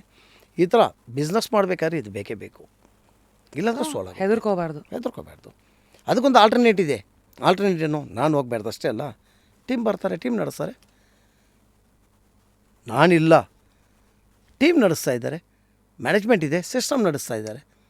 ಈ ಥರ ಹಠ ಇರಬೇಕು, ಖಂಡಿತ ಗೆಲ್ಬೋದು. ಅದು ಬಿಟ್ಬಿಟ್ಟು ಒಂದರಲ್ಲಿ ನಾವು ಸೋಲ್ತೀವಿ ಅಂತ ಭಯ ಇದ್ರೇ ಮೊದಲು ಸೋಲು ಸ್ಟಾರ್ಟ್ ಆಗಿರುತ್ತೆ. ಸೋಲ್ತೀವಿ ಅಂತ ಮನಸ್ಸಲ್ಲಿ ಬಂದರೆ ಅಲ್ಲಿಂದ ಸೋಲು ಸ್ಟಾರ್ಟು. ಯಾಕಂದರೆ ಅದೇ ಬೀಜ ಹಾಕ್ತಾರೆ, ಅದೇ ಬೀಜ ಅದೇ ಫಲ ಕೊಡುತ್ತೆ. ನಾಳೆ ಅದೇ ಕೊಡುತ್ತೆ. ಗೆಲ್ತೀವಿ ಅಂತ ಹುಮ್ಮಸ್ಸಿಟ್ಕೊಂಡು ಕೆಲಸ ಸ್ಟಾರ್ಟ್ ಮಾಡಿ ಆಗುತ್ತೆ. ಇಲ್ಲ ಅಷ್ಟೆಲ್ಲ ನಾನು ಮಾಡೋಕ್ಕಾಗಲ್ಲ ಅಂದರೆ ಒಳ್ಳೆ ಎಲ್ಲ ಎಂಪ್ಲಾಯ್ ಸೇರಿಕೊಂಡು ಕೆಲಸ ಮಾಡ್ಕೊಂಡು ಬದುಕೊಳ್ಳಿ, ಜೀವನ ನೋಡಿ. ಎರಡೇ ಚಾಯ್ಸ್ ಇರೋದು. ನಿಮ್ಮದು ನೀವೇ ಡಿಸೈಡ್ ಮಾಡ್ಕೋಬೇಕು, ಹಿಂಗೆ ಹೋಗ್ತೀರಾ. Amazing. And until next time, ಕೊನೆಯದಾಗಿ ಒಂದು ಕೆಲಸ ಬರೋ ಎಲ್ರಿಗೂ ನಾವು ಹೇಳ್ತೀವಿ, 3 ವ್ಯಕ್ತಿಗಳನ್ನು ನೀವು ನಾಮಿನೇಟ್ ಮಾಡಿ.